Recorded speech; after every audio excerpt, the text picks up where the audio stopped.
Welcome to the Nomad Network, your first stop for complete and comprehensive Chicago Bears football coverage. Dive deep into analyses, updates, and all things Bears. Subscribe to our YouTube channel today and never miss a beat.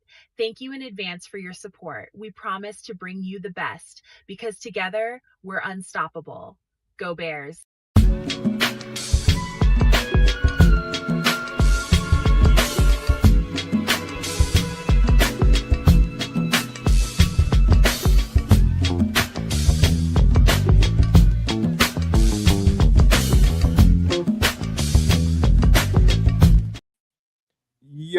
Yo, no maniacs. Welcome into another edition of Some Extra Sauce, man. And boy, is this show gonna be saucy.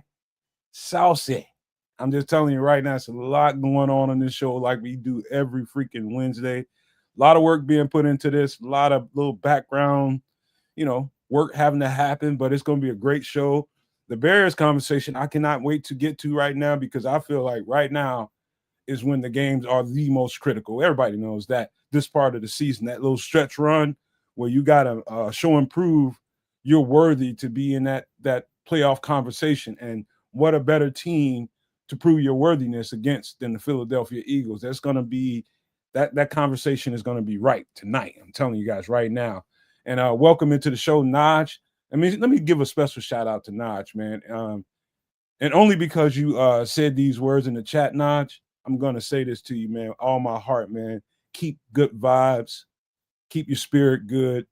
Man, Naj lost two parents in the span of a few months. In August, he lost his mom, and just here recently in the last week or so, he lost his dad. And so I would never be able to relate to how impactful something like that might feel going on in that succession. So, Naj, I don't know how you gonna do it, man, but I know you're strong, dog. I know you're strong, and hopefully you come out on the better side of this pain, a better man, and a more important figure in your family, man, because you got to hold it down now. So I just want to send you some love, Naj, and I appreciate your presence at all times, man. I love you, bro. I love you, man. Be strong. But let me pass it over to the Canuck before I start talking too much and get sappy, man. Well, you kind of started sappy, so let me give the exact same condolences to Naj. Big shout out to you and thank you for supporting my network, this network, Sports Chicago Style. We are always out there, always in support of us and under the same pretenses. May both of your loved ones rest well and power, strength, and longevity to you and the rest of your family. That being said, again, please accept our condolences here from the Nomad Network at Kedza Canuck and Sports Chicago Style. And stay up, my brother. It's going to be one heck of a couple of months for you moving forward. I do know what it's like to deal with exactly this, and it ain't fun. So, chin up, my bro. Man, I have to say this, man. I have to say this because it's been heavy on my heart since the last show we did. Because I had in my heart to say something then, but for whatever reason, we get carried away watching the game and reacting to the game. Things just slip your mind, and I just had to say that, man, because man, we love everybody in this community, man. Every single person that comes in here and is a part of what we do all the time and making sure they're supportive at all times. Naj is definitely A1 in that category, but that's not the reason. It's just from man to man, human to human. Be strong. Be strong, man. Yeah. Shout outs to Lord Crimson in the chat and Mr. Mayhem as well, who's just jumping in. Yeah. Big ups to those guys and thanks for coming in early. We're going to get down to brass tacks.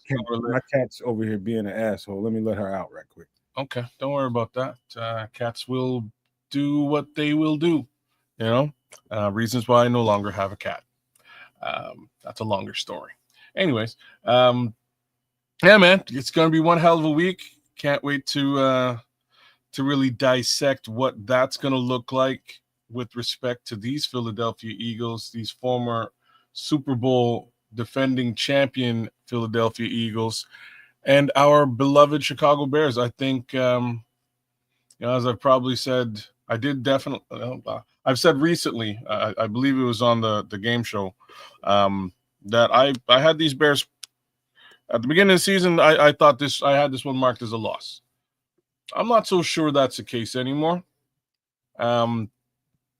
We have as much a shot as anybody could possibly have at beating the defending Super Bowl champions. They don't, in my mind, scare me. They don't look like they're like uh, uh, uh, an elite caliber football team.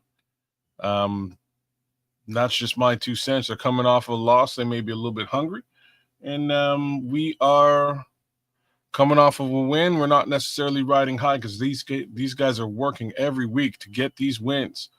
Here you go, stealing the meat off the Bears' bone, man. Hold your horses, man. Well, fine. We got to be human real quick so we can get the chef in the building. Fine. Well, yeah, it is that type of Wednesday. Well, time for some extra sauce. We got a little bit of a visit from the good old chef himself, so he'll be coming through sooner or later. He promised me some sort of Canadian fare. I'm excited. I don't know what that really is. Is it poutine? Is it some flapjacks? Some Canadian bacon? Something maple infused? I don't know, but it sounds like breakfast. Whatever it is, he's already in there eating it. Oh, snap, man. Shout out to Liberty's Outlook and the good Minister Charles. Tim Basemore just jumped in as well. Shout out to all you guys, man. Big up. But yeah, crazy, man. Crazy. All who's Tim Basemore? I was like, who's Tim? Yeah, we love you, bro. We love you, Tim. We love you right on back. Thanks for coming through. Love all y'all, man. So we'll get deep into the Bears later on. Some human stuff, man. We got Thanksgiving coming up tomorrow in this country. And I'm not very much of a Thanksgiving person for a couple of different reasons. But since we on the show, I'll just say this.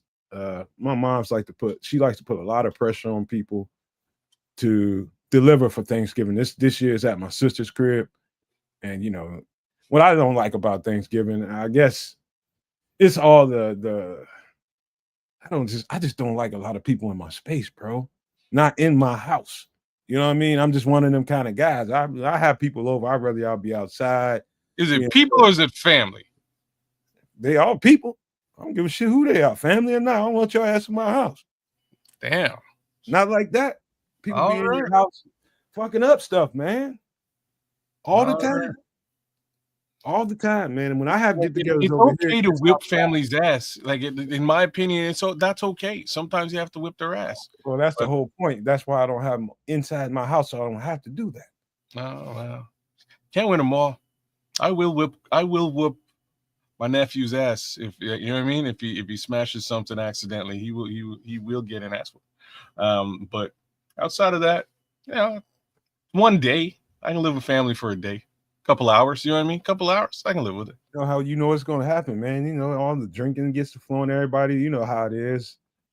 Uncle Nate, come over there, and they didn't ate a plate and a half, maybe 2 plates. And next thing you know, people in there unbuttoning jeans, and next thing you know, they're picking up the drink, kick the shoes off, feet smelling like aged Parmesan, and just stinking. It's just bad, man. I can't stand Thanksgiving, man, because. And whenever it was at my house, guess who had to clean up all that shit? Well, it's your house, so the answer is you. I'm talking about when I was growing up at my mom's house, bro. Hey, if it's her house, the answer is you. Yeah, it was awful, man. Oh, snap. I know how that feels, man. Shout out to Minister Charles. He said, this Thanksgiving, I'm thankful for the podcaster, whoever that podcaster is, that took it upon himself to sponsor a fundraiser and raise the money to buy my bottom dentures. That's good, man.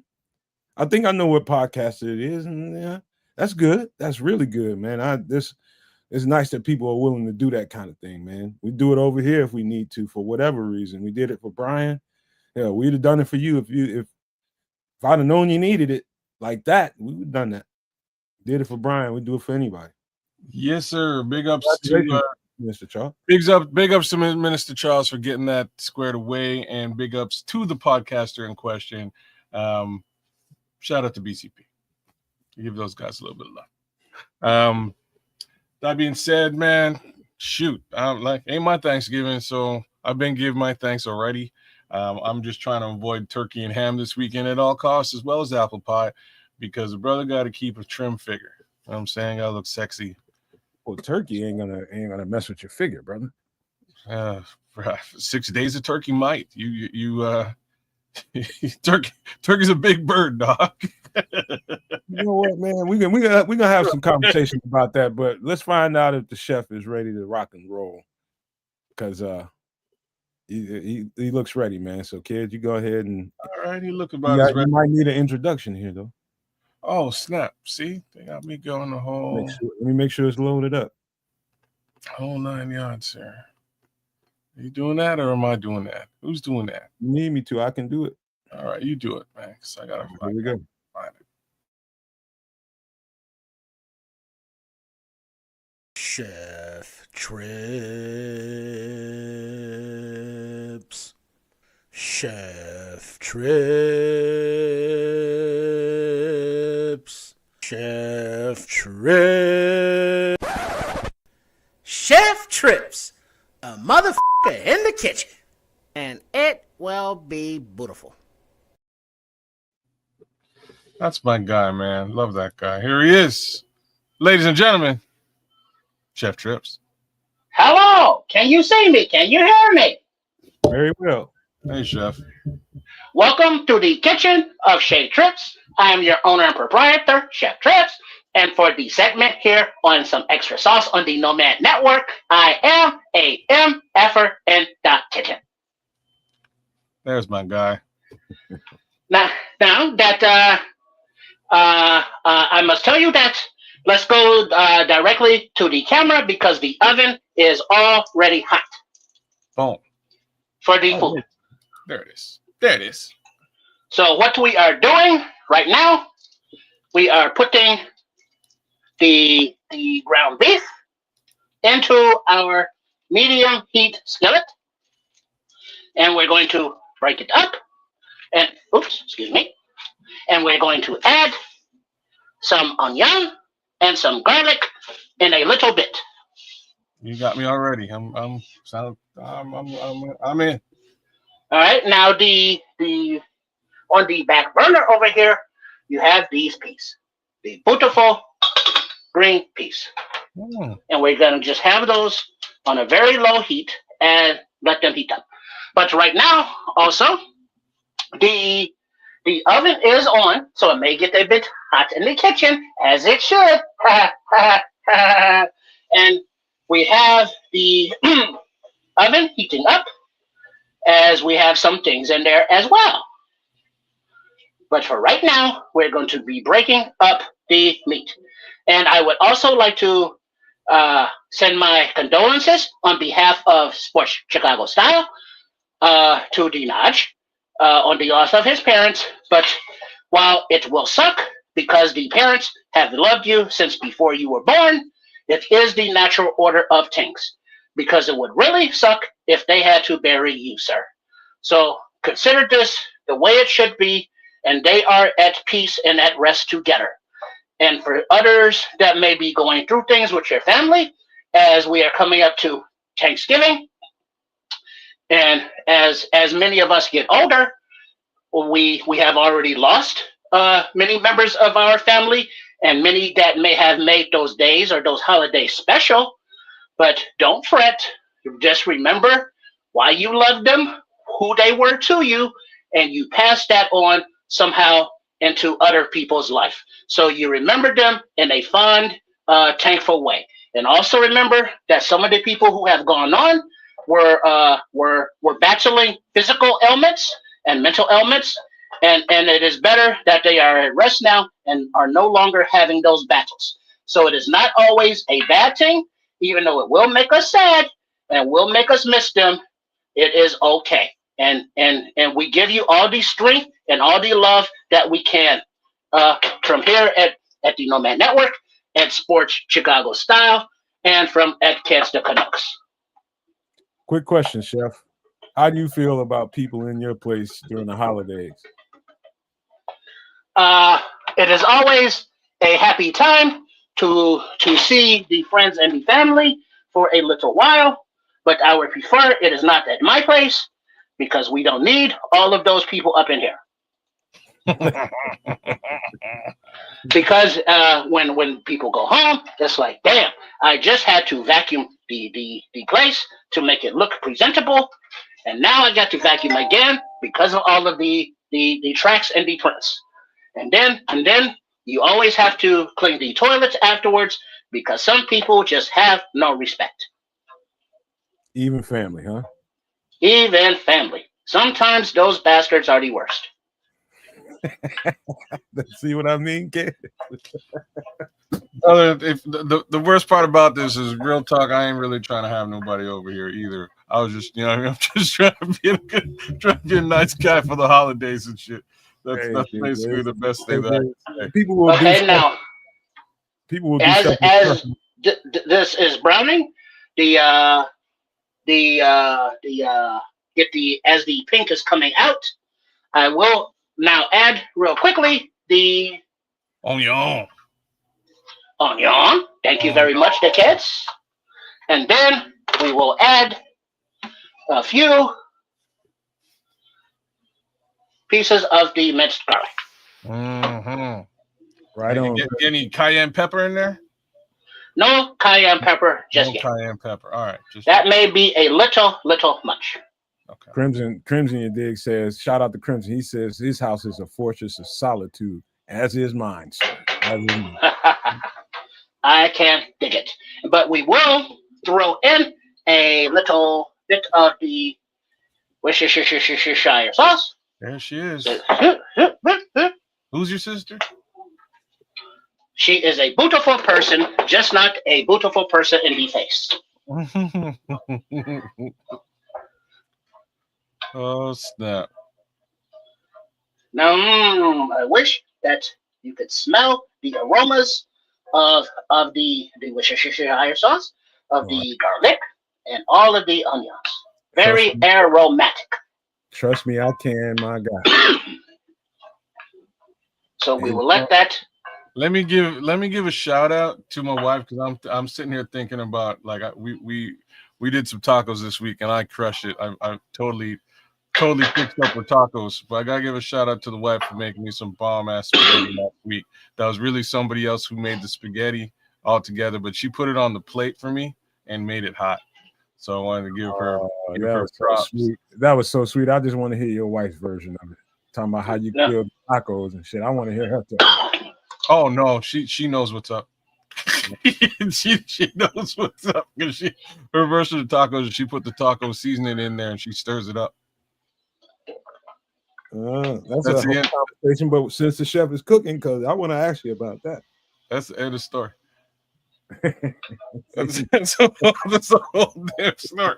Me, I got some cumin in there, some turmeric, some some pepper, a little bit of garlic. I had to spice it up. Some beans. She put the beans in there though. She got the beans in there this time. But yeah, it turned out real good.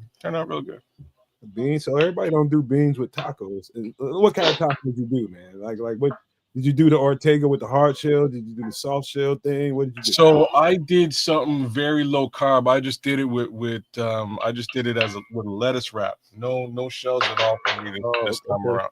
It worked out real good, man. But the key to that is you really got to have some flavor in that taco meat, man. So I flavored it up real nice.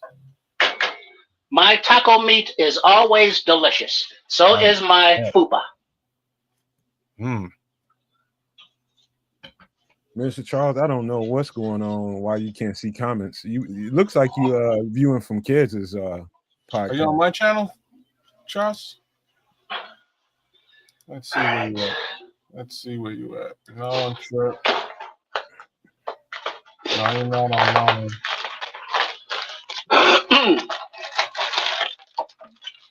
Minister Charles is not on any of the shows. How are you watching this, sir?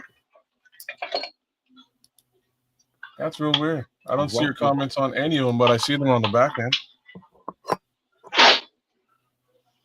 There's some weird shit going on with YouTube that I've got to get straightened out. I'll get it done after the holiday, man. Minister Charles, make your screen big and see if it says join. And if it says join, click join.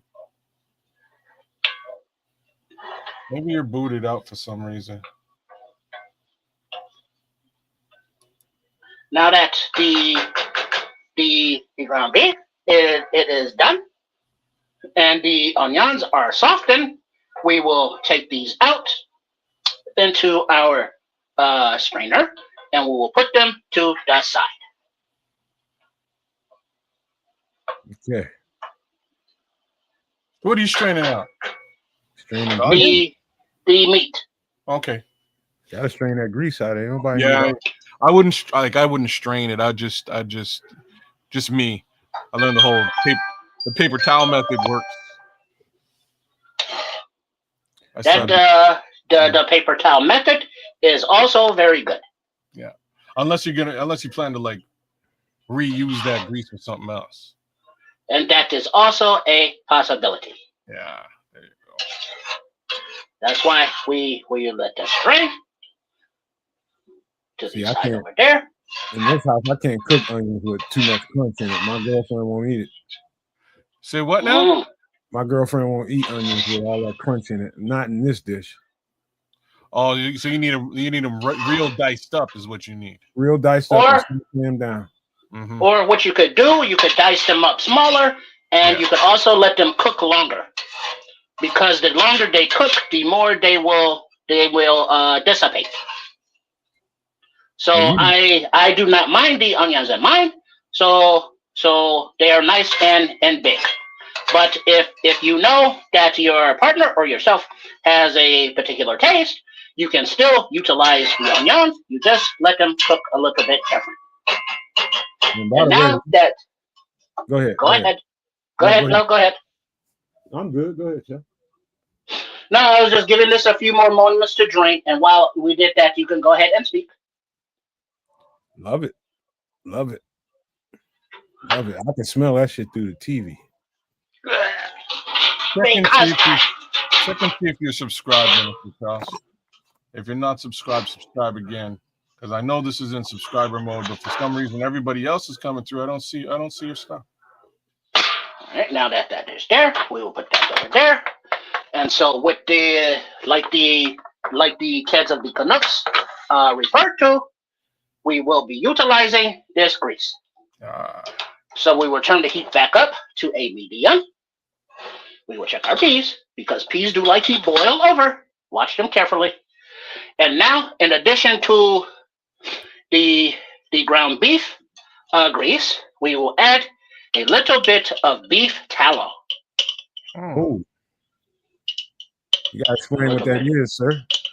Well, the beef tallow, I rendered from the cuttings and the trimmings of a steak or any other kind of a beef that has the fat, and then you take the fat and you slowly simmer it out. And after a few hours, the fat will have cooked down, and all of the grease will have rendered out.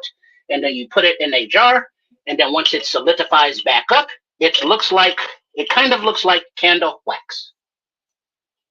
But it has all of the flavor of the beef, of the marrow, and all of that good stuff from in there. So it is very good flavoring for whatever you need to flavor. Like if you wanted to just do it with your breakfast omelet or eggs, you can do that. But for this, I'm adding an extra layer of the flavor, and then also a tablespoon of the butter. So we have a few different fats going on here, which will just add to the umami. That's the levels of flavor. And it will be beautiful. So now, as the butter and the beef tallow and the ground beef grease are going in, we will add our onion. Oh, more onion. Ain't nothing wrong with that. And then we will also add, as soon as we get them out of the reefer, in a little bit. But before we do that, we need some green pepper. Ooh. Yes. Yes, Lord. They're all elected. Yes, Lord. And so we have all of this flavor now going into these vegetables. And as you can see, this is very easy, very simple, but it is a lot of flavor coming together. Yes, you had a question. Is that no, not me. Or whoever, I just heard someone speak. I thought it was no man. I'm good. I'm all in for whatever you got going on here, because this just screams me. Green peppers, onions. Yep. Sign me up. And then right now, we will let just that soften for a few minutes. And then while this is softening, please go ahead, Nomad, and go ahead. No, I was just gonna say that looks like a beginnings of a good pot of spaghetti. Oh. This base of vegetables and oils is used in a lot of different dishes, but for this recipe, it is not the spaghetti. But now we also see that our peas are coming together nicely and warming up. And now this may be a little bit of a spoiler alert, but we have to check on these right here. And these are quite warm, but we have to flip them over. These are our sweet potato fries. Damn. Oh, it is going down the road, I thought. Put those over there, and we want them to keep a nice little layer to get crunchy, but not too. Ooh, I have to put that down, as I cannot do that and hold it with one hand. Yes, can I ask you a question about those sweet potato fries? Yes. Now, did you cut those by hand or did you buy those? These are bought. Okay. But they are easily done if you have the sweet potatoes. Like if you have a garden or if you purchase them, they just cut them into the fries, like so. And then they have already been in the oven for about 15 minutes. Now I will put them back in there, and then I will reset the timer and start that. So, but yes, you can use regular white fries. I'm sorry, excuse me, the white potatoes, if that's what you have, as well. And so, smelling delicioso, and it. So now that these are beginning to soften just a wee bit, we will go with the garlic. And then we will scoop this up over here. Woohoo! There we go. We got a comment from the Scrolls. Shout out to Scrolls for just busting up in here. He says, I had this dish in the French Riviera back in 1998. I think it's called Soup de la Trips. Soup la Trips. That may be familiar to you, the Red Baron, but this is not that. Guess again. You ain't never getting away from that Red Baron. Like a very specific poutine. That's my guess. Yeah, you're going down. I would say like almost like a, I don't know, like a hamburger poutine. Well, now that the Canadian has solved the Sherlock Holmes mystery, this is a ground beef and vegetable poutine with the cheese of curd and the sweet potato fries. Wait, so there it is. So right there, as these are going and those are simmering, the curds we are using are of this varieties. All right. Now you may get these naturally where you are at the Canucks, but this is what we have access to here. Very fair. So I just want to give King a quick shout out. King Booker just jumped in. Yeah. King. So where I'm at is like the home of the cheese curd, man. I don't even know what else to call it. So, like, one of the largest manufacturers of cheese curds in North America is about 20 minutes away from my house. At some point, about 10 years ago, the factory, like half the factory exploded, and you know, poutine fans all over Canada were like in peril. It was like it was a crazy thing, man. You know, the price of cheese curd skyrocketed. It's kind of a funny story, but at end of the day, said shout out to St. Albert's Curds, man. They make the OG curds, and that's what it's all about. A lot of like real poutine aficionados are like so specific about the cheese. You can there's one famous spot again about an hour from me, and they use the same St. Albert's cheese, but they grate it and they put it in the poutine. And some people are like, "No, man, that ain't a poutine to me. It has to be the curds. Like it's just the same damn cheese." But anyways, shout out to the folks at St. Albert's. Shout out to the good chef for giving us a look at poutine. This is a bit of a different look, but there are a million different looks of poutine. So I ain't mad at you, man. You're doing your own thing, and I love it. It's gonna be delicious too. Well, when he's kind of rounding this dish off, I do want to ask. Well, I can ask you why he's putting this together, I guess. Yeah. So your poutine is your regular fries, gravy, and cheese curds, right? Yeah. What do people add to that? Like, do they add jalapenos and other shit like that to kind of enhance the dish? What do they put on the add to it? I know people put their own spin on it, right? This is what's happening. So like, at some point, I guarantee you, I'm really surprised this hasn't popped up in the United States of America thus far. But at some point, you guys are gonna have poutine shacks or poutine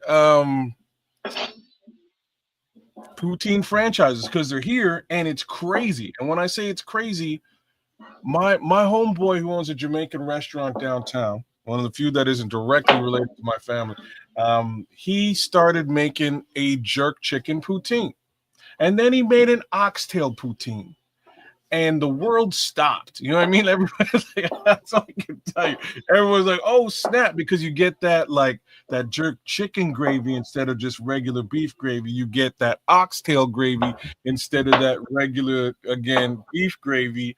And he puts a little bit of a spin on it. There's meat in there too. So you're eating your oxtail. You got fries as the base, gravy and cheese, and it's delicious. Like the first time I had it, I came through and he's like, I looked at the menu. He's like, "You doing oxtail poutine, bro?" He's like, "Yeah, man, I do an oxtail poutine. You gotta hook me up with one of those." So he gave me one on the house. I crushed it, and I was talking about it ever since. And then what happened is, right next door, a dude opened up a restaurant where they sell all they sell is different kinds of poutine. They stole his recipe. He was mad. He sued this guy, but they took those two things off their menu. But the store next door sells a bacon double cheeseburger poutine. They sell a maple bacon poutine, which is like they put maple syrup in there and bacon.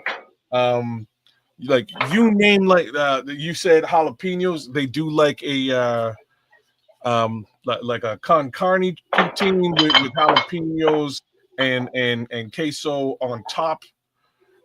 They take the cheese curds out and switch it for queso. A little bit of salsa in there as well. Like you come up with any kind of general food idea, man. You like they do it. It's wild. You know what's hot here in this community is anything nacho cheese, fries, or anything nacho cheese, chili cheese, anything like that. Like so there's places around here in neighborhoods like mine, they'll bust open a bag of Doritos and chili cheese those things with all kinds of little toppings on it. Just bust the bag open, literally, put the chili and cheese and all that shit that they want in it, and fix it how you want it. a bag of Doritos. So imagine you liking Cool Ranch Doritos with some chili cheese with all kinds of toppings on Look, I'm trying to live. Is all I can really say about that. I'm trying to live, bro. That put me in early grave. The amount of Cool Ranch Doritos I've eaten over the years, I just couldn't take it with when I first heard hamburger poon. I was like, what the hell? Yeah, poutine, bro. No problem, man. No problem. That's a whole other thing, King Booker. Man. Oh snap! No, I love that as an idea, Nomad. I love that as an idea, but honestly, that would probably, You know what? If y'all don't have well, those are what Nomad referring to. Some people call them walking tacos because you have the Doritos in the bag. Then you can put either ground beef or maybe shredded pork or pulled pork or barbecue beef or whatever the meat is. Put that in there, and then the nacho cheese over the top, and then a few peppers, and now you can walk around and have your meal. Did I say pulled pork poutine? If I didn't, I should have. It's there, but there's full chains all over the place that do like 10 to 15 different styles of poutine, and you just go in there and go wild, man. Okay. Now what I did, sorry to cut you off, I put in some flour, some whole wheat flour, because no white devils in this kitchen. Mm-hmm. And we let the flour cook, and I also added the mushrooms while you were talking to add another layer of flavor and vegetable. But now that the flour has cooked up, we will add some beef broth. There you go. There you go. And then we will put that in there. That is 1 cup, but we want to do 2. So we will put this in there, and then we will bring this to a simmer and let it thicken up. So now we put that in there. Yeah, you let that thicken, and that's going to be delicious. And then now, let me put that top back onto there, and then put this away out of the way. Thank you very much. And then now we also make sure that we get the scrapes on the bottom of the skillet to get all of those little bits that will be on there. Ron Winarski says, bear down, bro. Yes, Ron. Bear down. Ron. Bear down, everybody. Bear down. It is very impressive what the Big Ben Big Johnsons is doing with this young team. And I also, it's not a spoiler alert, as the video of the Sports Chicago style post game went live earlier, but one of my shout outs was also our shout outs was to Ryan Poles because of how the rookies looked on this past Sunday. Every one of them that played made a good contribution to the victory, and they are getting more and more reps as the weeks go along. That's a good observation, Chef, because everybody hurt. So next man up, they found new life in them rookies, and they came to play this weekend. I'm real proud. I gotta say, like, he's not. I don't know where they found DeMarco Jackson, but DeMarco Jackson was a UDFA, and he was down in New Orleans with the Dennis Allen. So the Dennis Allen was familiar with him, and so he went up to Ryan's Poles office and said, "Hey, we need the DeMarco Jackson." And as it turned out, he was on the practice squad, getting familiar with the defense. And then now that all of the three starting linebackers were hurt for the Bears, you saw the DeMarco Jackson come in and look not too out of place at all on the professional field. No, he's been doing it for a couple of weeks now, but this week, the first half of this game, he was a little bit hurting, but second 2 quarters, man, he was lights out. Hang tight. We got all kind of Bears conversation coming for you guys in a few when he's done. Well, gotta keep the gotta let the chef do his thing. You know what I mean? Yeah. Chef don't get the opportunity to do the Bears thing very frequently. It is nice to be able to talk a little bit of the sports and with the Bears with you, and not just be your kitchen biatch. So it is nice. Hey, what's that little thing you got underneath there? We're talking about Be a little bit more specific. the paper, like what you got. What are you Oh, cooking? this is a silicone mat. And I use this because you never have to do dishes again, and it doesn't stick to the mat, but you will have to let it cook a little bit longer to get crunchy, but it will. But I took them out now. As you can see, they are starting to get done. But this is the time, as this is starting to simmer in the gravy, we will put our curds of cheese on these fries. You have a air fryer, chef? I do not. Oh. I don't know what happens. What's happening to Minister Charles here, man? But he can't. Sometimes he can and can't comment. Try just refreshing the whole show, Minister Charles. Try refreshing the browser. See if that helps. And we'll spread these out a little bit over the fries. All right. And we'll put a nice space under there. Are those and then we will put. Are those no? These are frozen. Oh, okay. And now we put those in there, and we will reset our timer over here. Whew. It is warm in the kitchen, the way it is supposed to be, and it is beautiful. Yeah. And we will put these in for the 2 minutes at the time, right here. So, go ahead, you can talk. Thank you, sir. Thank you. Oh, he just did that, and it's still not coming up. I don't know what it is, Minister. I couldn't even tell you, Charles. So a question that I have for you guys is, so like when you go to the grocery store and you get a bag of fries, you get frozen fries. Who are the manufacturers? Do you know who the manufacturers of your frozen fries are in the USA? And like, I'm specifically asking about Cavendish. Do you guys have Cavendish out there? Never heard of it. No? I'm not familiar with Cavendish. No, we have the Ore-Ida. Ore-Ida, okay.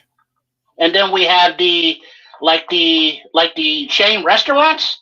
They have curly fries or the seasoned fries, like Rallies or A&W's, or there's another one, Checkers, and they all sell the frozen fries as well.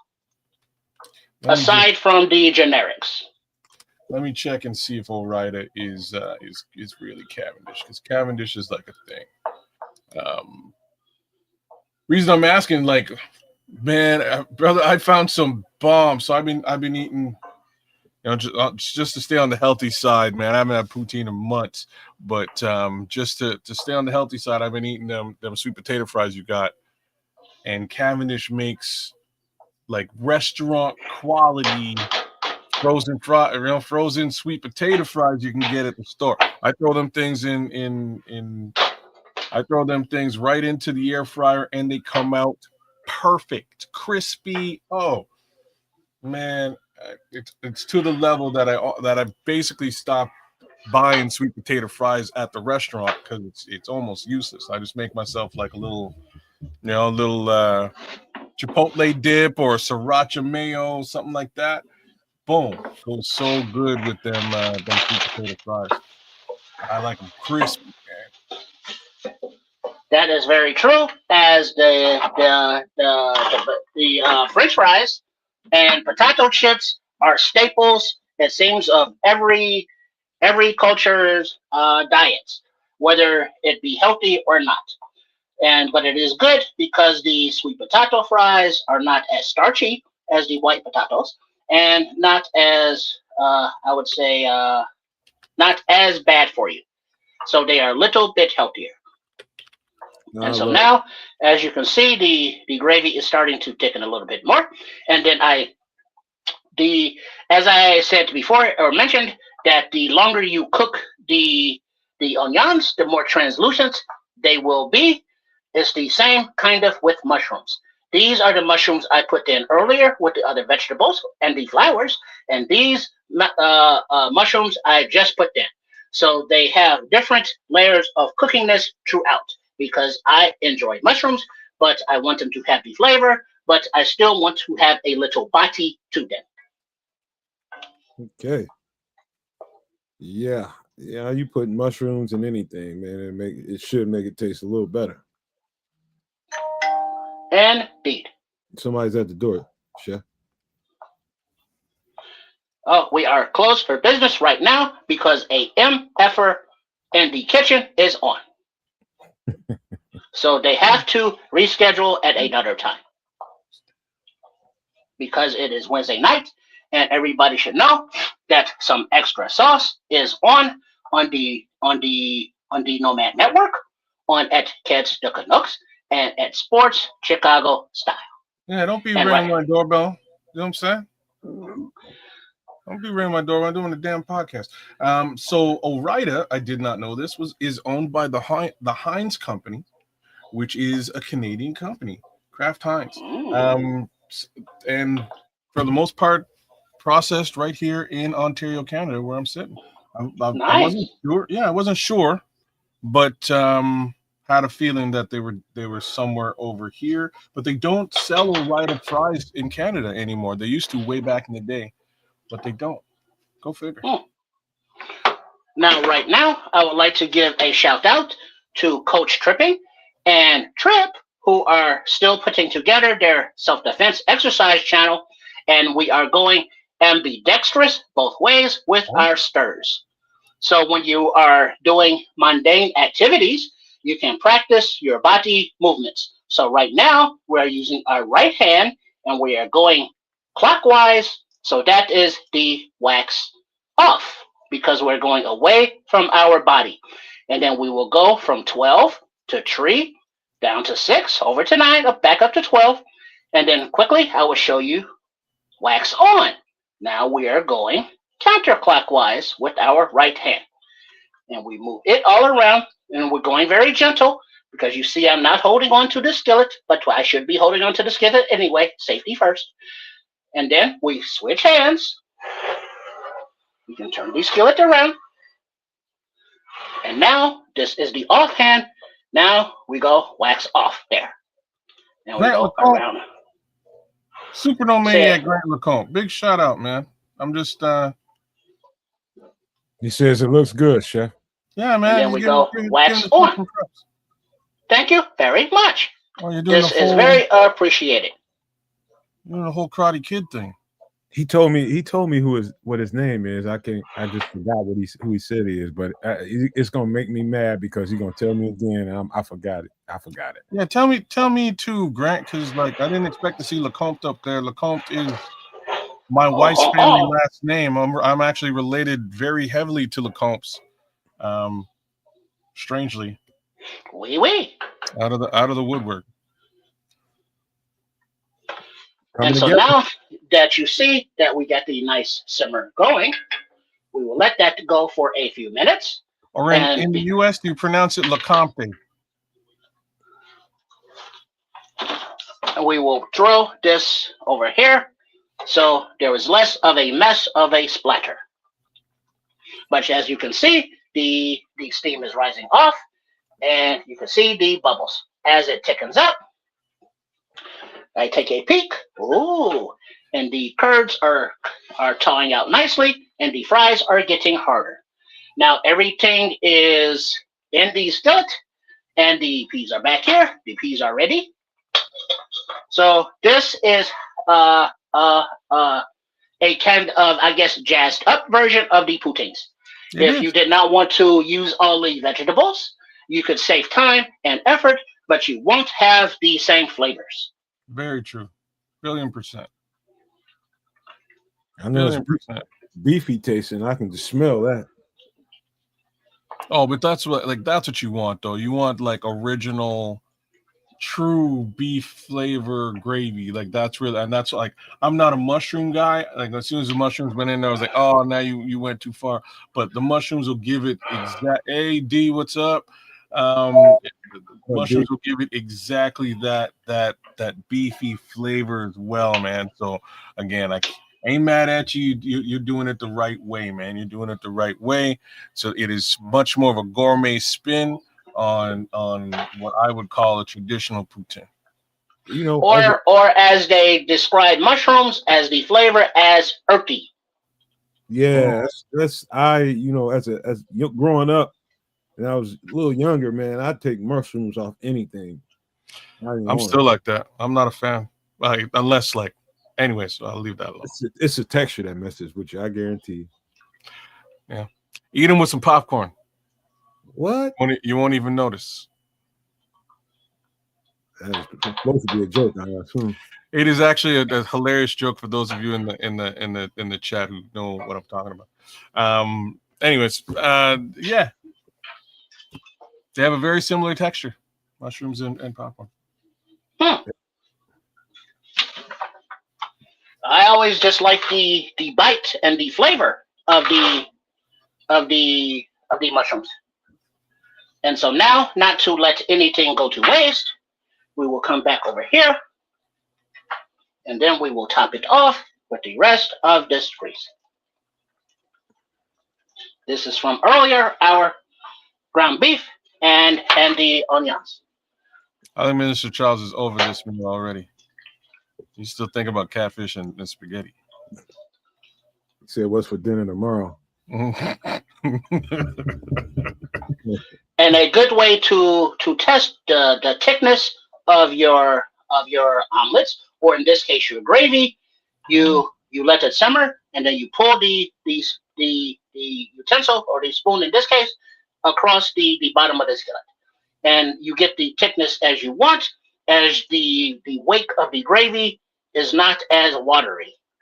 So you will be able to see the darkness, the blackness of the skillet through the gravy, and that is a good sign that it is thick enough. Yeah, you did a good job of getting that thing nice and thick. Chef, since you brought up omelets, I got a question for you on your omelets. Do you put everything in like a bowl, stir it up, and then fry it, or do you sort of add ingredients as you go? I usually put all of the fillings, the fixings of the omelet into the skillet, and like the onions or the vegetables or the meats or the hot dogs or whatever it is, and cook them a little bit, and then in a separate bowl, take the 3 eggs and then whip those up, and then pour them over top of your stuff. Okay. Yes. Okay. And then do that same method of, like, you can tilt the skillet and then pull up and let the runniness down, and you're keeping up the cook part to keep them nice and soft. So you don't really do a closed omelet. The kind that's a different kind, where you have the omelet laid out, and then you put the fillings on the inside, and then you fold the omelet over. Yeah. Yeah, that is an omelet, but they're different kinds. I do mine a little bit different too, and that's like just because you brought it up, I put everything in the bowl, cook it all down, and then flip and do a folded omelet. It's I do mine. Mine gets nice and thick. My omelets are second to none, like killer. Well, there's another way to do it. Is you put your egg down in there, and you get your egg to the right density you want it. Depending on how you like your eggs, you might like them thin. You know what I mean? You might like them a little fluffier. You cook them and then you put your fillings on one side, and then you fold it. Now we are checking on our curds of cheese and our sweet potato fries. They are coming along nicely. I think your curds need to be a bit more done. They're done? That's what. No, not done yet. I say that's why they are coming along nicely. Yeah. But they are not done yet. Okay. Hey, Grant. Yeah, so I pronounced it the right way the first time. So it's Lacombe, just like I thought. So that is, yeah, that's it. French Canadian French, nonetheless. No, trust me.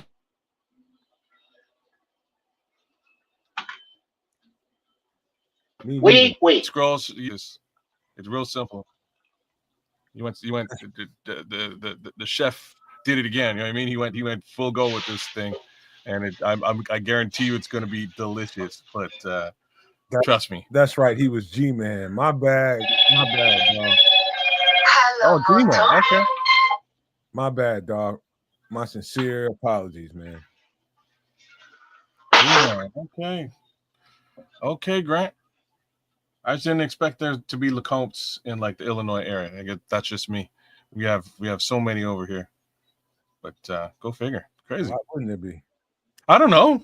Just because it's to me it's a French name, and the how high the French population is where I'm at makes sense. I don't know how many French folks you got A lot. in Illinois. A lot. A lot. Okay, that's news to me. French, Polish, German. Polish. I know you have actually per capita the largest Polish community outside of Warsaw, Poland. I'm not sure if you knew that, but it's an actual fact, which is crazy. Well, yes, that's because back in the day when the president or the leader of Poland, Lech Walesa, visited the United States of America, he came to Chicago because of the amount of people from Poland that live there. So the Polish community is very, very large in Chicago, but it is also a melting pot of everybody else. Absolutely. This place, you can trust me. You can find your community here, no matter who you are. Wow. Yeah, no, I knew about the Polish situation. I wouldn't have guessed French at all. Like the other place that's heavy for French is obviously Louisiana, New Orleans. Aurora. Oh. My boy G-Man is from Aurora, man. Them some hoopers out there in Aurora. I play a lot of good basketball out there, G. And they play some good basketball here too. We traveled back and forth back in the day. Oh. And now, as you can see, how it is thickening up. As when I move the spoon through, that the wake is a little bit longer. And so it will still need to more simmer. But every time through, you want to make sure you get a good scrape around the sides and around the bottom to get it all mixed in. G, where you at now? Where you live at now? Scroll says Polish women are known for being great at a certain thing. Yes, they are, Scrolls. Yes, they are. Made a couple of my come across a couple of them in my day. It is not to say that they are all the same, but I have met some Polish ladies myself, and they were somewhat adverse to the deodorant. Oh. I don't know if that's a cultural thing or they were just nasty. I think those ones were just nasty. Mine just weren't extremely. Now I'm gonna be a little bit. I guess you were a little bit crass. I'm gonna be a little bit crass. They just weren't.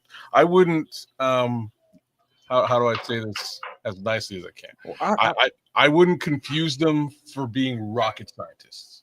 Well, no. Let me stop you there. Well, let's stick with the deodorant part, man, because something I learned about women, Polish women, something about the genetics, man.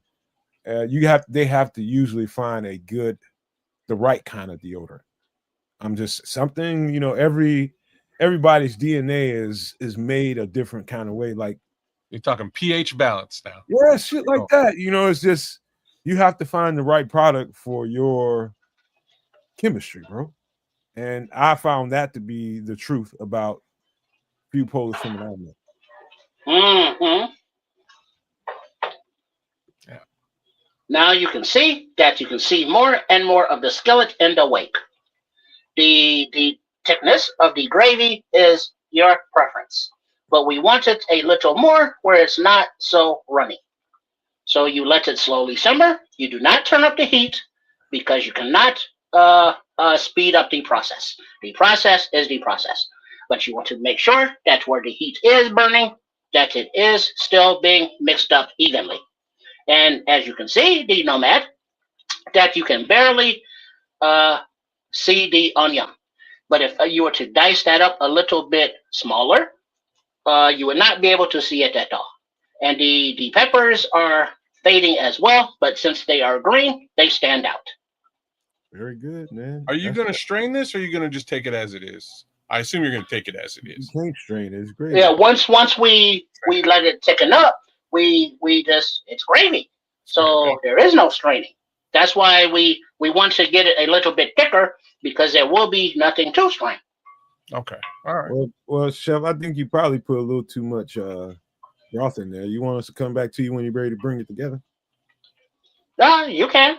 It's up to you. I mean, it's just going to be simmering. So, I mean, the simmering is in there, and the cheese curd should be done in about less than 10 minutes. So, come back in about 10 minutes or 15 minutes, and we'll be ready to plate. All right, let's do that. Let's let you bring the whole dish together. We'll come back to you in a minute. We'll be right back with. But just leave the picture on one of the cameras. One of the panels? Cool. Yeah, we can do that. We got you. Right on. There we go. All right, that's definitely coming together, man. It's just the smell of gravy, cooked gravy, kids. It's such a turn on for me. You know, it's like in my house, because I'm on the keto diet and my girlfriend adheres to it when she wants to, but it's just one of them things. Like we don't do that a lot around here. It's just one of those situations. Every now and again, I put a roast in the oven, and my girlfriend's got to have that gravy over the mashed potatoes, and that's the cheat day for me. The mashed potatoes and the gravy. Yeah. I'm back on that right now, man. So R.I.P. the potato. Rest in peace. Can't touch it. Can't stay away from them corn chips as well, man. No more rice. No more bread. It's a bad, sad existence for the next little while for this guy. But such is life. We're finding new things to enjoy, like yogurt. Damn it. So not. It's, you know what I mean? It's just nowhere near as fun as mashed potatoes. I'll trade mashed potatoes for yogurt any day. But so let me tell the chef what kind of comments you got in there. Give me a thumbs up. I know you can hear me, chef, but you're getting the comments saying that, hey, sprinkle a little mashed potatoes in there, it'll thicken it up. Also, he scrolls, and that's from Crimson. Lord Crimson put that in there. And Scroll says, there you go. He was looking for some of that black pepper to get put in there. Yeah, man. I probably should have said something about that, but he caught it. He got it in there. It's kind of an important add-on into that gravy, man. That's exactly what was probably missing. Just a little bit of that. Just a little bit of that would take care of business. Yeah, it's definitely coming together now. Yeah, that's going to be flavor. Uh-oh. You hear me? We can now, yeah. Okay. Well, the adding of the mashed potatoes, like of the instant variety, is very true. But I do not have any of those, and as you can see now, the thickness is happening naturally because of the flour. And as the more liquid comes out, you see that we wouldn't need it because you see how it is thickening up. It's nice and thick. It's nice and pretty thick now. At least I think. All you had to do is let that shit rest a little bit. Yeah, you're probably right. It's very true. Let's see. That is a good thickness right there. Yeah. As you can see, the skillet is there, and so there is still a little juicy that will thicken as it stands, but it is also a little juicy for the sweet potato fries to absorb. So we will take that off, and we will turn the heat off, and then we will just let that simmer over the heat that is there. There you go. Come back. While it'll get consistent. Well, actually, we are plating it now, so we can stay here. All right. Because now we have a nice sizzle on the curds and the sweet potato fries. So we can take those out. I gotta try those. Try what? Cheese curd. And so, hold on. Let me get a little more work room here. So I will take this out of the way. And I will put this over here, and we will grab our plate. Are there any other questions and or comments from the Nomaniacs and or the Super Nomaniacs? You're just getting a lot of support in there. That is much appreciated. And I do hope that you try this in your home. As you can see, that it is not very difficult to make. But sometimes the hardest part is the curds of cheese and finding those in your local area. So like okay, I can dig it. Probably very hard to find in your grocery store. No, I wouldn't even say that. I'm just not one of them people that went ever looking for them. Nobody, like, I wouldn't see anybody in the U.S. really like. What are you gonna do with a cheese curd? People buy mozzarella sticks. That's different. Like, I know what you're saying. I don't know. All right, and so the cheese, the curds, they are different, but pretty much the same thing. There's tomatoes. So right here, to present our plate, we will switch out the hot iron. Set that out of the way over there. And bring in the cool iron, but we will keep that over there. And then we will bring over another silicone mat to make a base there. Now we've already put our curds and our fries there. And so now we come back with the beef. I'm going to put that right over the top. Flatten that out a little bit. And boom, boom, boom. And then how about another one over there? And then guess what? Need some over there too. And so we are generous with the meat. And so now that we get that there, we come back to our star of the show, or at least one of the stars, and that would be the gravy. Oh, there we go. That's what I'm looking for right there. Over here. So now we come back over to our gravy. And then we will scoop some of this beautiful gravy onto the top of the meat, of the fries, and of the cheese curds. It came together nicely. All you had to do is leave it there for a second. So Missy Nova's in the chat. That's the missus, man. She's straight up as Canadian as it gets. She's the Lecomte I was talking about. Their grant. I guarantee you, she's trying to figure out if this has got to be the most American poutine of all time. This is the gravy. As you can see, the thickness get nice and thick. Oh, that look good. What's up, Miss Nova, aka Miss Kids? Glad to meet y'all. And so now we see we have everything in there. So let's take a taste. There is a cheese curd right there, but I want it all together. So I need to. Ooh, there it is. Let's see what we get working with.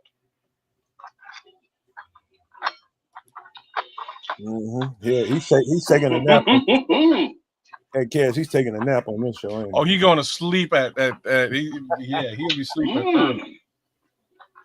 Guaranteed. That's his poutine, Miss. We should put this is poutine. I should say add some cornbread. No, this is very good. Oh, what you because there are so many flavors that come together. You gonna put that on there? You might as well. You put it on the side. You might as well just put it right in there, man. Well, I put it to the side. And so we can scoop it out from there. Miss Nova's mind is blown. I hope that is blown in a good way. I hope so too. Because the American way is we do not get to be fat asses by accident. Oh man, that's too funny. So don't eat all that, man. I'm just gonna tell you that. So this is the way that you can make the Canadian dish of the poutines with a little bit of the American flavor and more flavors and more filling and more of a meal instead of just a snack. Hey, little pro hack for you. Just eat like a quarter of that and throw that shit in the microwave. Don't eat all that. Whatever Mhm. you do not put it in. Do not try to eat this as a leftover thing. You have to eat it now. So eat what you're gonna. No. I'm just letting you know this. The one thing that the one thing about poutine is you cannot reheat this and eat this later on. It will taste like absolute garbage. Mind you, with the advent of the yeah, she would eat it, but she wouldn't call it poutine. I Yeah, would almost do it. this is something else. Yeah. This is so with the advent of the air fryer, you can put poutine in the air fryer and bring it back to life, but under normal pretenses, poutine is a one-shot deal. Now you can pull this off. Now you can pull this off. You just gotta cup this thing in a little thing, aluminum foil, put it in your air fryer, and you can revive this. Only in an air fryer could you revive this. How did the curds come out? These are very tasty. As you can see, they are filled with the cheese of cheddar and the crunchy outside. But the crunchy outside is a little bit muted because of the absorption of the gravy. Yeah. I think that's and then so we have a little poutine. We have a little of the ground beef mixture, and we have a couple of sweet potato fries. And I wish that all of the no maniacs and all the super no maniacs could enjoy this right now, but you have to wait until you make it in your own kitchen. Are there any other questions and or comments before I get out of here? I have a comment. This looks like a shepherd's pie got on crack.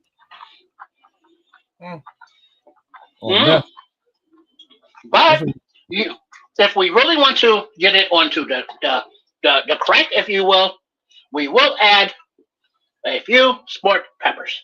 Oh, now you going crazy. Now you going wow. But this ain't. But then also, because of all of the different flavors, not only will we do the sport peppers, we will also do a couple of the banana peppers. Yeah, that's what I was gonna say. Some banana peppers would work just fine. Oh, But then for those of you who also have the hankering, there is also the hot jardinara. Damn. This in turn from poutine to just pookie. Yeah, he's so we're taking bets tonight on at what point Trip will Itis will catch up to Trip. Let us know what time you think. G-Man, you just I would hope that the Triple R would be able to stay awake, as he is not doing all of this cooking and over this hot stove. So he should be fine. Now, if I was on there, that would be a different story. There you go. Don't eat all this, man. Don't eat all this.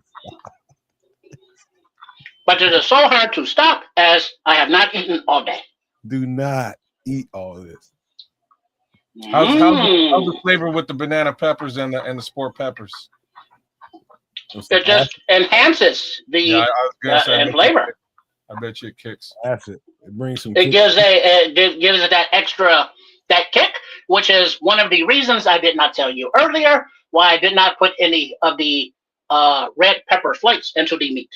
Because cayenne pepper. I wanted to add these separate peppers and a separate taste. Okay, I get it. So when you did mention the red pepper flakes, I understood what you were saying, but I had another plan that I kept you in suspense for. You know what? You put those banana peppers on there and just reminded me that I didn't grow banana peppers this year. Now, we usually can those.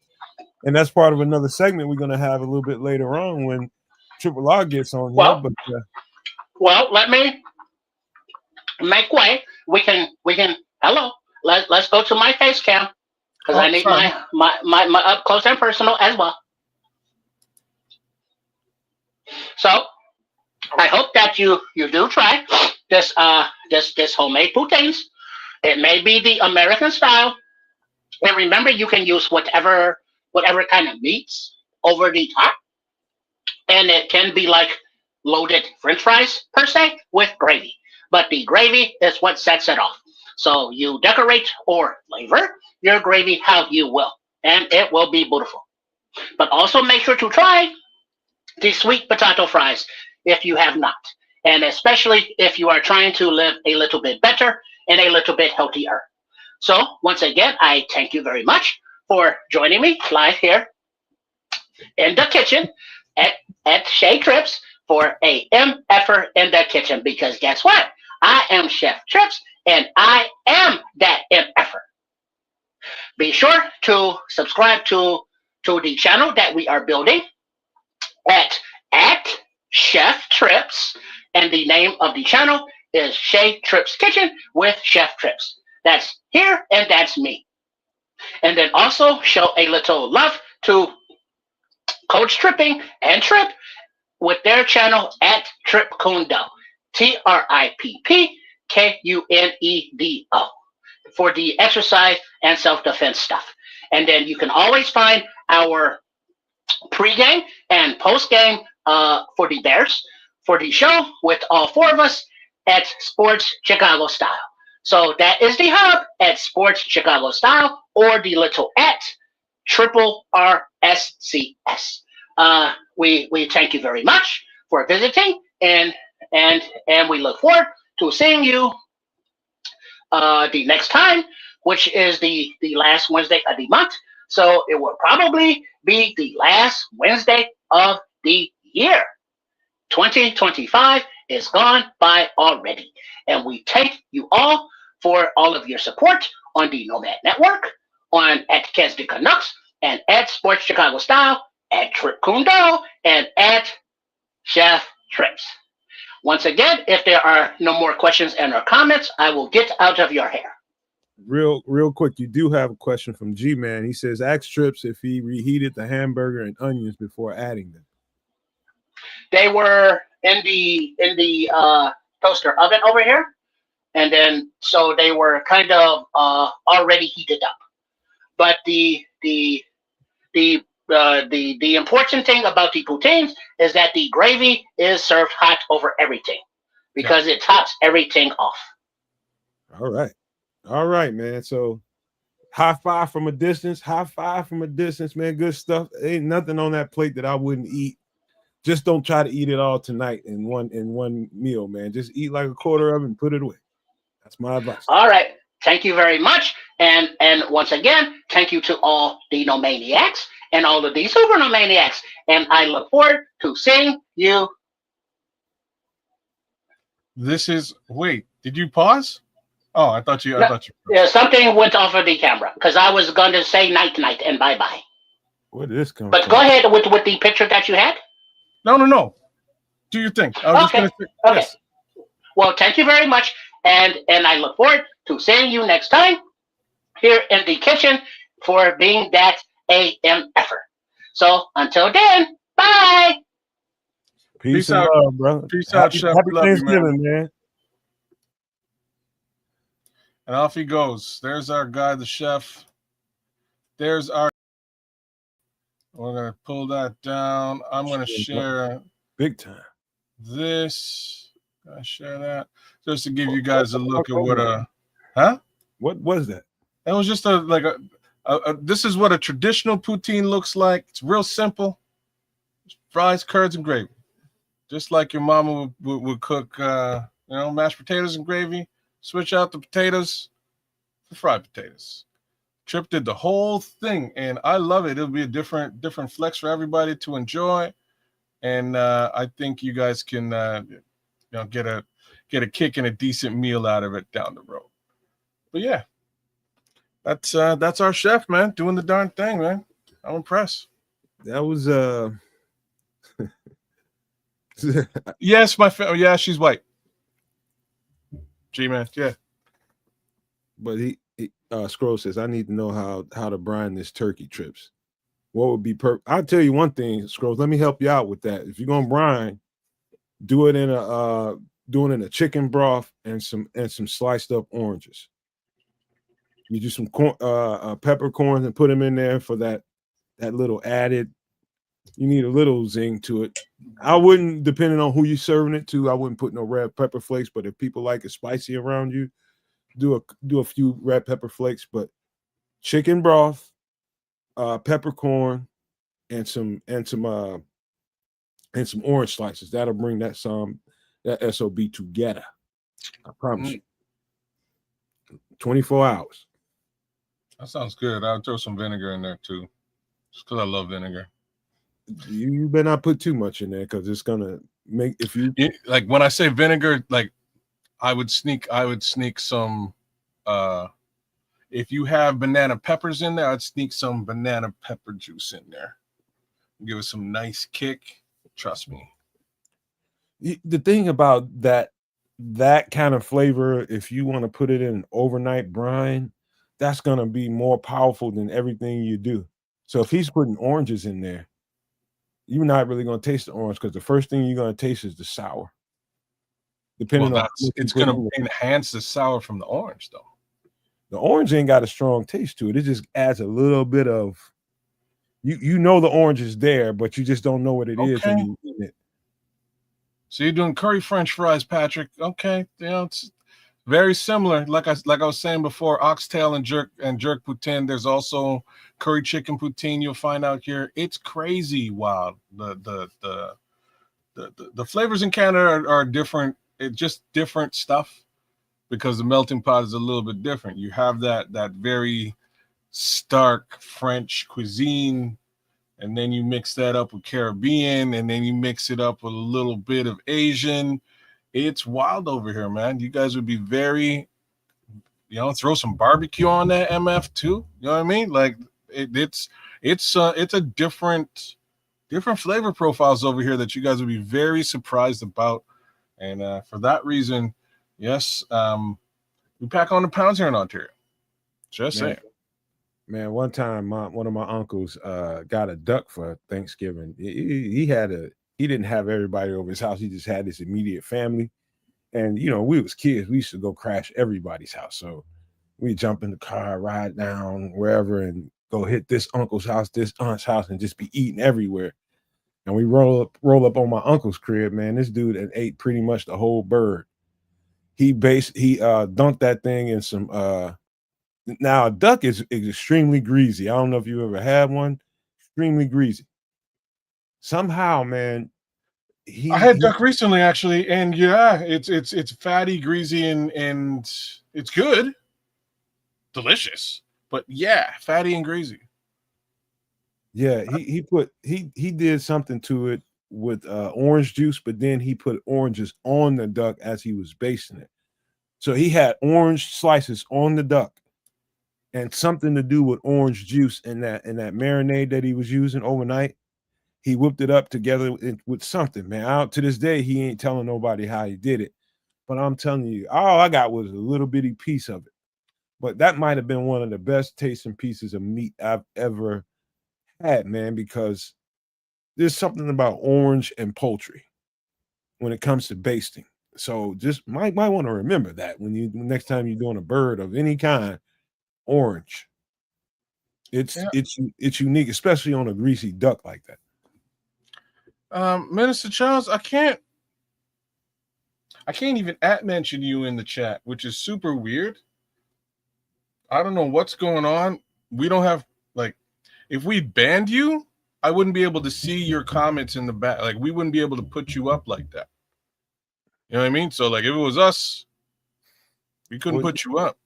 There's no human involvement. There's just something going on. I don't know what that is, Mr. Charlie. Nobody doing nothing.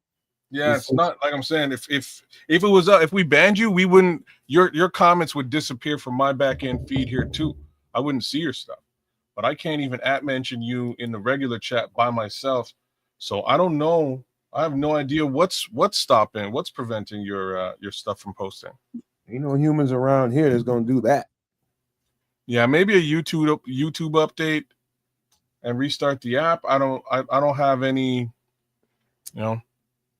I don't have any other ideas around that, but like I say, anytime, like when we banned Chris Foster, for instance, I can't. His comments, all of them, immediately disappear from my back end console. I can't see nothing when we ban somebody. They disappear. They're gone.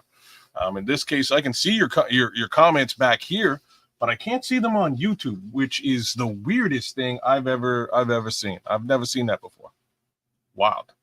Well, Mr. Charles, I don't know, but brother, that is like there. Yeah, man. Or like.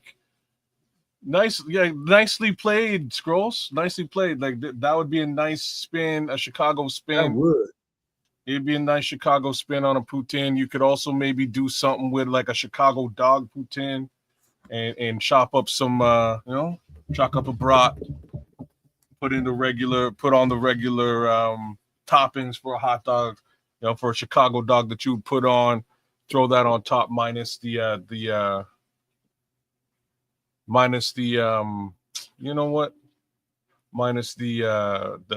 mustard. I wouldn't put mustard on. Although like you could still, like you still could. But yeah, no, that is a great idea. Italian beef, gravy, giardiniera. That would work out good. I bet you all my money somebody's tried that. I wouldn't bet I wouldn't bet it. It's just not something. It would blow, like word on the streets, it would blow up. If one of the Italian beef shops, you know what I mean, out where you guys are, that are really selling sandwiches en masse, if they put together a poutine and just made a day of it and handed out like a small poutine alongside their sandwich.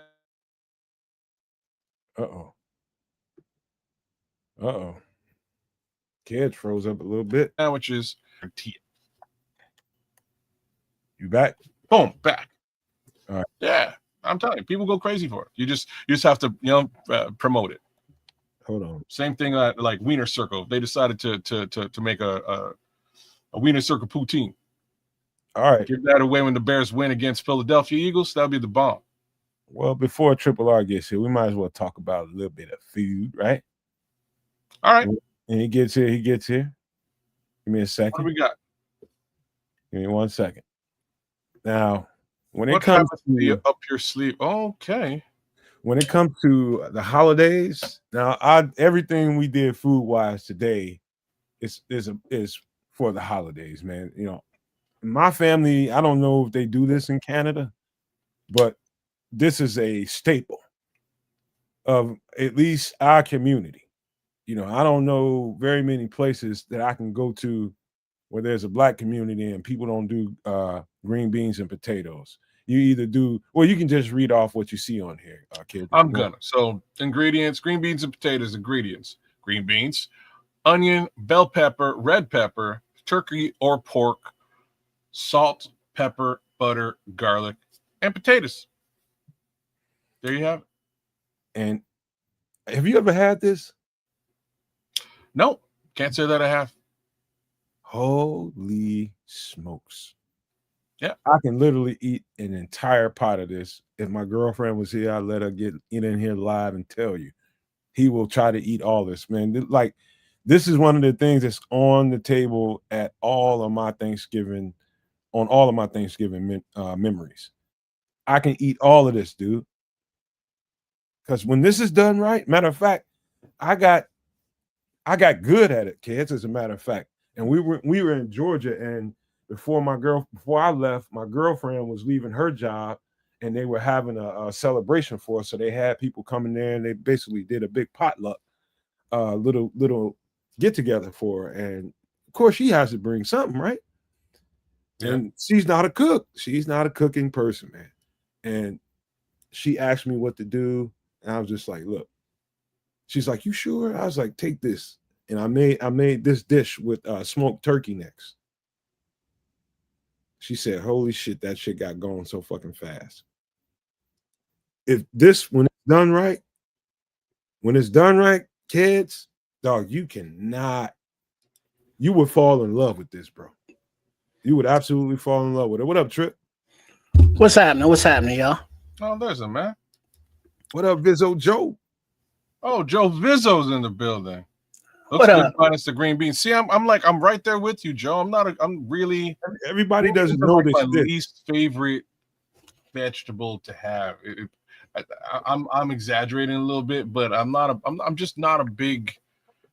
In soup, I might tolerate it, but not at that level. Like there's a lot of in that pot there, man. You went crazy with the green beans. That's just a little bit much for me. Wait, what you say? You go crazy with the green beans? I'm just not a green beans guy. Well, I mean, but it's the green beans are the star of the show.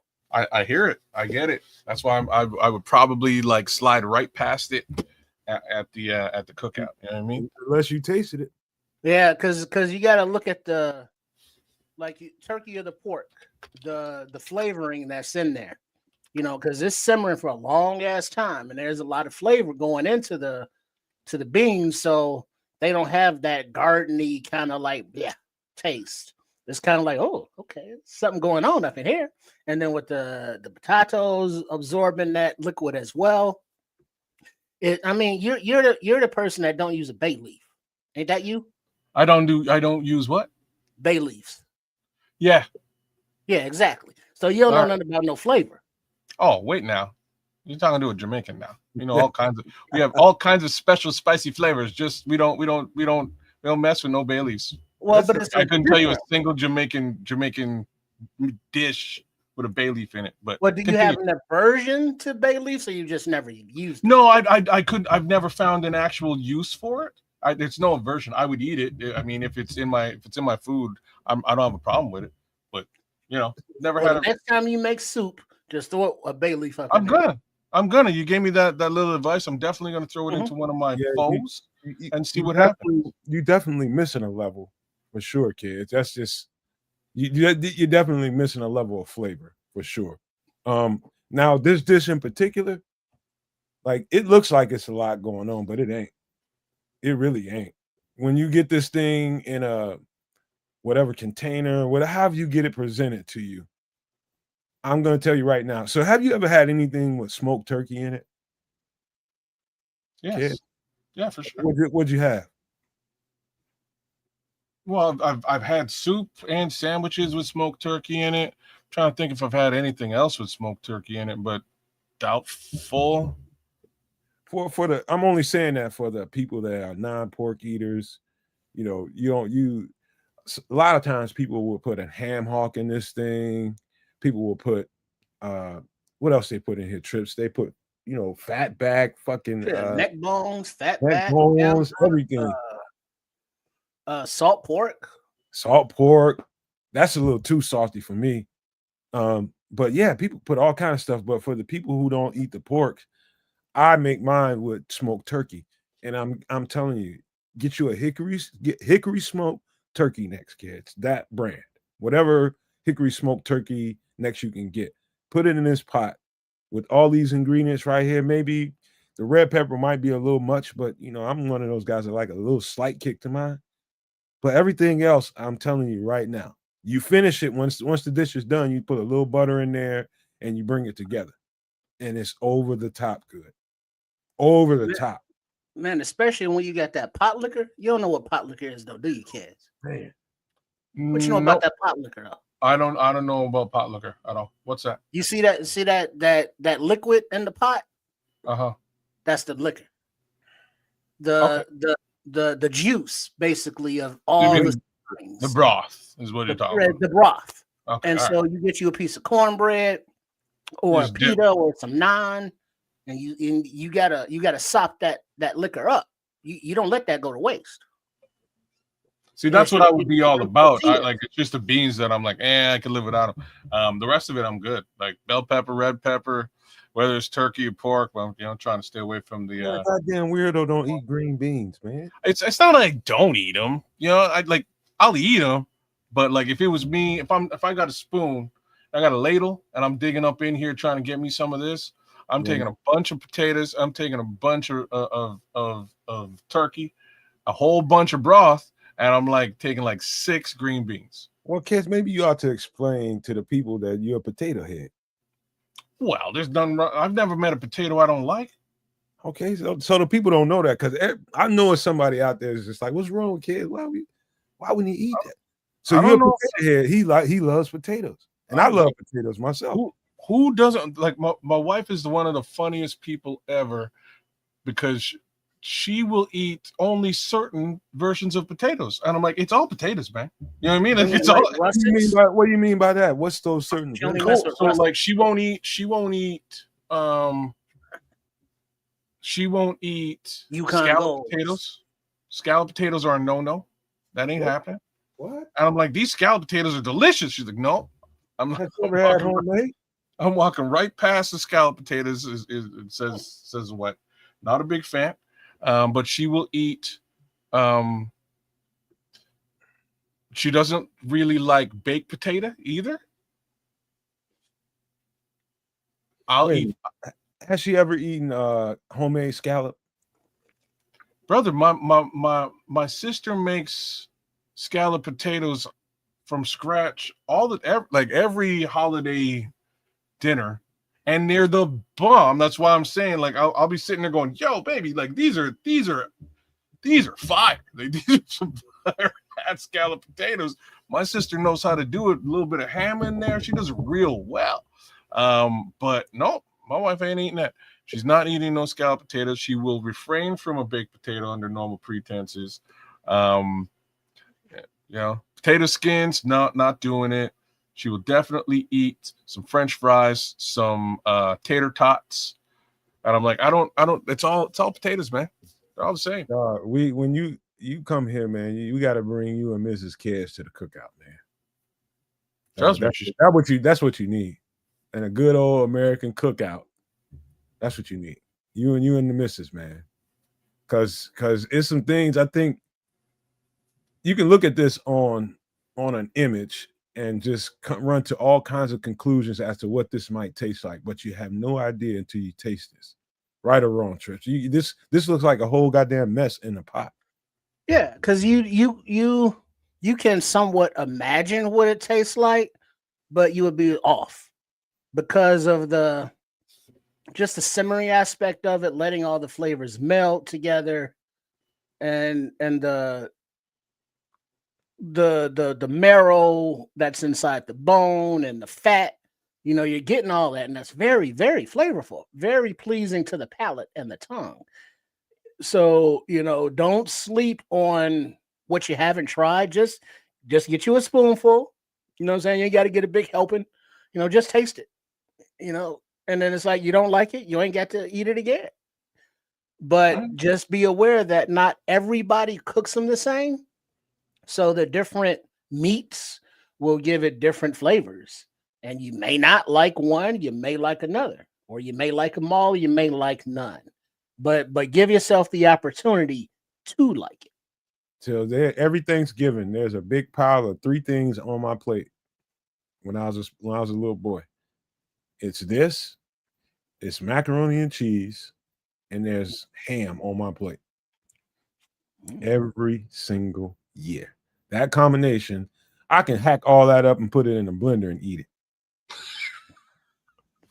Well, a popular thing that I want to make if I get enough leftovers together, you get every scooping or serving of every every dish that's served during the meal. You have your turkey, you got your ham, you got your stuffing, you got your dressing, you got your greens, you got your mac and cheese, you got your cranberry sauce, you got your gravy, you got your green bean casserole. You get all of that and you put it into a pie crust like a pot pie, and then you top it with mashed potatoes and you put that in the oven, let it bake together, and now you get a Thanksgiving dinner pot pie, and that would be something that I think I want to try and put together. I love how you had to put that one up again. Listen, Wendy City, you don't know what you're talking about. You got to read what he's saying, man. Wendy City 88 888 is saying, imagine having to be Canadian during Thanksgiving. Couldn't be me. You just don't know, man. It's a whole nother level. Hey, man, Thanksgiving here is virtually the same thing. You're missing very little. I'm just saying, like, Very. There are nuances different in Canadian Thanksgiving versus U.S. Thanksgiving. Dog, Only you get nuance. somebody's grandma or auntie with them fat back arms, the back of their arms big, whooping up some in The that chill kitchen. going. Do you think Dog, they have old ladies over here? We don't have old dog, ladies. they ain't like the ones over here. I guarantee Old lady. you. Come on now. Old ladies in the kitchen is old ladies in the kitchen. That's a universal. That's a universal thing. I'm just gonna say they might be making collard greens, which again you're not gonna see over here. There are nuances difference, man. Just a couple of things you're gonna find over here that you wouldn't find over there, and vice versa. But for the most part, those staples that Trip just yeah, man, we don't do collards over here. Oh, you know what, man, Vizzo Joe, I'll tell you a funny ass story. Yeah, if I tell you, it's gonna get carried away. I'll tell y'all if y'all want to hear, man. The first time, and like I only ate tamales like 3 times, but the first time I ate it is funny as a motherfucking dog. Y'all would fucking die laughing and slap me upside my head at the same time. Y'all be laughing and hitting me at the same time. Like, what is wrong with you, dog? So a girl, real quick. So a female at a job I was at in Atlanta, I was managing a temporary agency, and I didn't realize that she was really on me like that. But she was on me, and people was just like, "Hey, man, you know this old girl?" And I'm like, "Man, I'm busy working. I ain't got time for all that." She's somebody in the office, and long story short, I ended up being the only person in the office this afternoon. Everybody's out in the field, doing sales and all kinds of different stuff. And I get a call on the phone. She's like, "Hey," it was the Latino lady that made some tamales and sacked them up, and they was hot and everything. She said, "I left something for you. Did you eat them?" I was like, "What is it?" She's like, "They're tamales. I made you tamales." I was like, "Oh, okay. Well, thank you. I appreciate that." I said, "I'll try them." She's like, "Well, call me back and let me know." And so I go get them. They all wrapped up in foil. They're still warm. And yeah, that's exactly what happened. That's exactly. You didn't peel the wrapper off. I didn't know shit. I didn't fucking know. I had no idea, Patrick. So I go get them, and they smelling all good. I just unwrap the things out of foil, and I was just like, I just bit into it. I was like, what is this? Damn. I was like, what is this? So I was just like, and I bit it one more time. I was just like, maybe. I was like, nah, something's. So I get on the phone. I call her. She was just. I was like, well, something's up with these things. I was like, they tough. I said they tough. She's like, what do you mean they tough? They're soft as hell. I was like, I bit into them, and she was just like, well, did you take the what you call them, the husk off? Husk. I was just like, what's that? She's like, what's wrapped? I had no fucking idea. Look at Vizzo Joe laughing at me. I had no fucking idea, y'all. So is it wrapped in paper? No, it's wrapped in a corn. On a corn No, husk. he never had them either. He never had them. I never had tamales. No, that's another thing about Canada that sucks. Like, we don't get real Mexican food over here. We don't really get, like, you have to go to a Latino's house to get that. And luckily, I've dated a couple of Latinos Latinas over the years. Latinas, hot and always spicy. Yeah, I got a little bit. They'll cut you. They'll cut you deep. Yes, I may have also have been cut. Yeah, she loves mashed potatoes and gravy. Like, I'm telling you, it's just a little her thing, man. She ups and downs with the potatoes. I'll never get it, but go figure. You had 3 tamales today, Joe. Okay. You get what kind? I mean, because they're all different, innards for tamales. Look at Patrick. He said he did it too. Well, I mean, I was Yankee. I remember going on a field trip someplace, and somebody gave me a Baby Bell thing of cheese that was wrapped in a little netting and with that red shit around it. I took it out the netting, then I just bit through the red shit. I didn't realize you were supposed to peel it out of the red shit. Well, we don't know. I was like, man, this cheese is kind of waxy. This cheese is kind of waxy. You had a baby. You tell me you ate right through a Baby Bell. Yeah. So yeah. So I ate the cheese and that waxy outer shell.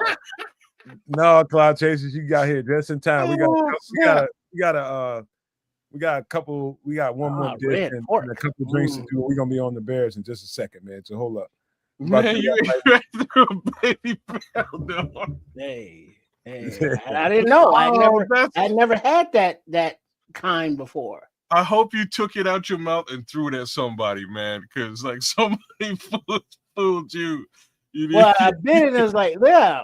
But then I looked at it and saw the cheese on the inside. So I spit what was in my mouth out and I used my thumb to dig out the cheese. So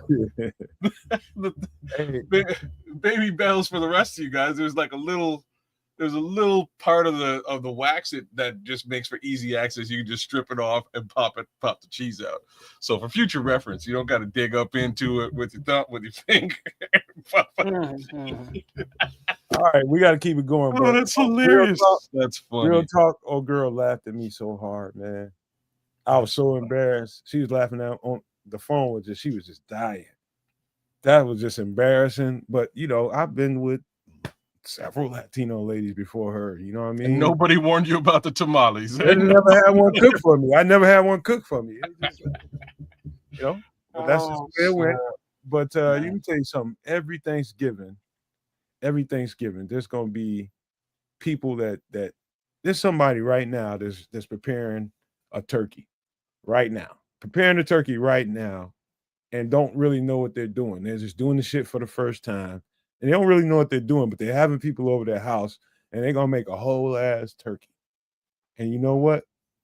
Somebody's gonna have this shit going on in their turkey. When it's done, they don't forget to take the giblets out the package. They don't know nothing about that thing is in there. They got that thing right out the package, put some seasoning on that some beef, and threw it in the oven and gonna have a whole ass Thanksgiving dinner. Just know, if I come to your house, you invite me to your house, and you cut that thing open, and this comes out of it, I ain't coming back over there. I'm just gonna tell you right now, I ain't coming back. Ain't no reason for me to come back. You know what you're supposed to do with those, right, kids? No, what do you do? What are you doing with it? Well, the giblets, I chuck it right out. You chop them up and turn them into gravy. Oh, you're making your gravy out of that. Okay, yeah. I mean, the same way that shout out to Chef Trips, as he made that gravy earlier. Same thing. So you just make the actual, you chop up the giblets because now you got actual bits in there, and then you can also use that gravy that you pour over your dressing and your stuffing and your mac and cheese and everything that get that gravy in there. So you get a meaty turkey based gravy with actual turkey parts in it. You don't waste none of those parts. I'm with you. I'm not a fan of turkey gravy.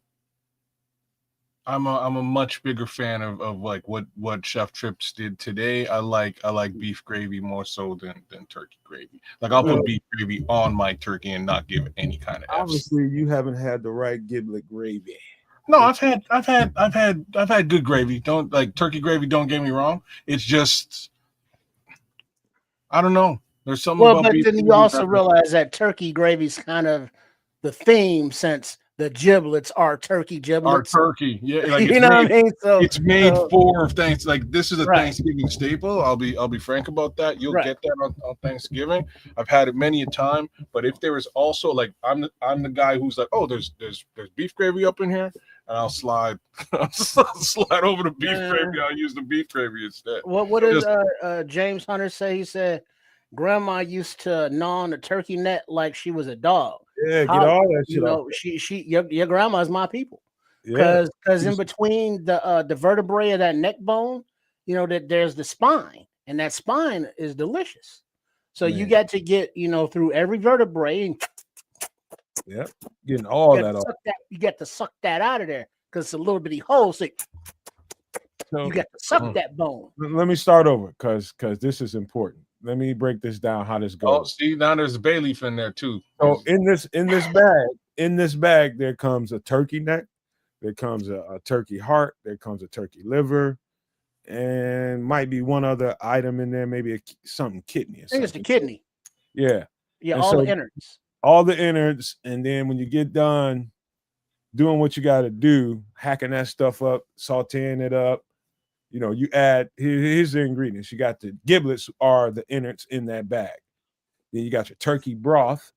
Then you got your onion, you got your carrots, you got your celery, you got your bay leaf, you got your thyme, you got your pan drippings, which is probably the most important thing. So when you're making this up, your turkey is obviously cooking and is dripping off some juices, right? So you grab some of them up and you throw them in there to bring that together with that roux at the end, that butter and that flour when you're bringing it all together to make this up. So you've already hacked up all the you make it into giblets. That's why they call it giblets. You hacked up all the little pieces to turn it into that. And maybe that's a turn off to a lot of people if you know exactly what it is before you eat it. So the first time I ate it, I had no idea what it was. All I knew it was giblet gravy. And so later on, I found out exactly what it was. I was just like, damn, would I have eaten that knowing this ahead of time? Hmm. Absolutely the best gravy I've ever had in my life. Turkey giblet gravy is the shit, bro. Absolutely the shit. Delicious. It's good.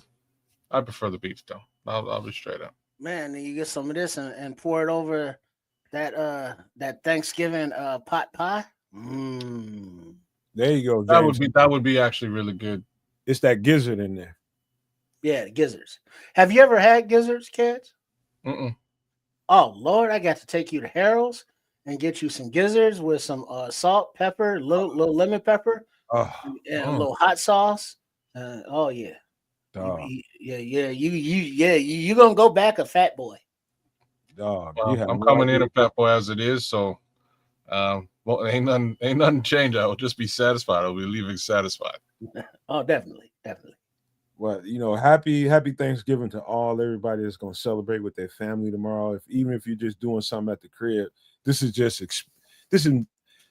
love, man. This bring back a lot of memories for me as a child, man. These things, first time you taste stuff like this, man, you never forget it. First time you taste it, you never ever forget it. Yeah, hell yeah, Vizzo Joe Gizzards are fire as hell. Especially, I don't know too many places outside of Chicago that really specializes in. Yeah. I can't really think of any place I really gotten them outside of Harold's. Yeah, it's a Chicago thing, man. It's definitely a Chicago thing. I've been down south in a few different places. I've never I really was like, seen they don't do it in Texas? never heard of it. No, huh? I'm not saying they don't, but I've never heard of it.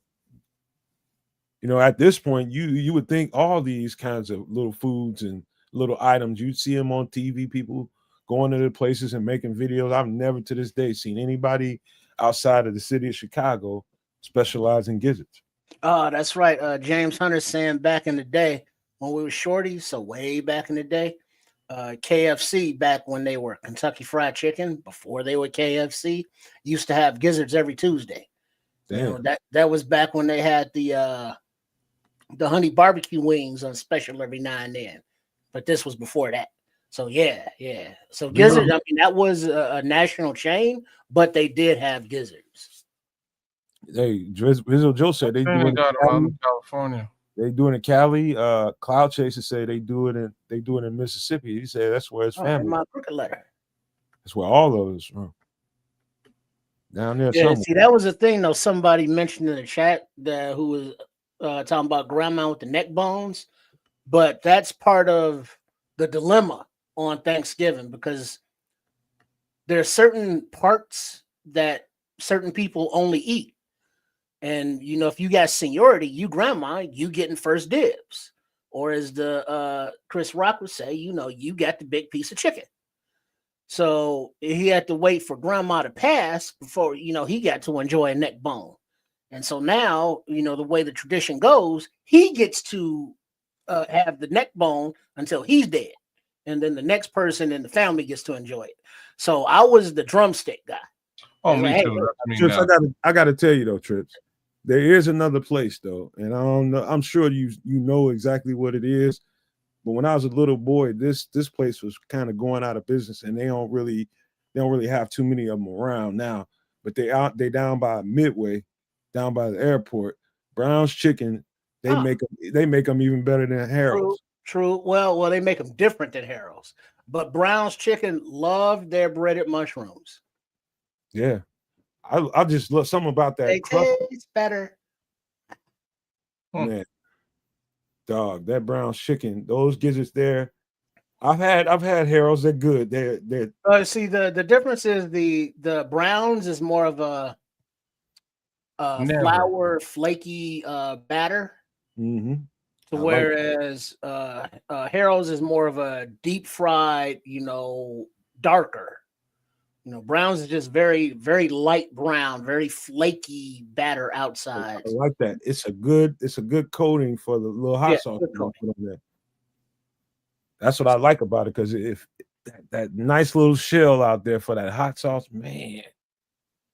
Brown's by Midway. I don't know if they got them anywhere else, but every time I go to Midway, while I'm getting somebody from the airport, I'm stopping at Brown's getting me some. Yeah, there's one out there, and there's one up on like Toohey and Lincoln area over there by up there, Devon and them. So just on the outskirts of the city, basically. Mm-hmm. Oh, yams are those sweet things, and ain't no yams without the marshmallows. So stop tripping. Oh wow! Don't get me talking about Browns and Arthur Treachers. That's a whole other thing. Fish and chips.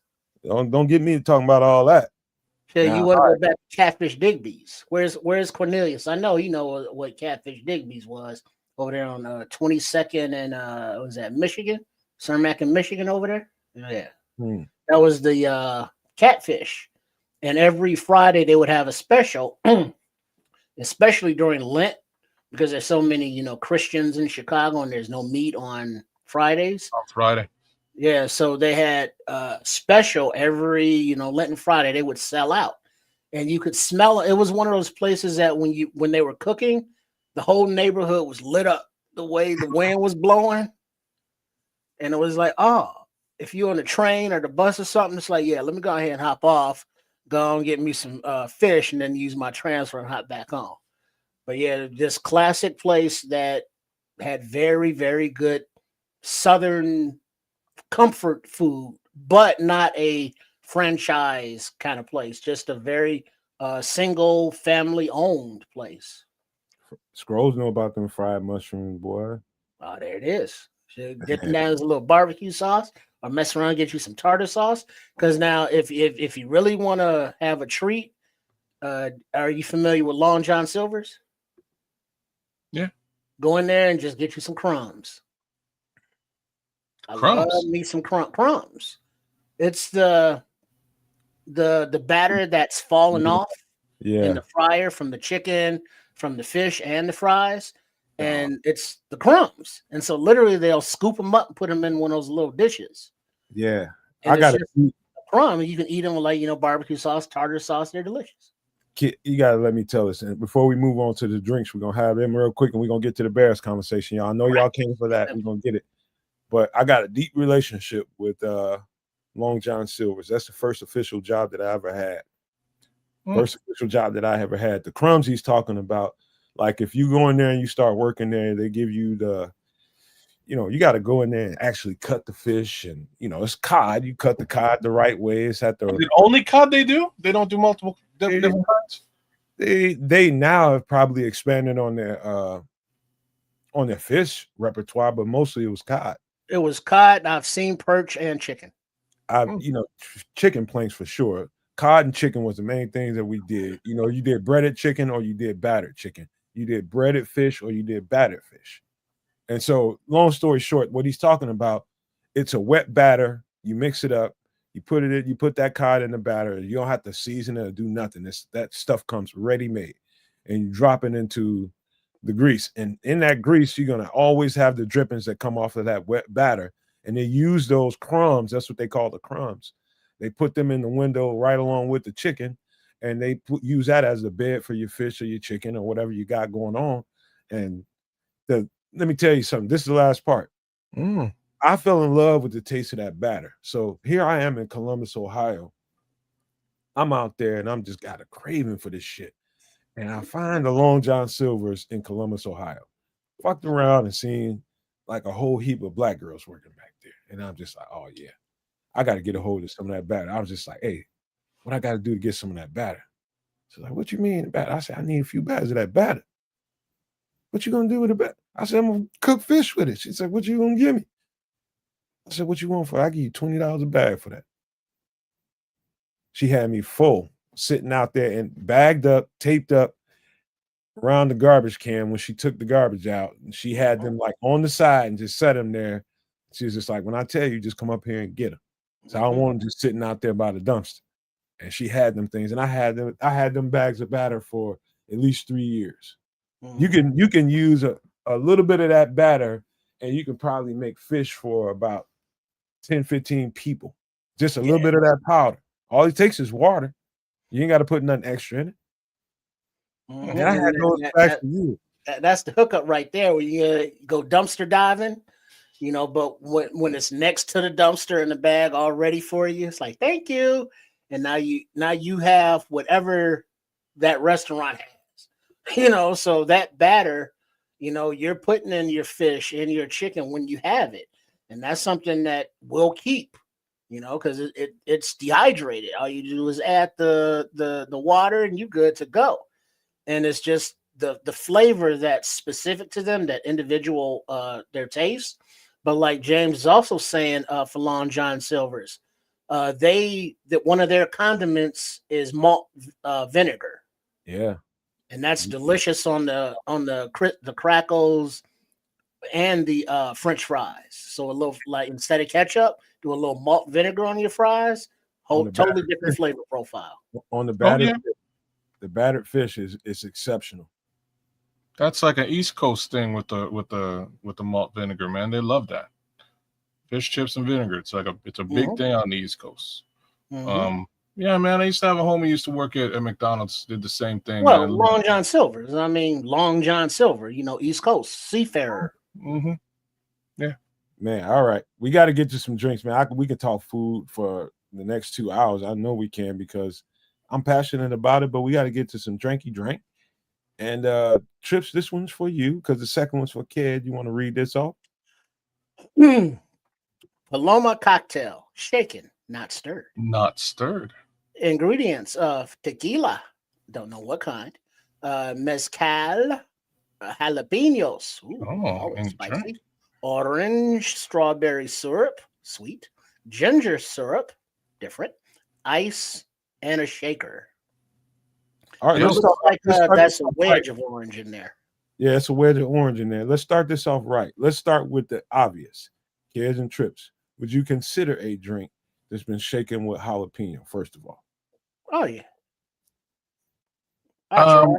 I've never had anything that even remotely looks like this, but this sounds interesting enough for me to try for sure.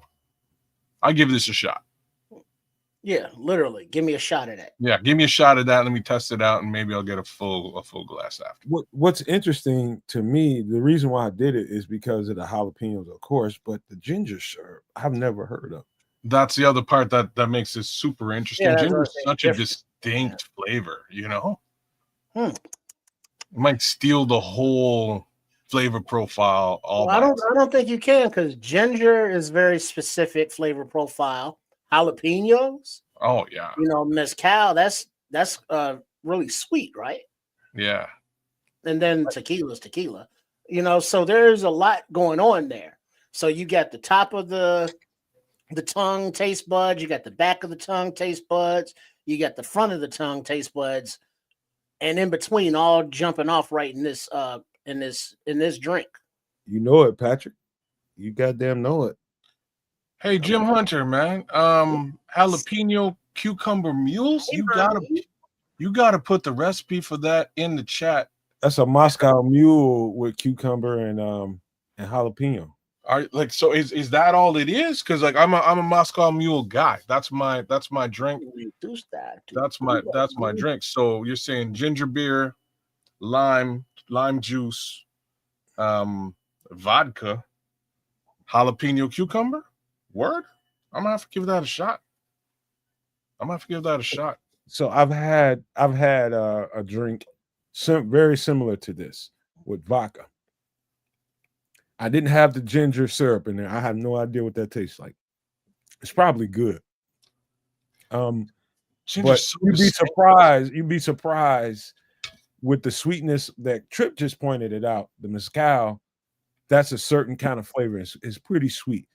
The variation of flavor, what hits off of each other. You'd be surprised at that twang of that jalapeno. It's not like it's going to be hot. It's going to burn your ass up. It's not going to do none of that.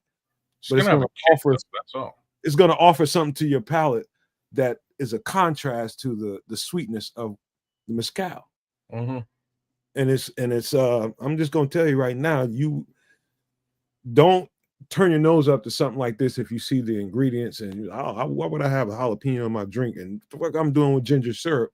You'd be surprised what the flavor combinations might do to you. Crazy. That's very interesting. Like I say, it sounds like it would have a little bit of a kick. I would definitely test this out and see where it leads me. I have to say. Anything else, Trips, kids? No, I just want a little shot of it. See what's up. This next one is you, kid. You can lead with this one. I think you might like it. What do we got? The Half-Blooded Prince. Sound like my kid. Pomegranate juice, whiskey, raspberry chambord. I don't know what that is. Lemon juice, maple syrup. Oh, that's why it's me. Yeah. It's also something you're missing, kid. You probably don't see the it's kind of hidden back there.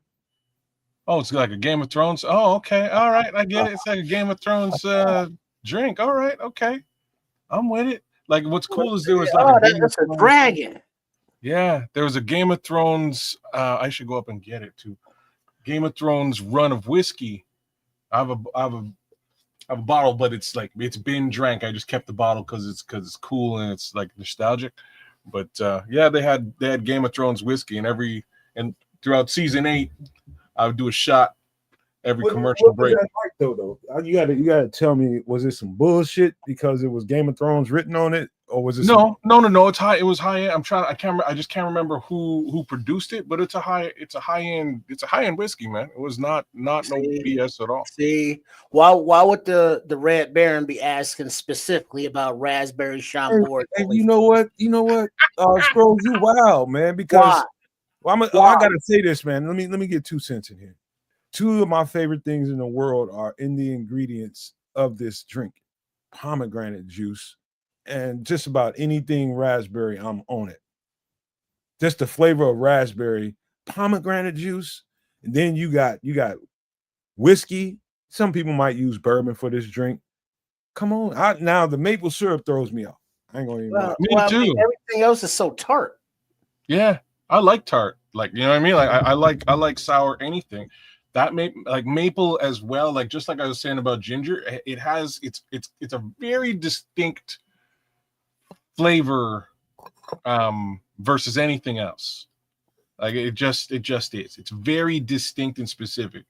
So to the person who pours Aunt Jemima's up in this and starts drinking it, I would slap the shit out of you. It has to be real. Because it's not maple. No, it has to be real ass, straight out the damn tree Canadian maple syrup. There's nothing better than it. But like I don't know. I don't know if I would actually I don't know if I would really put that up in this drink. I think it would. By the way, it's not a shaken drink; it's a stirred drink. It would have to be stirred, man. You'd have to stir this up. Like maple and whiskey stand alone, delicious.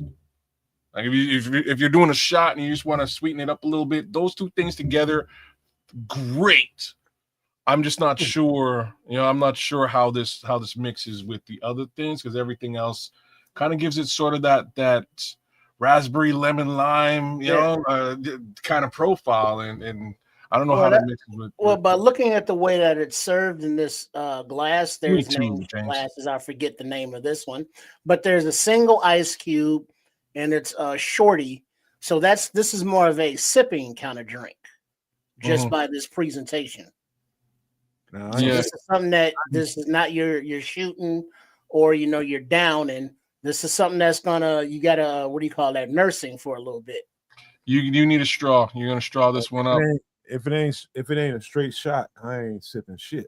No, this ain't no shot. Look at that. That's like I mean you don't put an ice cube in a shot. Yeah, I know. And look at the size of that. Yeah, that's you shooting this, you getting home some other kind of way than you realize. They're carting you home. Oh, this is kind of sexy looking to me. I ain't gonna even lie to y'all, man. This reminds me of this music.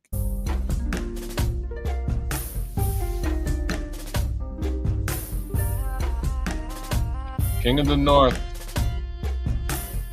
He who swings the sword, no, he who casts the sentence must swing the sword. Who's that? Who's that passed away? Peter Tosh? Say again? Who just passed away this week? Not Peter Tosh. That's the other guy. You know what I'm talking about. I know what you're talking about. I can't think of the name right off the Jimmy top. Cliff. Jimmy Cliff. Jimmy Cliff. Oh, the harder they come. Pause. Great film though, mind you, for those of you who haven't seen it. Great film. But even better soundtrack, by the way. One last little note on this drink before we get to some Bears conversation, because we're right here now. Pomegranate juice is a hidden gem. For those not familiar with it, I'm kind of not familiar. It's good for your kidneys and your liver and your whole flushing system as you get older. Yeah. Yeah, just pomegranate juice in general. It's like that one. It's because it just looked like so much damn work. You know what I mean? Like that was it for me. My sister used to crush the pomegranates. My kids love them. I just looked at it and I'm like, like it's like a whole science project to get the juice out and to like enjoy this fruit. It's a well-known.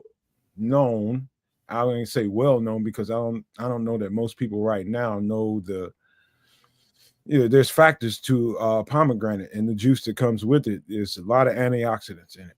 I'll just say that's a good place to start. If you want to detoxify your body in any situation, pomegranate juice is a good place to start. Well, maybe I'll start to have to add that to the diet because, like I say, it's just one of them things I've kind of circumnavigated over time. Sounds like something I would enjoy, but I look at it and I'm like, damn, like. That's something. The pomegranate juice is just something that you can add to your routine and repertoire, just to even just change up the flavors and the taste that you have now. Just give it a little curveball. Maybe instead of drinking it every day, you drink it like once a week. Depending on how you like. What would you compare the flavor to? If pomegranate, kind of a bitter, not sweet, but not tart bitter, but more of a pungent bitter grape juice. Okay, like real sweet, concentrated grape juice kind of thing. Okay, all right. Grape juice. You'll love this. All right. Yeah, I mean it's like a intensified grape juice. I don't know about y'all, but that's just for this. Thank y'all. I just got inspiration. I'm about to order me a couple of cases after this blackout is over. So the blackout is, people are trying to hurt the billionaires and not buy from stores, big brand stores, and trying to buy local. People that own businesses in their local areas. People are buying from now to, I think, December 2nd. We are adhering to that in this house. We are adhering to trying to saw palmetto there, Scrolls. Taking it to the billionaires and not buying, from your regular brands. Everybody orders from Amazon. We're not doing shit until after this, man. We're gonna make them feel us. So that's going on right now. But get you some pomegranate juice, kids. It's gonna change your life. All right, I'm with it. Again, if you're gonna compare it to grape juice, damn. This is more of a, like, grape juice is delicious and all and has its own health benefits, but pomegranate is more better for the whole plumbing system. It'll really clean it out and detoxify more. Read what Sproles is saying. I'm with what he's saying. Drink pomegranate juice and take saw palmetto daily for prostate support. I'm so with the saw palmetto. I use it quite frequently, and it works. There's all kind of properties in it that helps you in all kinds of different ways to just to detoxify your body. That's one part of it, but other parts of it gets into your bloodstream and helps you in other ways too. And you can also, it's not just about how you how you consume it. You don't have to necessarily drink it straight or a shot. If you do smoothies, just add it to your smoothie, because you're getting the benefit of it in there, just mixed all in with your fruit, your other vegetables, or whatever you got in your smoothies. In fact, I haven't even bought my Christmas yet. After in another week or two, I'm gonna buy my Christmas. I'm getting everybody goddamn pomegranate juice. All my older relatives, my mom, my grandma, everybody getting pomegranate juice. They're gonna be like, man, fuck you. As soon as they be drinking it all healthy, and she'll be like, damn it, no. Yeah, they be talking all that bullshit. They be like, I see all them goddamn pomegranate juice is gone. Well, but remember back in the day when it was like, oh shit, Toys R Us, Jeffrey Giraffe, and all them fools be going up and down the aisle, be like, ooh, I want this, looking in the newspaper on Sunday when they had the big toy sections, and it's like Christmas is coming, and it's like you get the toy, and then it's like you shaking the box, it's like, oh, what does it sound like? What does it sound like? And then you open it and it's like, socks. What the fuck am I gonna do with socks? Be mad as hell. But then on a cold day, and like in a few weeks in January, and it's like, that window got all this cold and white stuff on it, and I got to go 2 blocks to the bus stop and wait for the bus. Them socks come in handy, don't they?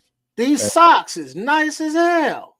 Okay, I see your socks. Look at So James it's like, Hunter. practical gifts.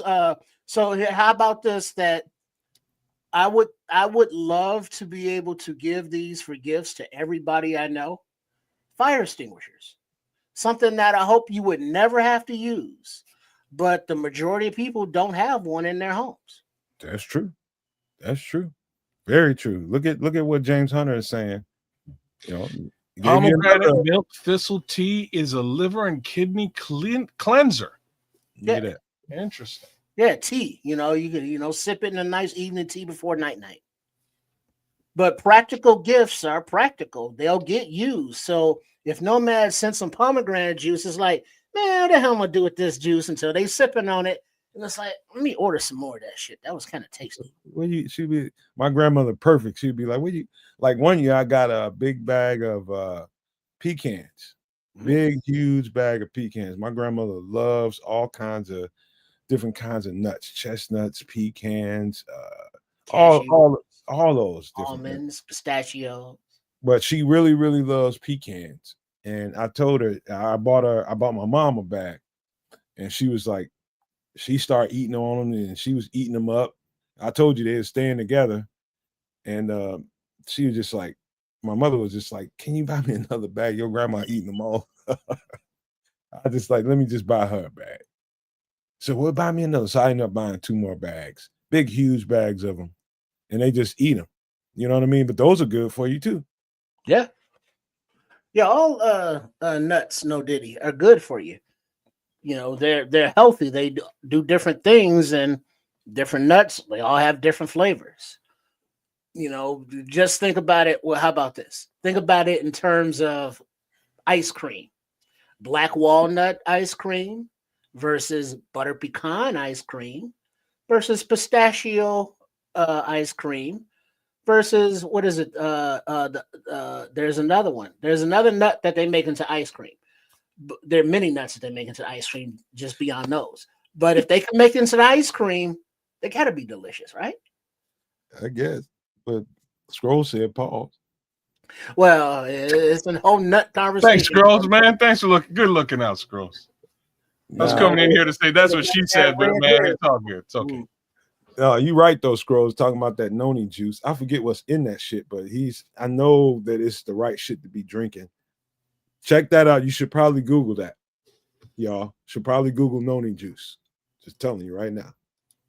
Especially the males around here. All right. Any last thoughts on this, man? This has got two of my favorite ingredients in it, and you throw whiskey in it, and I'm gonna drink the shit out of this. I'm not putting maple syrup in it.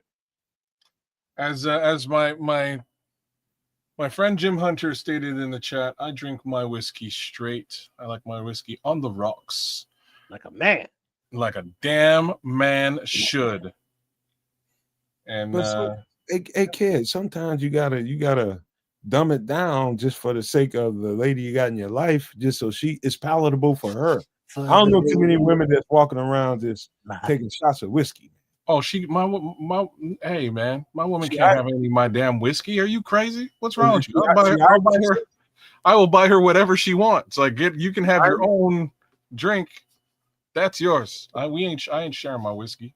That's my damn whiskey. Well, what if she enjoys whiskey? You just get her own. Then she will get her own bottle of whiskey, and we won't fight over it.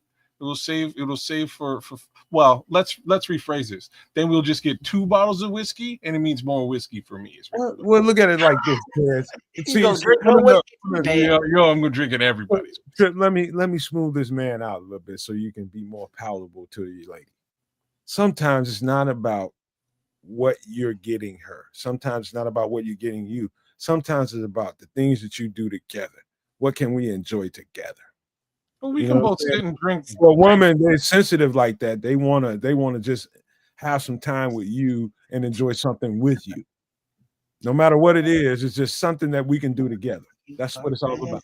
I can't argue with you, but at the same time, that leads to men drinking super fruity ass drinks, and you gotta go down that road, bro.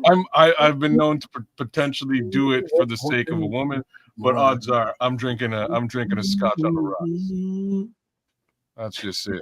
Give me a Glenfiddich and leave me alone. Trip's having a moment. With you. So let me tell you, baby, let's. Man, let me get this off the screen. Oh, he killed you. He shut you down. This man is gonna go into. Let me get this off the screen. Here we go. All right, we gotta talk about some Bears. Let me share my screen. We gotta start with the injury report, and we'll go from there. Let's talk about each guy individually, if y'all don't mind. Let's talk about each one individually. Wow. All right, let's do this. We're doing this. This is what we're doing. Be all over the place, kids. Can we make this bigger? Let's make this bigger. I'll make it bigger. There we go. All right. Good job. That's what she said. Snap. We missed the whole There you go, James Hunter. There you go, James. Going to appease the wife and watch a movie must be a rom-com. Speak of the devil, Jim. And James, you while you watching that movie, make sure you rubbing those feet. Hey, so your weird ass better be quiet when we talk about football. Give him a little stroke for old triple I. Damn. Then you go take care of your BIZ, James. All right. So start with TJ. We got a short week. That's what this looks like. It worries me a little bit less than it would on a long week. So we'll see. We got TJ Edwards with a hamstring. He did not practice. Ruben Hippolyte shoulder. Holy cow, we're in deeper into that linebacker core. Ruben Hippolyte shoulder did not practice. And this goes for Tuesday and Wednesday. Dom Robb concussion did not practice. Noah Sewell elbow did not practice. Tariq Stevenson hip did not practice.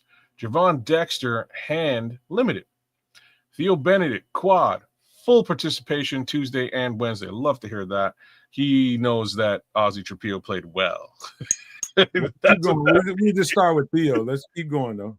Kyler Gordon calf full participation across the board. That's beautiful to hear. Travis Homer hamstring knee full participation. Jaylon Johnson groin. Oh, looky there. 2 days of full participation from both of the cornerbacks. Look at the star beside that asterisk.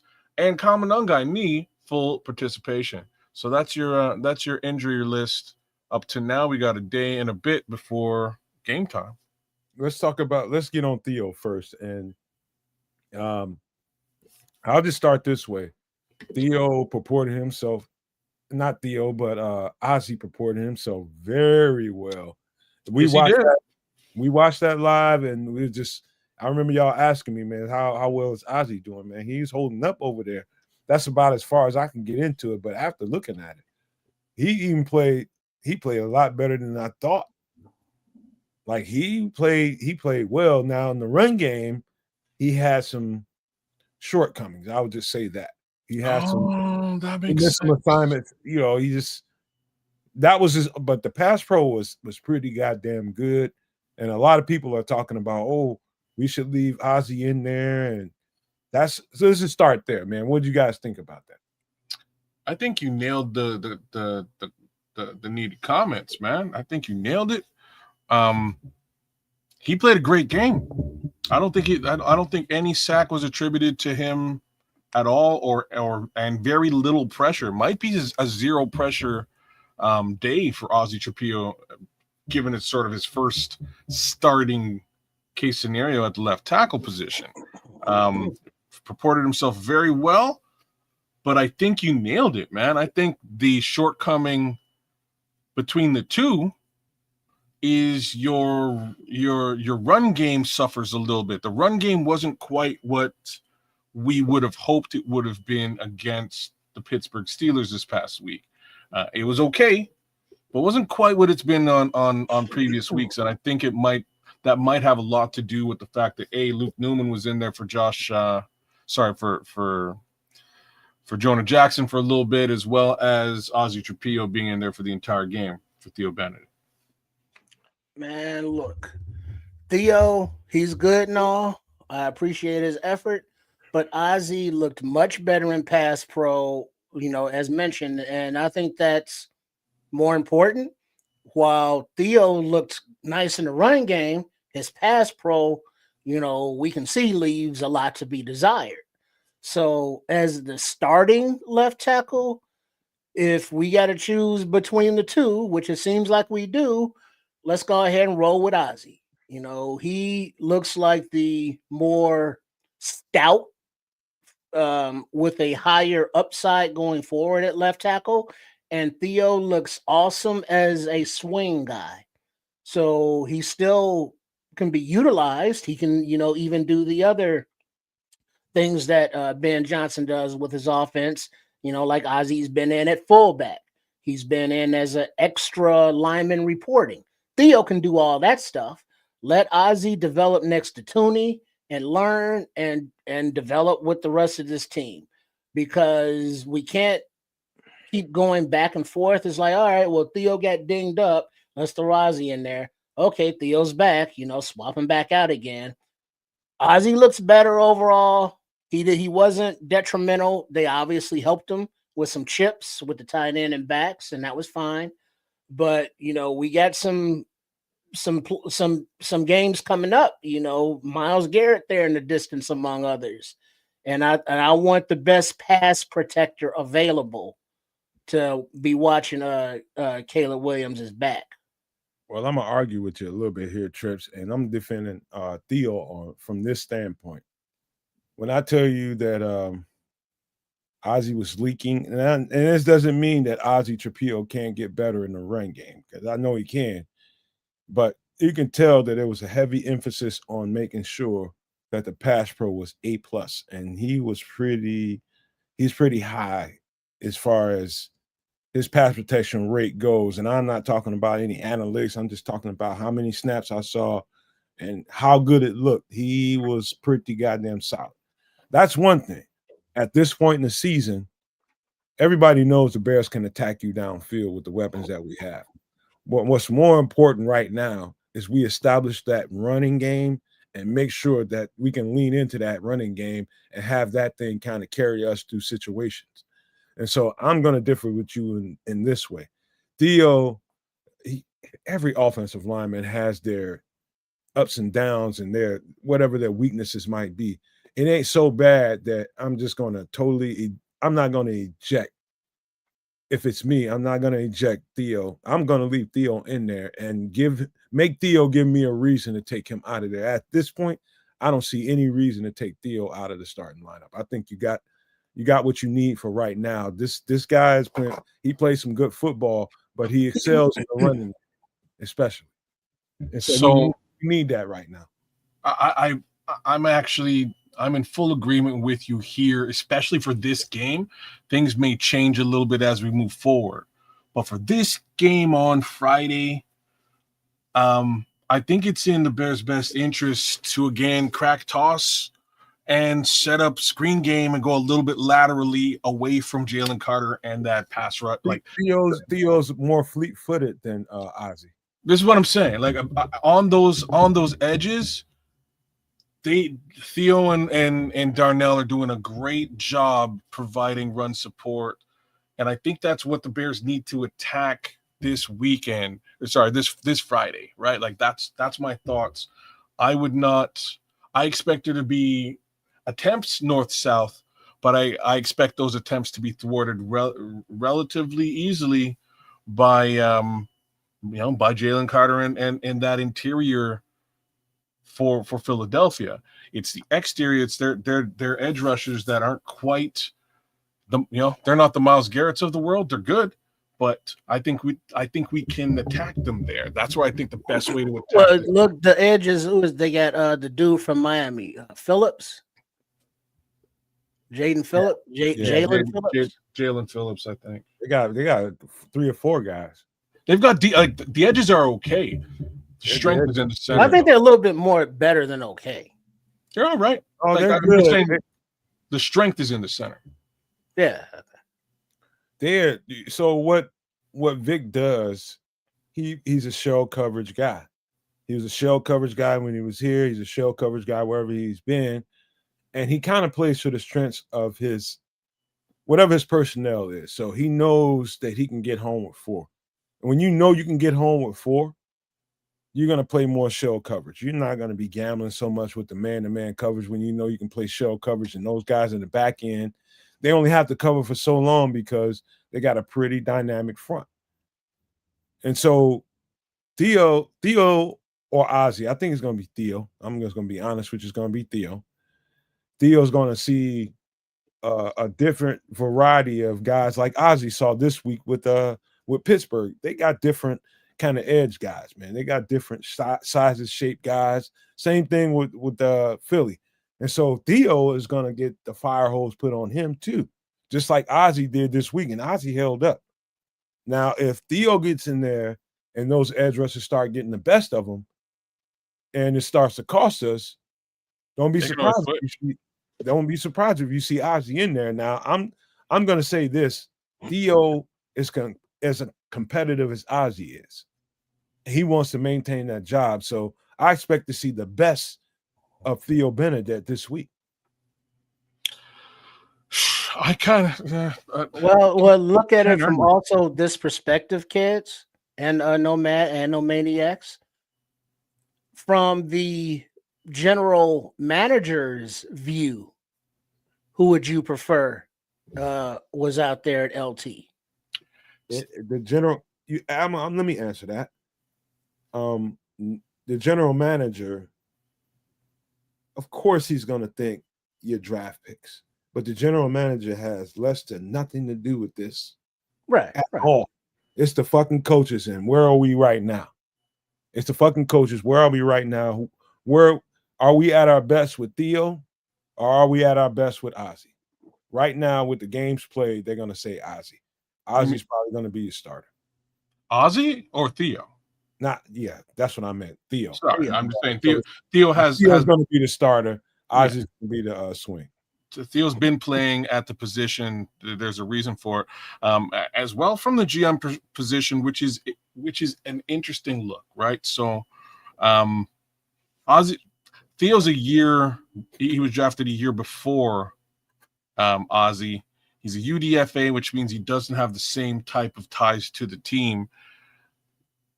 Starting a UDFA and having him play well on what might be one of the better offensive lines in the league right now is a very interesting prospect. If they don't decide to have him stick around over the course of the next couple of years, building him up now and trading him off for capital is definitely something in the cards. So there's a different way of looking at that too. Ozzy has talent. They want to start him. My thoughts is Theo runs the show until the offseason for the most part. and then they go back to competition again. If Ozzy beats him out, he takes a job, and that still bodes very well for Theo Benedet and the Chicago Bears, potentially in trade case scenario. Hey, kids, you know what this comes down to? You have to look at it this way. That don't mean you have to, but I'm just going to offer this as a perspective. Mm-hmm. Look at it this way. How well were we doing before Theo got nicked up? How well was Theo doing before he got nicked up? How well was the team doing before Theo got nicked up? How well was Theo doing before he got nicked up? To be honest, I would say he was above average, and I don't think you fuck with that just because he got hurt and somebody had a good game. Ozzy hasn't shown that he can do that for back-to-back games like Theo just did. Yeah. So you just nailed something, and I never really thought about it this way. So I'm gonna say something. You guys can refute it after I say it, but this team was losing before he got that job. When he got that job at left tackle, the entire season changed. Just putting it out there. Theo, when he got took over at left tackle. Game 1, Braxton Jones. Game 2, Braxton Jones. Game 3, Theo Benedet. This entire team changes. And the worm did turn. You know what I'm saying? So I wouldn't be so fast to get him out of that position. I would definitely ride the Canadian Eagle right to the Super Bowl if that's where we're headed. But we'll see. You know. But guess what? This is not a bad problem to have, as they say. You know, the kids say. You're damn straight. And it also got to remember that Theo, he was he dinged up in his rookie year. He got dinged up now. Now, granted, his practice is full participation, but the game's Friday, and then you get 10 days off after that. Do you give Ozzy another start just to give Theo just a little more time to get his body right? No. So that's an interesting case. Right now, though, the thing right now is we just stepped in a pile of shit, right? With respect to this schedule, and we got about 4 weeks to clean the shit off our shoe. These next few weeks are definitely tough. It starts right now, and I think it's all hands on deck right now, if at all possible. Jaylon Johnson, I'm sorry, you had surgery. You're ready. You're saying you're ready to go. Let's go, brother. Kyler Gordon, you're feeling it. You're saying you're ready to go. We need you. Tremaine, I'm sorry, you're gone. What can we do? Like, we're hurting in many areas there, just to sort of consider it all. But that's my thoughts, man. That's like it's all hands on deck right now. Let me answer Lawrence Kennedy's question. He says, Nomad, would you rather have a guy that's proficient at run blocking or a guy that's better at pass? Great question, Lawrence. And that is a great question, Lawrence. My answer is this. I would say that the difference in those two in pass blocking ain't that much different. I would say Ozzy was better in this particular game than Theo was. You know, it's a great pass blocking performance that Ozzy just put forth, and you can't take anything away from that guy. But that's what I'm saying, Lawrence, is that's one game, and you got a stretch of several games that you can grade Theo on and just kind of gauge, if Ben Johnson and the offensive coordinator, the offensive line coach have a conversation, they're gonna say Ozzy had a great game. This is my opinion. He had a great game. But can we count on this? Can we just snatch? Well, that's not the question, though, Matt. No, what you saying? The question is, would you rather have a LT that is more proficient in run blocking or pass blocking? He's trying to make the difference between the two. Well, no, just which would you prefer? So a run blocking heavy left tackle or a pass blocking heavy left tackle? I'll answer the question. Under normal pretenses, the answer is pass blocking. That should be the answer. Like, I'll be frank here. My thoughts for this season, this is a season where we're trying to allow the rookie quarterback to grow into who he is. In order to do that, we need to have a sound run game. And if the difference between the two is that the run game becomes sound and something that you can lean on, and that has worked, you keep it simple, stupid, right? Like that's now that's don't where I keep think it we are. simple. Look at Scrolls' comment there. When you have a franchise quarterback to protect, pass pro always trumps run back. And again, I'm fully with you. The same token, you need to have a run game in order to take the onus of the game off of the rookie quarterback's shoulders. We don't want him to be Superman every set of downs. We want to be able to say, hey, DeAndre, hey, Kyle, take the rock, get us into third and manageable. So again, he doesn't have to be Superman. And that's been the formula. And like that's the formula for this week. I gotta say this. That's been the formula all season. I gotta say this. We're splitting hairs because we're fans just like everybody else is. I'm no different than nobody else, no matter how much football I may or may not understand. We're all fans and we have our preferences. What I'm trying to say to you all is maybe the body of work is more important than your urgency to see another fucking football player out on the field. The body of work favors Theo. Right now, for sure. Well, just by what, like 4 games? It's no. Again, he's been in there since he's only missed 1 game, and he's been in there since. What do you think a coach is going to lean on? The body of work or 1 game? I'll guarantee that Ben Johnson is leaning towards what he's seen over the course of a season. But like even in the chat, this is a very interesting conversation because not only did Ozzy play very well at the LT this week, but the kid for the most part shut down Max Crosby. And the facts are, Theo had a hell of a time dealing with Max Crosby in that game. He had a hell of a time doing it. Didn't look good, and all of a sudden, Ozzy came in, handled Max, and they moved Theo to the left. And next thing you know, the offensive line starts to flourish, and it flourishes for weeks on end after that. So I'm not trying to take anything away from Ozzy Trapilo. I'm under the impression that he becomes sorry, Canadian. I think he will be the starting left tackle for the Chicago Bears in 2026.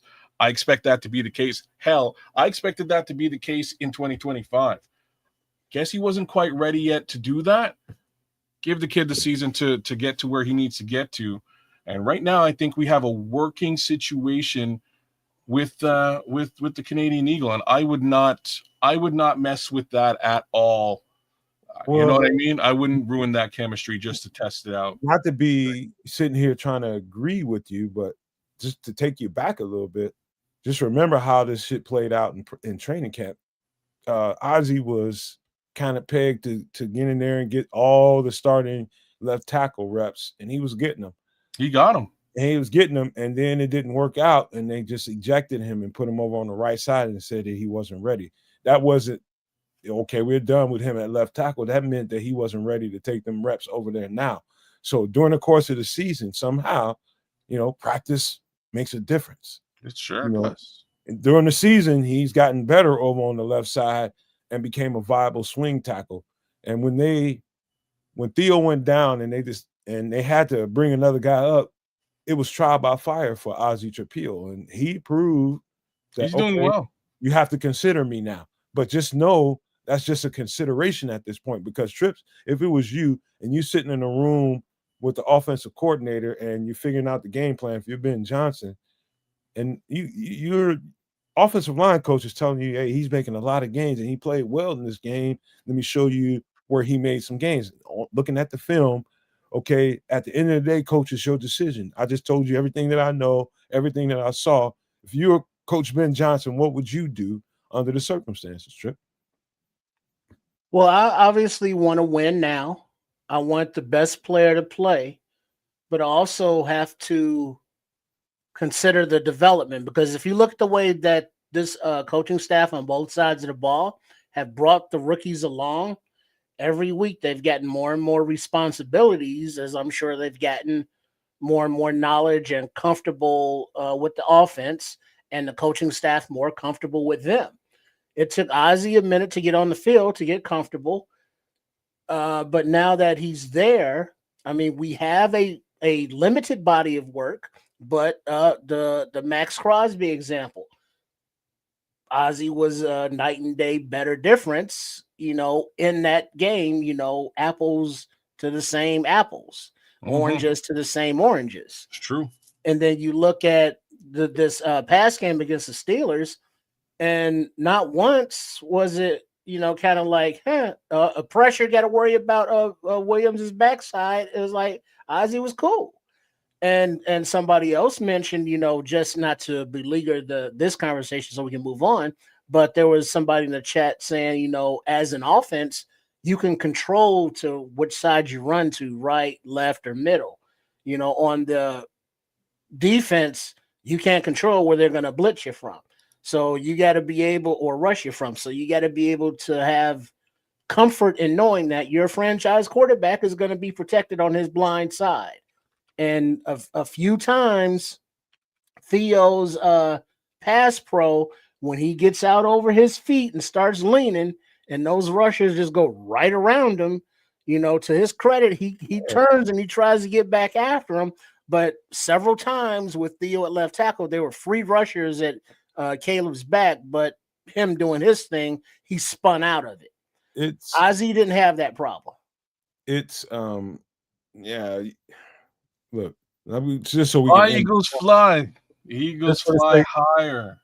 Just for the sake of us ending this conversation, we can pick holes in the situation, but at the end of the day, the coaches will decide. They're going to tell you exactly what they think, and I'll put dollars to anybody's dimes is going to be Theo if he's healthy. Yeah, and see, and like, Cloud Chasers and me are always kind of line of sight, man. This is exactly my thoughts on the issue. Give me the Canadian Eagle to finish the season and flip him for picks going into 2026 season. Like, that's what a real GM does. He plays he plays the undrafted free agent that he paid absolutely nothing to get. He turns him into a third-round pick going into this coming draft, and then you got some things going on. Like, that's I think you could do that. G-Man's comment might be as powerful or more. He says the coach usually doesn't put someone else in for a starter that missed one game. Yeah. However, I think it's the same thing, man. He probably is going to be the starter next year. He should be. They Theo have majorly raised his value. He's made himself some money. I think that. Oh, hell yeah. I mean, because flipping him for a third, I'm all over that, because now you draft another tackle, or you get a free agent. You still got Mills on the roster. I believe that Jordan Mills. You're still developing him. So if you can go from a UDFA to a third round pick or whatever, the way he's played as many teams that are left tackle needy, he's proven that he has value to a team. This is what I'm saying. He's already a commodity. You play, and let's really look at this, right? Like, the real view is this was probably the 32nd ranked offensive line in the NFL a year ago, right? Like, this was the pits. UDFA left tackle, this offensive line is now ranked in the top 10. By the way, kids, these are the best pockets I've seen in 20 years as being a Bears fan. Easily, without a shadow of a doubt, since maybe Olin Kreutz and Kyle Long were here together. That's probably like the last time you saw something like this. It's been a very long time. So the amount of left tackles that are required in the NFL is huge. People are always looking for them.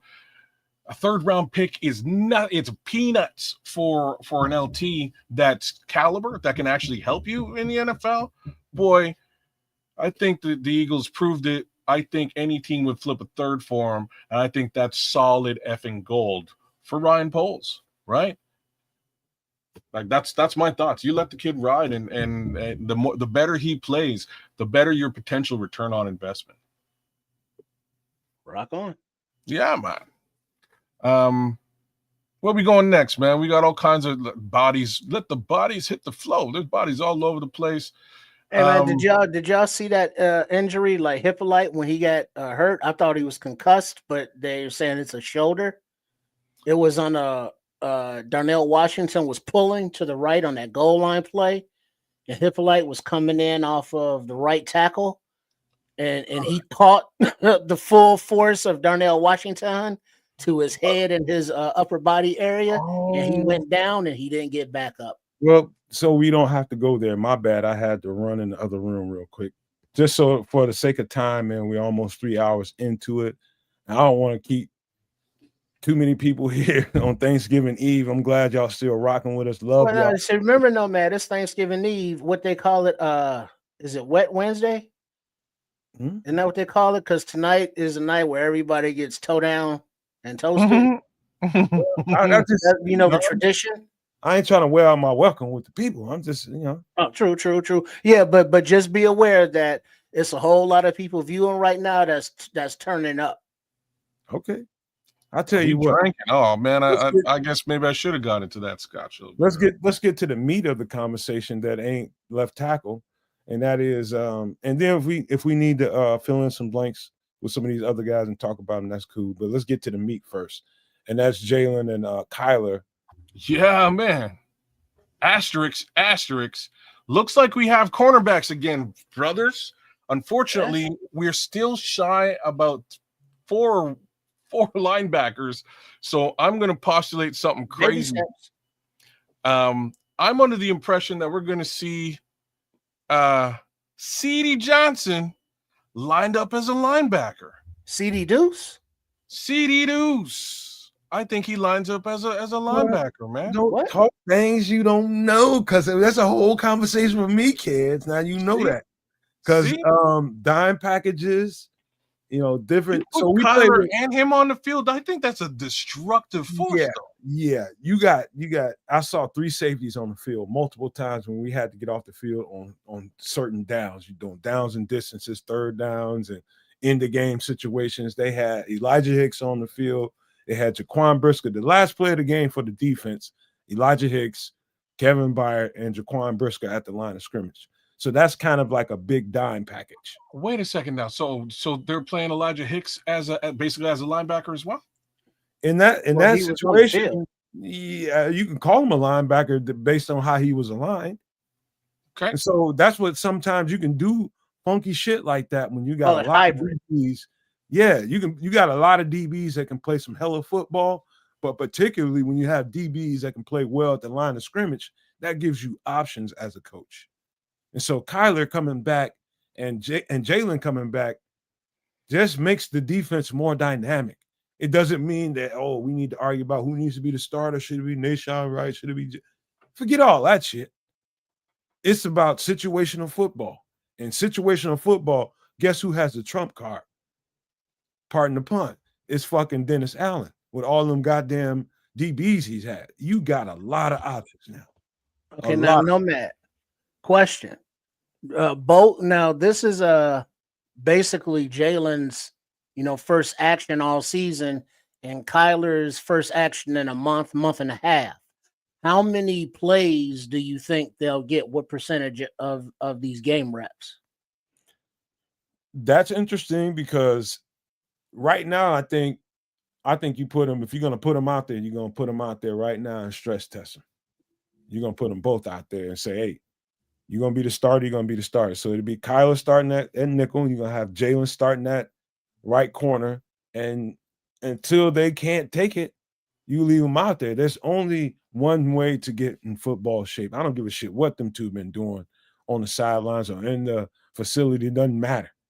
Until you play real NFL football, down in, down out, you're not in football shape yet. And so the only way to get in football shape is to do what? Play football. Exactly. So does this mean that we're looking at Nashon Wright at left cornerback? Nashon Wright's going to be a backup if Jaylon's who's starting at left cornerback? I don't think he's going to be a backup, brother. Like, yeah, I don't. He will. I think Tyreek is out. I don't. If Tyreek's healthy, he's a go. Tyreek's not healthy though. So Tyreek's a DMP right now for the past 2 days. he has been going out like he needs to rest. Like this is almost we're going to have the same conversation we just had a minute ago about. If you look at it that way, you got to think about who's been taking what reps where. Have you seen fucking Nation Wright go to the other side of the field yet? No, that's no, because there's nobody to make him go over there. So have you seen Jaylon Johnson play on the other side? No, but they haven't been on the field together. Well, but hold on. Here's the thing, though. You're looking at either Nation Wright or Nick McLeod starting at left cornerback because Tyreek is out. He's a DNP right now, and he's been dinged up.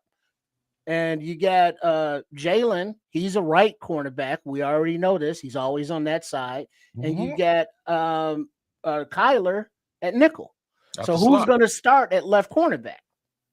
I'm going to be honest with you. If Jaylon, if they put Jaylon on the right side, I'd be hella surprised. That means they're doing some reps that we can't see, and they should be doing that kind of thing. And if you feel like that, to agree with you two guys, the right thing to do under that circumstance, if Tyreek is out, is give Jaylon some reps on the other side because Nation has played so well on the left side.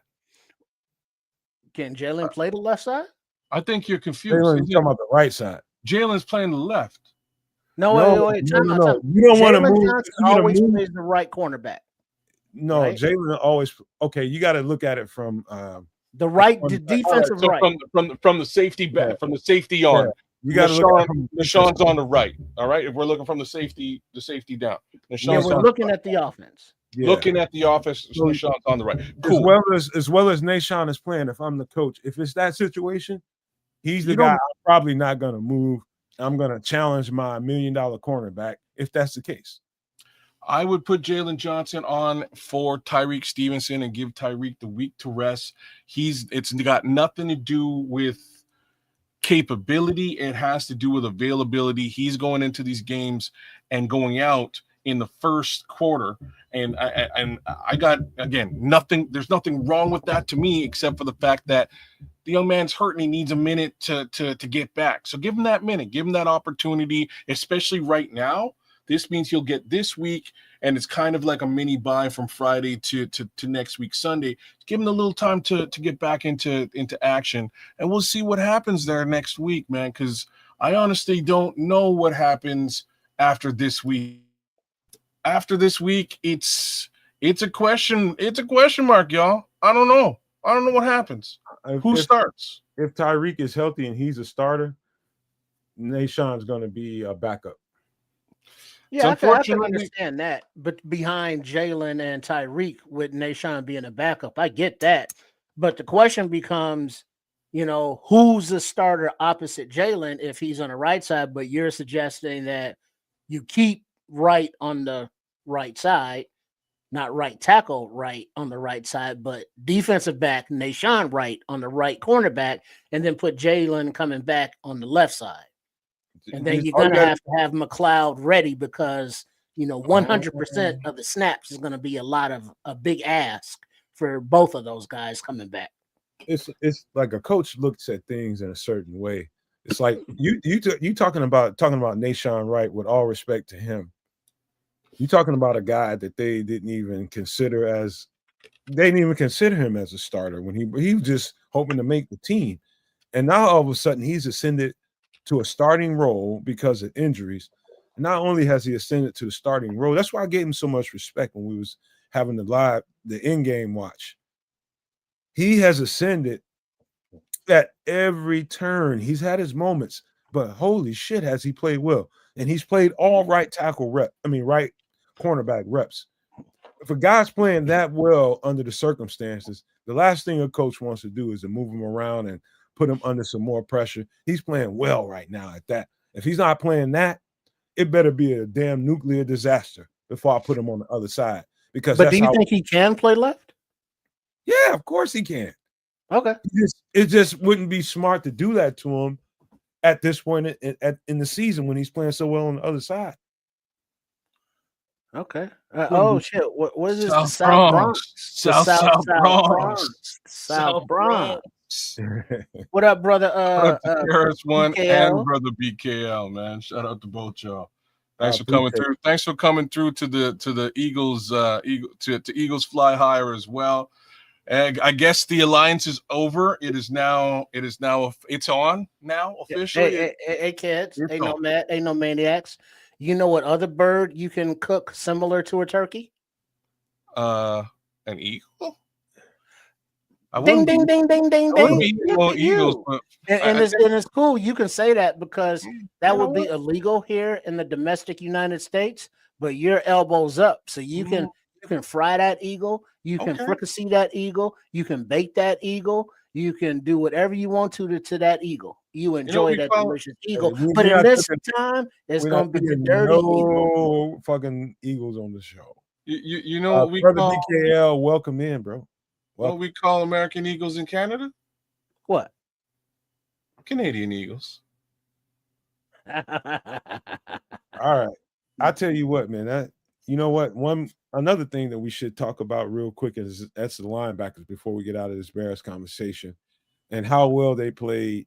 I was so damn impressed by the way them dudes played. First half was a little spotty, but that second half, in particular, DeMarco Jackson. I remember when we signed him. I think I remember talking to kids about him, and I was just like, "Dog, you don't underestimate this guy, man. This guy's played with Dennis Allen, and he's a very aggressive linebacker. He runs and hits like an MFer.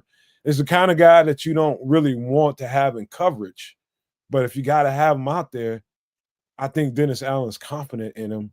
But man, when they had to have it, man, I'm telling you, the second half of that football game, without DeMarco Jackson, we don't win that game. Well, he got cussed out, man. He got cussed out in the locker room at halftime. You know what it was. Oh yeah, he probably they did. made adjustments too at halftime on the calls because it looked like in the first half the linebackers looked like they were biting inside the tackles more, Big and time. we didn't know if that was by design or they were just jumping the wrong gaps. So whatever happened at halftime, whether it was ass chewing or a tactical adjustment, the second half, DeMarco Jackson was kind of like, man, this dude is bringing it. It's like he's doing, a Noah Sewell kind of impersonation, because he's good against the run, a low sus against the pass, but he's bringing it. Hey, Trips, you remember when I said at halftime somebody got to be in there trying people's manhood? Yeah, challenging them. Yeah, it had to get to that level. If you got to get stole on, you got to get hit in your mouth, you got to hit in your eye. Don't matter. You better try one of these motherfuckers and make them get to their level. These are professional linebackers, man. And I don't know what happened in that locker room, but I guarantee you something similar to what I said happened. DeMarco Jackson came out with his hair on fire. That's what happened at the end of the day. The third and the fourth quarter, my boy was playing lights out. Eamon did too, by the way. Man, shout out to Eamon Agbagbamiga. Ain't nobody talking about Eamon. Agbagbamiga went in the bathroom, looked in the mirror, and started doing this. Amen. Amen. Getting himself hyped up because he just started his own chant all by himself. 15 tackles over the game. That's what he had. 15 tackles or something like that. Well, that's the one thing he like. They were really looking at putting him in that will position anyways to some degree. They wanted to give him some looks, but he's been hurt for so long.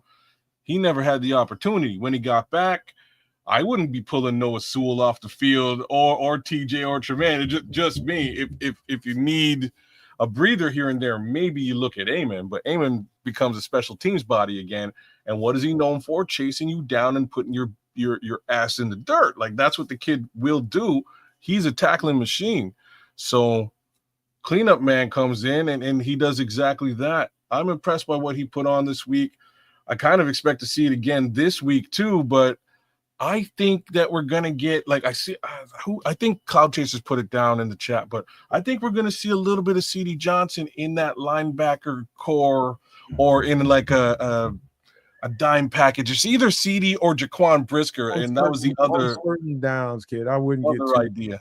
there's gonna be this challenge that's gonna come to the Chicago Bears. They're gonna stress test these linebackers just the way the Steelers did. They're gonna come at us with the running backs. They're gonna come at us with Saquon and whoever his backup is, and they're gonna see if these linebackers can do it again, because they probably looking at that tape and just like, oh, okay, they really was selling out in this game. And I don't know if people realize, man, but playing that game when everybody's a fucking living muscle. Hold on for a second, because we just got a certain thing just happened, and I got to give them some love.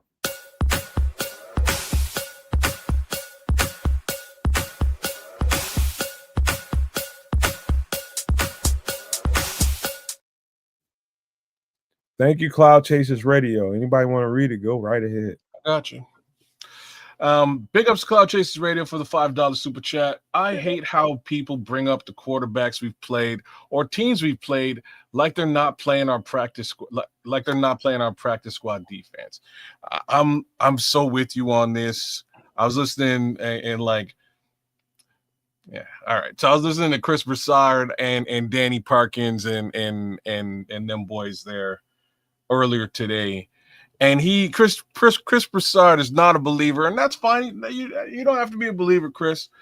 Everybody kind of, except for Danny and I can't remember the other homie's name, but it'll come back to me. Chris Broussard was really poo-pooing on just the idea of who we've played and what their caliber is throughout this season. The Bears have not played a team that's caliber.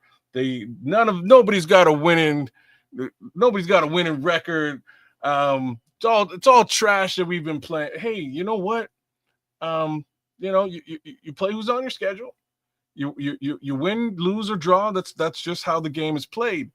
But and then the next portion of it was, you know what? They got crushed by the Lions. Well, you know what? The Lions don't really look like they did in that game, and neither do the Bears.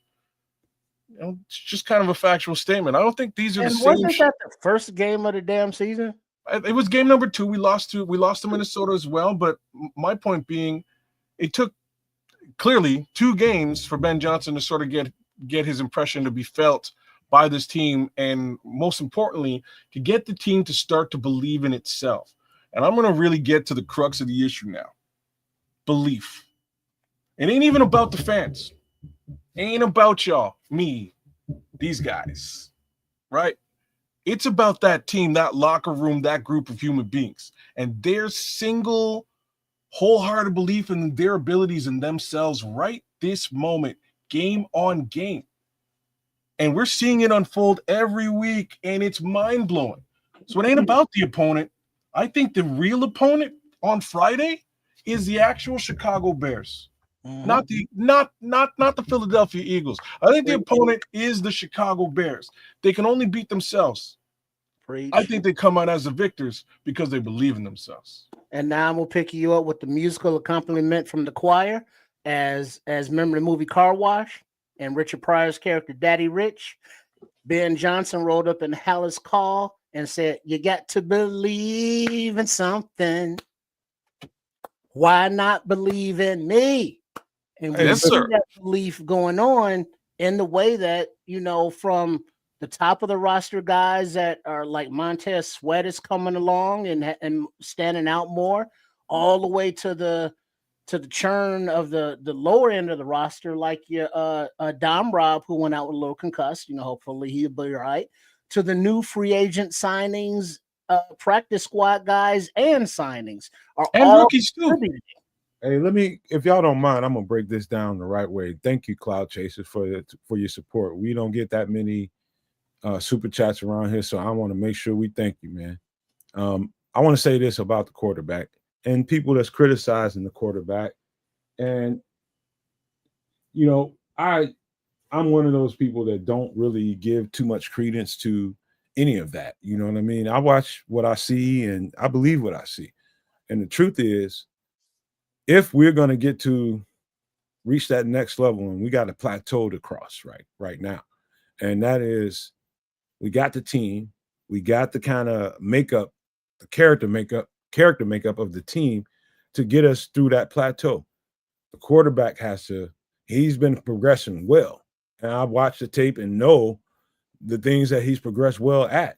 Different things that I can say right now, but just to put it in a nutshell, for us to cross the plateau that we have to cross, the Eagles being the starter of that, you gotta take your quarterback into the next level, and that is delivering and taking advantage of the opportunities given to you. So some of the criticisms that Caleb is getting, some of them is probably some bullshit. I don't even know exactly who's been saying what about Caleb, and don't care. But I just know what I see on film, and I see progression, a lot of progression. Now, for him to get to that next level, yes, he has to cross that plateau right with this team, and he's got to take his quarterback into the next level, and that is not wasting opportunities. That's probably the biggest thing that I can tell you guys. Not fucking opportunities off. Take advantage of every opportunity given, because the next level of football is going to start happening to them, because people are going to want to make their move for the playoffs. So you're going to see another level of football play. Everything that you've seen so far has been really, in NFL standards, average football. The next level is going to start this Friday.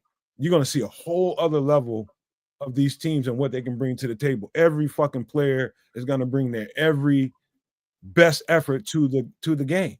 And so you're going to really have to step it up a notch. And that goes for Caleb, that goes for Rome, that goes for DJ, that goes for Javon, that goes for every motherfucker on this team.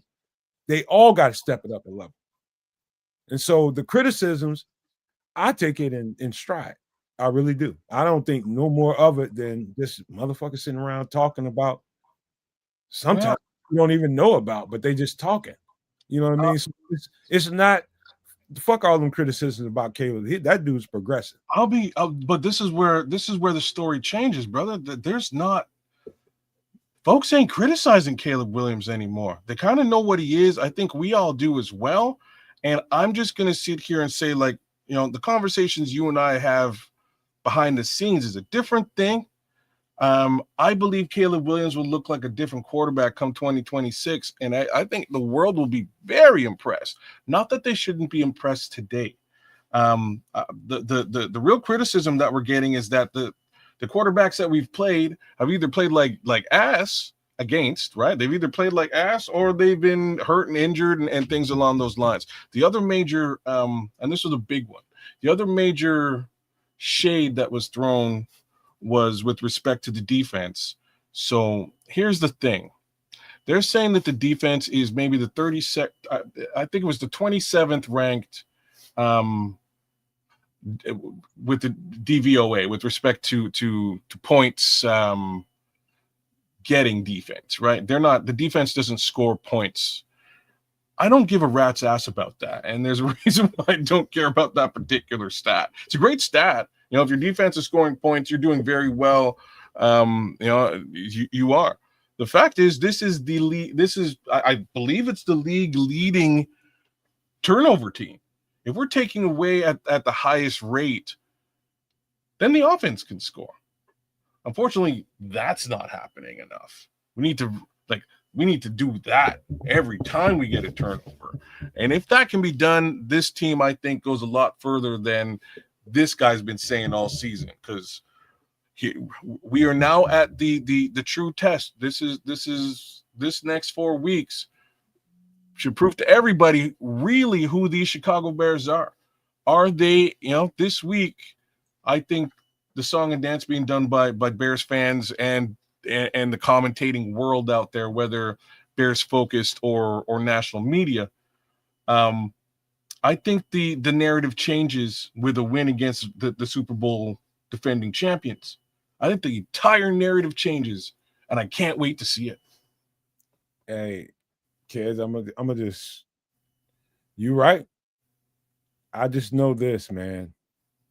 There's another, I'm gonna say it one more time, there's another level of football that can be played. And I believe, just to end this Bears conversation, so we can get to some of this other stuff that needs to be talked about, there's another level that we're gonna have to reach, and that's the challenge. Can you reach? There's another level of intensity that you're gonna see. I'm not saying that you're gonna see that this week from the Eagles, but the Eagles gonna bring their best. Eagles are used to Shout out to Crimson, who just, man, shout out to you, bro. Shout out. Super duper shout out. We have to, it's levels to this shit, man. It ain't, there's no other way to put it. There's levels to this, and we have a plateau to go over here. We have to. And Caleb is part of that, and so is everybody else on the team. Everybody's got to step their level up. Because you know what? Every other team, we ain't surprising no fucking body no more. Now everybody's just like, man, the Bears are good. Hold up, man. No, I don't believe it. They're gonna want to come in here and take our head off. But we can't let that happen. That's why everybody's got to step their goddamn level up. That's what we are right now. We're in a playoff push, and everybody's looking around. Why is everybody talking about the Bears? The Bears is Chicago Bears, and all the narratives that's been around the Chicago Bears. Let's just slap these motherfuckers around and put them in their place. Ben Johnson, the destroyer of narratives, brother. He's crushing them. And the best part of all this, the most chef's kiss sweet part. Green Bay's a little bit frightened right now. I know them Packers fans out there listening to the show right now. FGB, y'all a little bit frightened about what's been happening in Illinois with this Bears team under Ben Johnson. You're a little bit worried that things ain't going to go the way that they have traditionally gone for your team. And I'm super pleased by that. That's a great thing. All right. I embrace that. Just to close it up, one last thing. Hey, this stretch of football is the most important football in the world. You know, everything that you've seen thus far, all the tight wins and all the ways that we figured out how to do the damn thing. That's one thing, but it's what have you done for me lately? It starts right now. This game Friday is going to be a true litmus test. That's why I put on the thumbnail. This is the test of tests. It's got to happen right now. I don't care what you think of whoever. I don't care what you think of whoever. This is the shit right now. And let's see who steps their level up. And we can talk about it afterwards. But that's any last thoughts? Let's be really quick, and we're gonna get up out of here. I'll just leave it on this note. Bears fans, believe it, bruh. That's it. Believe it. It's happening, and it's a thing of beauty. Well, and then we'll leave it on this. Well, I'll leave it on this. And this being Crimson's comment. Fun fact. Caleb Williams has more passing TDs than Jordan Love and more receiving TDs than Matthew Golden. FGB. That's cold, Crimson. That's a cold ass stat. All right, man. We can talk about Chicago Bears for, of course, until we fucking pass out on the show. But we do have to do other things, man, and that is starting with this.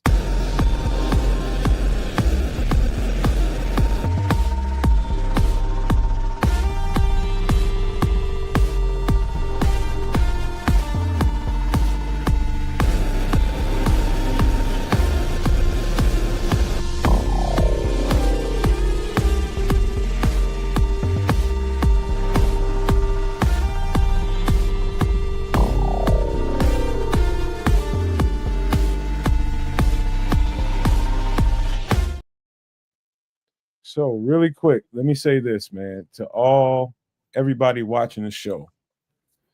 We don't do the doomsday preppers thing for nothing. We don't do the paranormal stuff for nothing.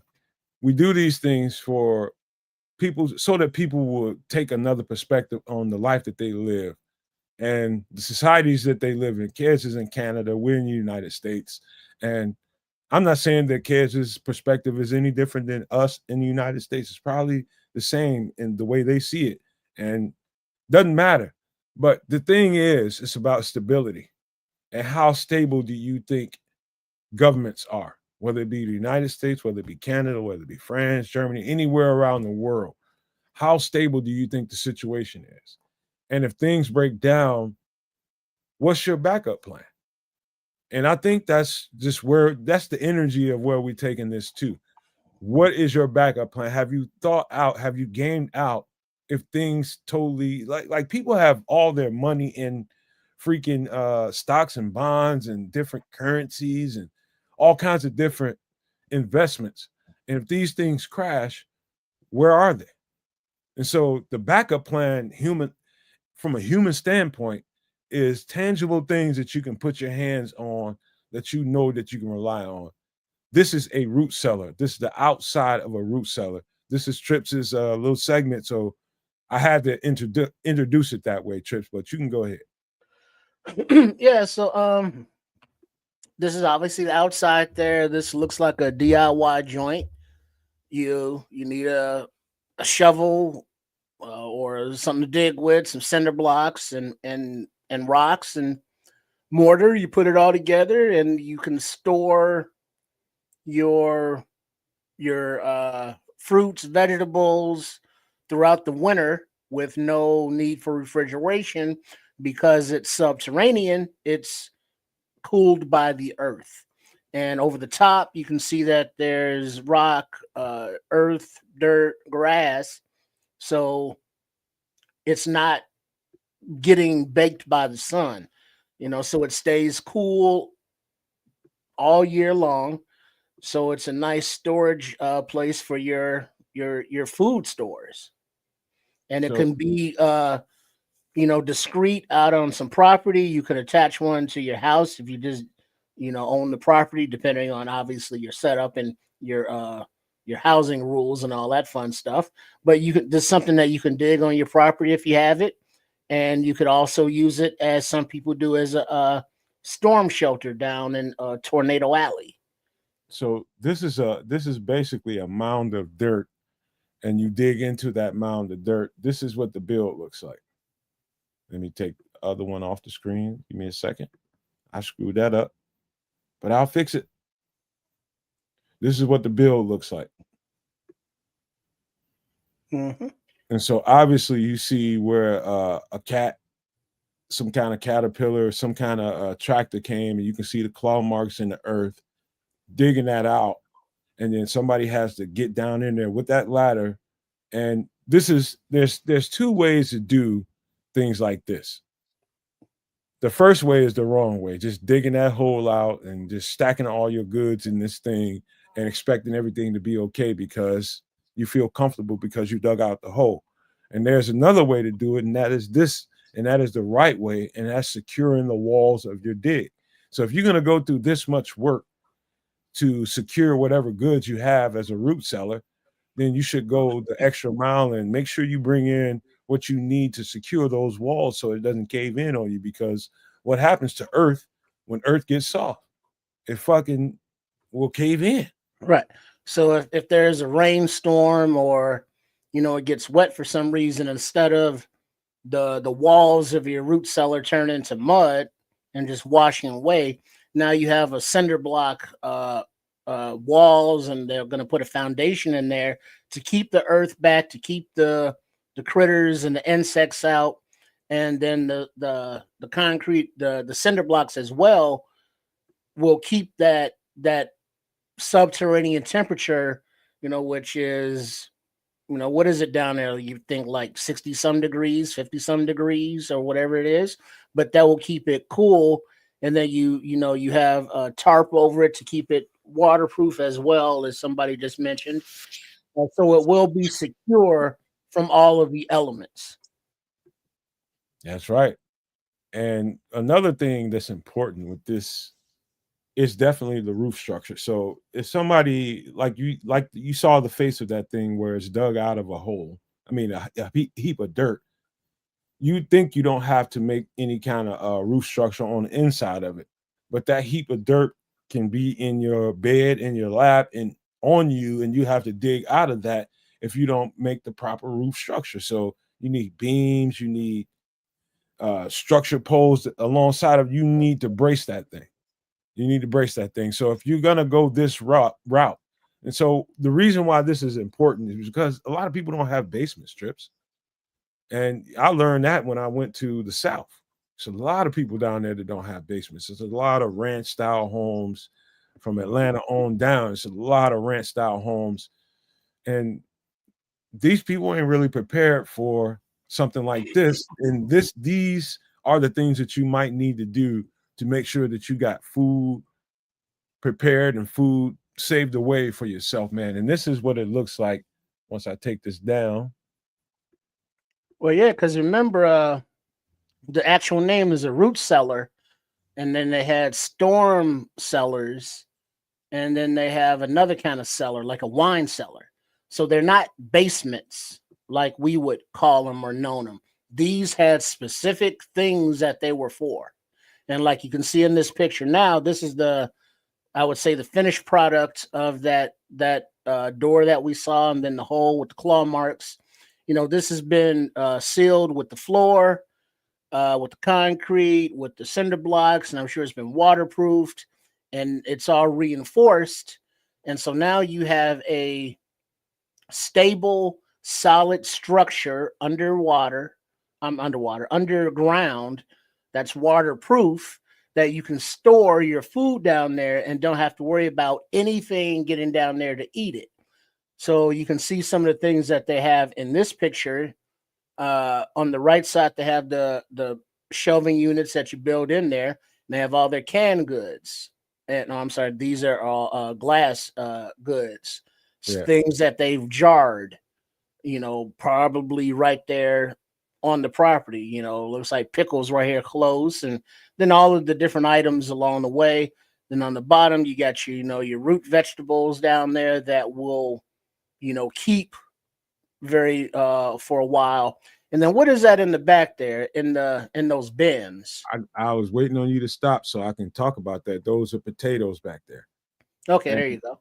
And a pro tip for people that grow and people that want to preserve their harvest late into the winter and into the spring when you start growing again, potatoes will age well if you have a basement, you don't have anything to worry about, especially if you have a temperature controlled basement. Even if you don't have a temperature controlled basement, it's going to be cool. If you have a cool basement, you don't have to worry about any of this because you can do all of this and some. But if you don't, and you need to, this is in order to keep potatoes over an entire winter, you're going to need some dirt. And so if you want to keep potatoes for a while, you're going to get some dirt, you're going to get some earth, and you're going to put it on top of those potatoes. They just did this for the picture. For whatever picture they had to take, they did not show you how you maintain and preserve potatoes over a winter. Those potatoes will not stay healthy out in the light like that. You have to put dirt on those potatoes so they feel like they're growing. And those things will absolutely grow eyes. They will grow stems and stalks out of those potatoes. I did it 2-3 years in a row. So that some about that dirt, I'm talking about, you can do that with carrots, you can do that with potatoes, any root vegetable, beets, carrots, potatoes, anything you can think of that grows in the dirt, you can put under the dirt through the winter and it will survive and you will have food all that winter. And now some of the things that it looks like a couple bushels of apples back there, some squash. So you get your garden, which you don't consume, you put in the root cellar, and you have it all winter. Now, somebody, Crimson saying that's learn to forage and cultivate food because stockpiling isn't sustainable, and that's true. But this is not a shelter that is like a prepper type thing to me. This is more just a family out in the country that is stock. This is their pantry.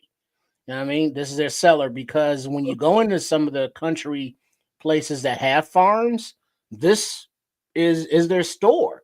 So they don't go to a supermarket throughout the year. They go to their basement throughout the winter time.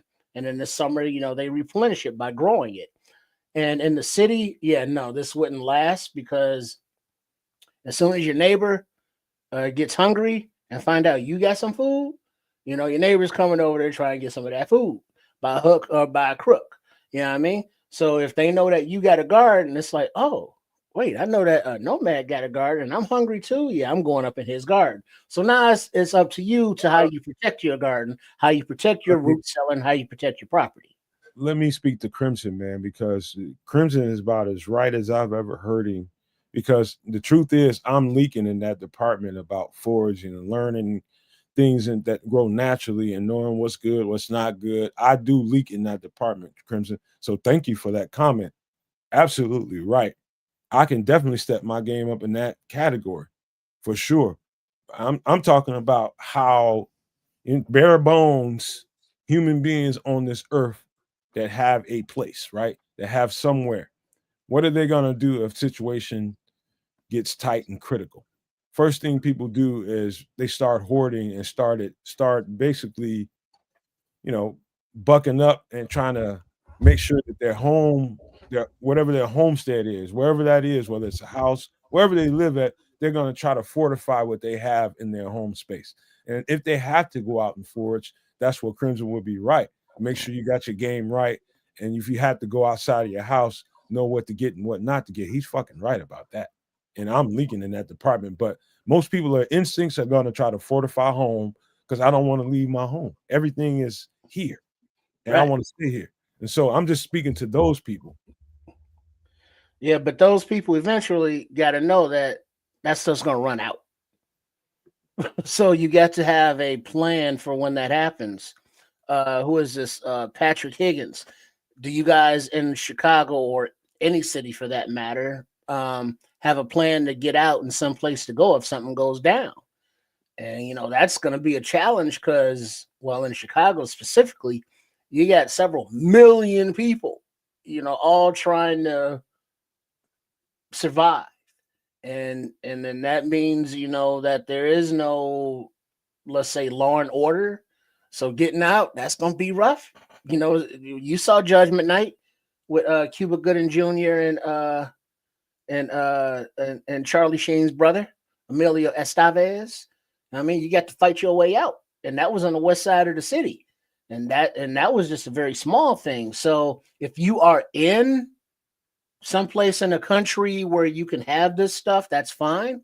But just know, even in the country, your neighbors will be like, I wonder if they got a pound of sugar I can borrow. And I tell you, I tell you a hidden secret to being in a place like Chicago that most people would probably look at that situation like, oh hell no, that's the last place I would want to be. Here's one of the hidden gems to Chicago and the land that we live on here in Illinois. It is filthy rich soil, number one. So you're gonna always be able to grow and eat. You're gonna always be able to grow, stockpile food, and if you know how to maintain food through a winter, you'll be able to eat. And the beautiful thing is, there's a lot of homes that are not lived in. There's a lot of abandoned shelters that are not lived in.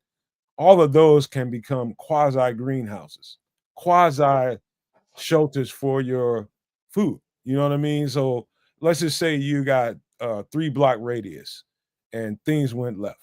And you start looking around, it's like fucking 12, 13, 15 fucking homes that's been nobody's been there, and it's pretty much all you gotta do is hit a piece of wood and the whole thing might fall down. One homes like that all around the place. If you look at it outside of the box, you can see opportunity there because there's nothing but black dirt up under. And so you can use these as quasi greenhouses to grow your shit. So that's not as bad as it might look because you're in a congested area. It's about how you utilize it. And then also be aware that while people prep for many different disasters, one of which that can throw a monkey wrench in your whole program is seismic activity, as somebody mentioned, because Crimson is up there in the Northwest, Pacific Northwest, and they get a lot of rumble bumbles, you know, because that's the north end of the San Andreas Fault, I believe, and that's a very active fault line. So even throughout the Midwest, we've had earthquakes here in the city in the Midwest. They haven't been, you know, high Richter scale movers, but they've happened. So if you have a underground structure and something happens and it shakes up, just be aware that you could sustain damage or it could mess up your shelter. So even if you do have an underground shelter and you think you're all set, you got to have a backup plan in case the shelter gets destroyed, beyond your control. Hey, you know what, man? You Crimson muted, kids. Crimson is tearing it up in here. He's talking about you can enrich soil, and that's a whole other conversation. I think I had this with you guys when I tell y'all how I gather my leaves every year out of my 2 big sugar maple trees, and I turn them into soil every year. Put them in my garden, and I turn them over in the dirt, and they become more dirt, and it definitely enriches the soil. So knowing those things, my sister's, her and her baby daddy. They ain't really her baby daddy. They together, but they not together. But We his didn't mom, need all that information, but continue. Friends with baby. anyway, his mom, What are we his talking mom got in touch with me, and she was just like she was wanting to know how I keep getting bumper crops of vegetables, and she was just like, how you keep. And I told her, I was like, don't throw your leaves out. You use your leaves, put them back to the earth. That's where they belong. Enrich your soil, because you keep attacking that soil every year trying to plant your products, but you want to keep feeding that soil because beneath that soil, things that you can't see need those leaves to eat, and And so you that just keeps also know, nature Matt, going. What's that? that's something else that will assist with that when you, let's say, have a tree that's blown down because of a storm, or you need to cut it because of just landscaping and what have you. Reuse that tree and chop it down and turn it into charcoal. It's not hard. You just get you a metal Every year, container, like a big garbage can even, and you put that wood inside of it, you seal it up, and then you put that container over heat that you got to keep fed for the course of a few hours. But then eventually, with a little exhaust hole to let the steam out from the inside of that barrel gets so hot that it dries out all of that wood and it becomes charcoal. Now you can use that in your garden. You can use that in your compost. You can use that with your worms. You can use that to filter your water. You can help use it to filter all the bacterias and all that stuff. So when nature blows something down, instead of looking at it as like, damn, now I got to find something to do with this old tree, reuse it into something that's beneficial for going forward. and true that, Trips. But and shout out to Crimson for taking me there because he's, man, again, that's dot spot on. Here's the thing about burning good natural wood and putting those things that does replenish your soil. Now the thing is about that is, let's just say you want to spread that. Let's just say you burn like I do this every year. That's coming up next week or the week after that. I'm going to burn all the shrubbery from around my house that came out of the trees, turn it into ash. Like usually I put it in one area. I'm lazy. I'm gonna go pour that thing right in one area because I don't want to have to walk too far to spread it out. If you put there's a certain chemical aspect to it that will cause, I don't know if it's too much sulfur. I don't know. I'm not that smart as far as that goes yet, but you can definitely damage one area of growth if you put too much of that ash in one area.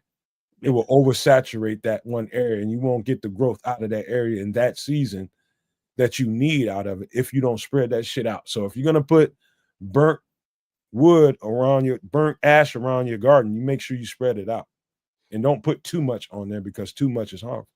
Yeah, just like the same rules go apply with manure, with any kind of fertilizer, with any kind of a natural pesticide. You got to spread it out evenly, just like you're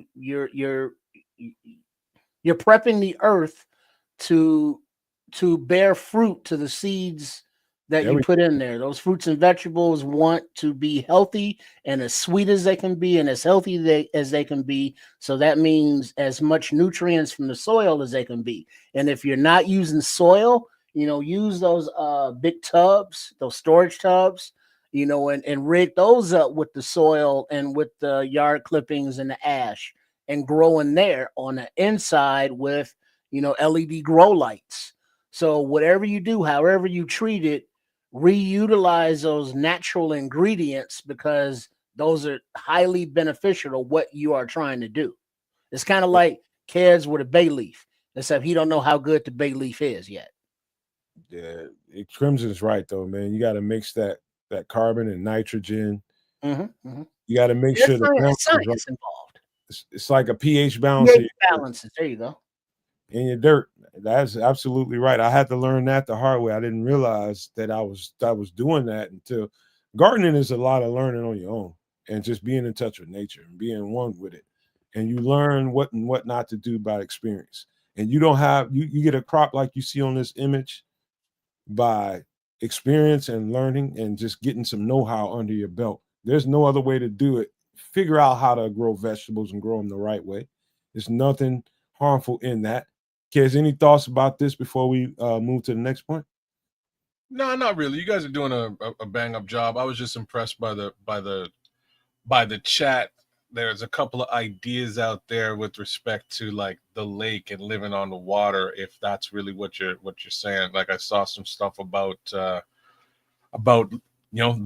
yacht idea, like it would be the best possible escape, but none of us are Russian oligarchs, so there's that. You know what I mean? Gotta get me a yacht. With water and with not even lakes or traveling on water, but like if you have fish tanks or aquaponics or hydroponics, pH levels are a thing. Absolutely. So you have to be able to keep those maintained, and you have to be able to have a way to test for that as well. There are tools for that, man. There are tools for that. Maybe we'll do that another day. But to get to this point, guess what you need to do? You need to make sure you got some food. You got to make sure you got some food. And some of the things you need are these. Hold on just 1 second. And to get that food, you need a canning pot and accessories. This is a standard. Go to the store, whatever your local store is, and get you a canning pot to prepare. Trips, let me just shut up. What do you see here?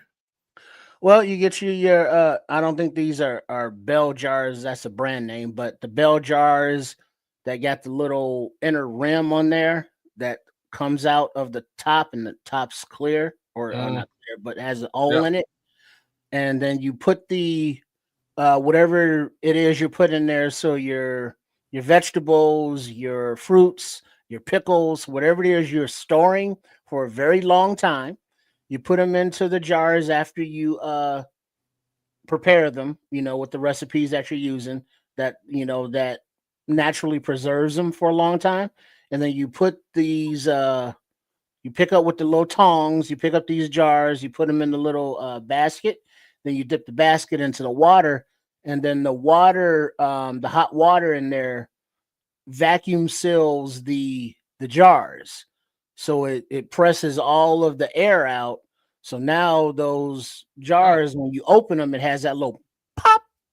When you get them from the store, and if it don't have that pop, you're supposed to take it back because that means that it's been opened already. So this seals and preserves your foods for however long you need them, basically. And that's what you were seeing down there in the basement on the shelves, all these glass jars that were lined up. They've been canned. It's not just pouring the food into the jar and closing the jar up and putting it up on the shelf. There's a process to it to make it last longer and keep it healthy and safe for consumption. Because if you do it wrong, you will poison yourself, and all your food will be bad. Well, so you need the proper tools to do that. If you don't mind me speaking to that, number one, I got to lead with this. First rule in doing canning, I don't know why they call it canning because you do everything in jars, but never mind that. The first rule in doing this is there's a big omen when it comes to this. And if you don't know what you're doing, you should probably say so. There's also instructions that come with all of these kits. I don't know that there's a canning and accessories kit out there that doesn't come with the instructions on how to go about this. It comes with temperature gauges, that comes with pressurizing techniques, all kinds of different ways to do this to make sure that you don't fall victim to this word called botulism. Mm-hmm. If you don't cure this, and I only do this for anything meat related. And so this comes to my girlfriend's mom went through, and she's walking through the door right now. She went through dementia, and at the very end of her life, this thing came in handy for me because I prepared a lot of soups over the span of a few years. I put a lot of soups away because we knew the day would happen when she couldn't really eat solid foods. And so we made sure that we had this stuff stored away. And in order to do this the right way, you got to make sure these things are pressurized the right way. And most of these comes with a thermometer so that you can know when they're pressurized. And when they pressurize the right way, that thing you see gripping that jar right there on the left-hand side, that's a grip to pull that hot ass thing off of that rack that's up there at the top right, to put it on the counter, and you sit them there until you start hearing pop, pop, pop, pop. There'll just be popping going on. As many as you got in there. If you put 8 jars in there and you only hear 5 or 6 pops, there's a few of them that ain't pop. Get rid of them. Don't even second guess it. Get rid of that shit. You don't feed that shit to nobody, because it won't hold up well when you put it in the cellar, the root cellar, or wherever you're putting it at in your basement. You're going to get somebody sick, and it can be fatal. So this I wouldn't advise to anybody unless you know the instructions, unless you know how to go about this. This ain't shit to be trifled with. Do this the right way or don't do it at all. Very interesting information, gotta say. Not a professional canner, but this is definitely stuff that you guys should take and learn. I think it'll in a bad situation, it'll go a very long way. And Clemson, with the DIY right. tip, this setup is nice and all, but all you really need is a pot that's taller than the jar. Yeah. Don't be scared of it, Patrick. Well, Patrick is saying he's gonna freeze dry his food, which is in many cases just as good, right? Yeah, there's freeze dry. What is it? There's freeze drying. There's vacuum sealing. There's canning, and there's another long-term storage solution. There is. There's a few of them that you can smoking freeze dried. Yeah, you could jerky as well, right? You can jerky in some cases. Yeah. Smoking, dehydration. Dehydration, yeah. So, I mean, there's techniques for all of it, but this is, if you want to store bulk food, you have to, this ain't difficult, Patrick. This ain't difficult at all. You just gotta honor the rules of engagement. Is the best way I can tell you. You have to do this the right way. Follow the process. Be one with the process. Yeah, because it's not hard. It's just not at all. You got to make sure you follow those rules. Yeah. No half stepping. Ain't no half stepping. No shortcuts. I'm the big daddy king. This will put you in the grave if you don't do it the right way. And also keep in mind about however you store your foods, you have to have a way to cook them or prepare them once you want to consume them. So think about those materials as well going forward to have backups and backups. Yeah. All right. Kids, you got to be a little bit curious about this, man, because every time I start talking about this privately, you just like, okay, what the hell are you, man? What are you doing? Different things. I got different ideas, and they all unfortunately really come down to money. This is an interesting angle. I'm more along the lines of hydroponics and growing my own stuff as opposed to really. You gotta say protein, but you gotta have protein. You should. You're right. You should figure out one of the means to for long-term storage and employ it, whether it's this, that, or the other. I like this stuff. I just think there's also other things that could be done in these situations that I don't think the world has really explored.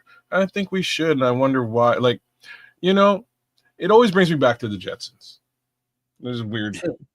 It's weird. It just brings me back to the Jetsons, and like, you know, you're a little shit and you're watching cartoons and you're like, yo, like they got a briefcase that turns into a car, and he flies off in this briefcase, and they're so advanced and we're so rudimentary at this level in the year 20, like for real. In the year 2025, we are still an archaic society for the most part.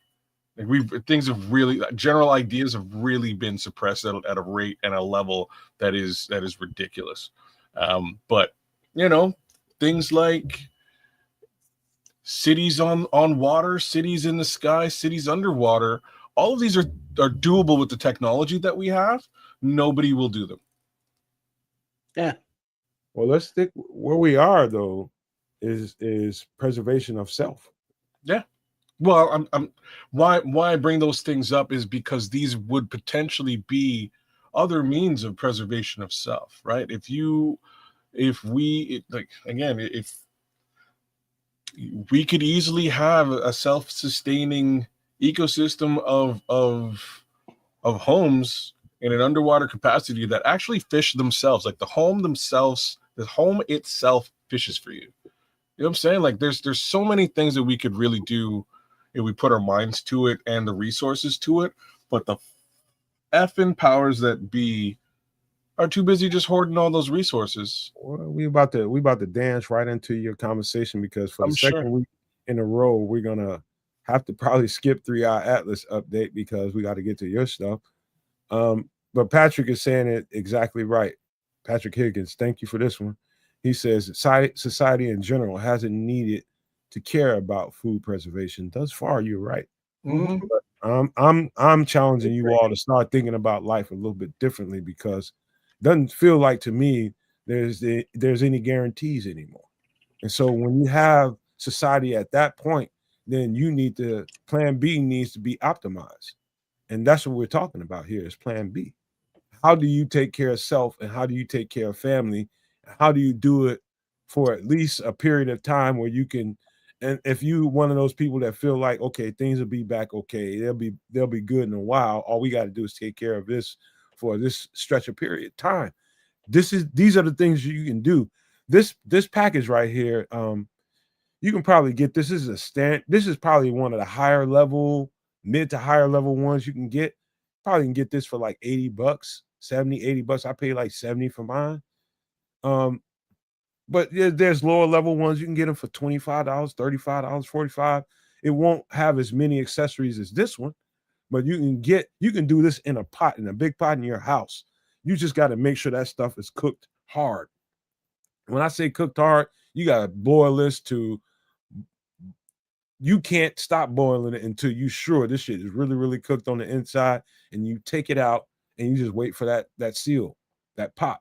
If you put your finger on the top of that container and it doesn't have a pop up, don't eat that shit. Period.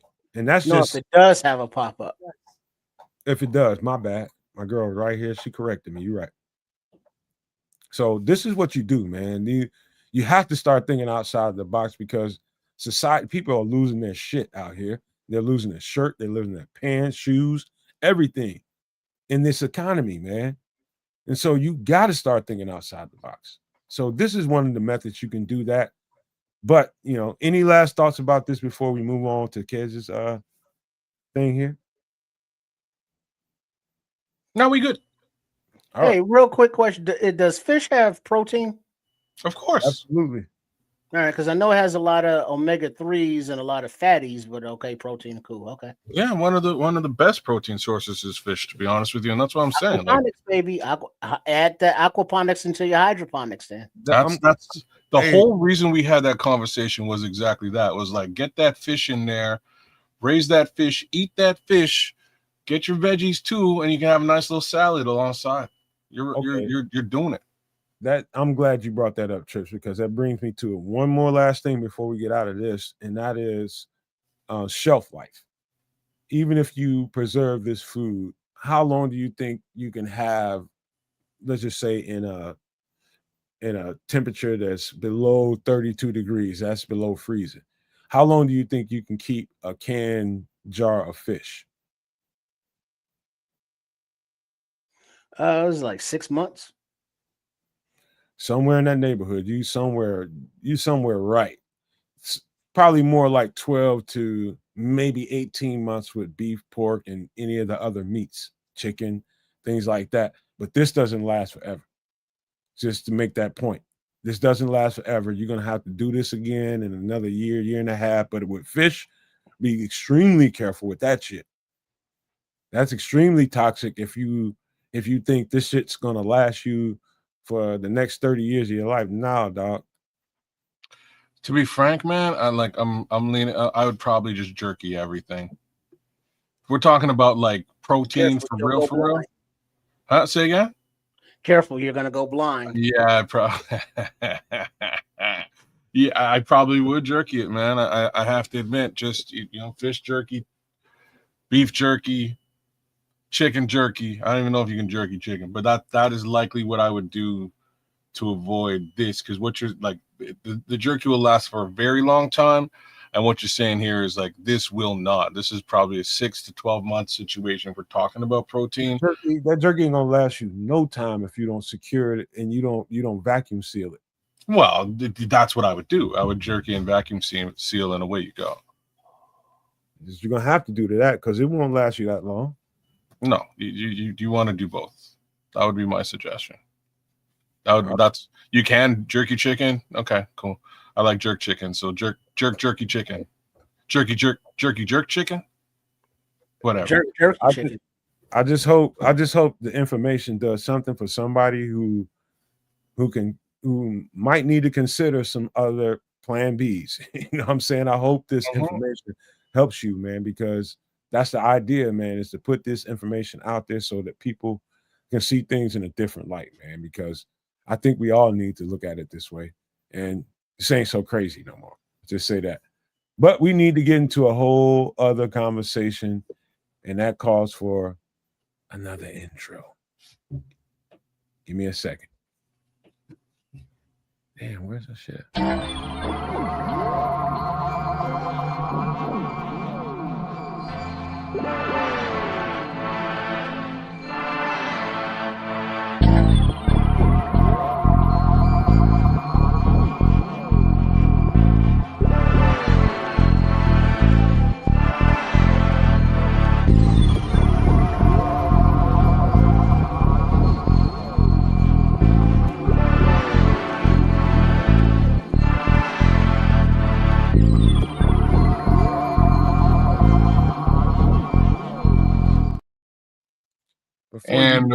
We're back.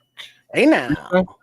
Before you take off, kids, this probably should be spoken to, and people might be wondering why would Nomad be playing a alien intro to the story about a fucking comic book on the screen, and there's all kinds of good explanation for it. I'll let kids take it from there, but I had to give it a prelude.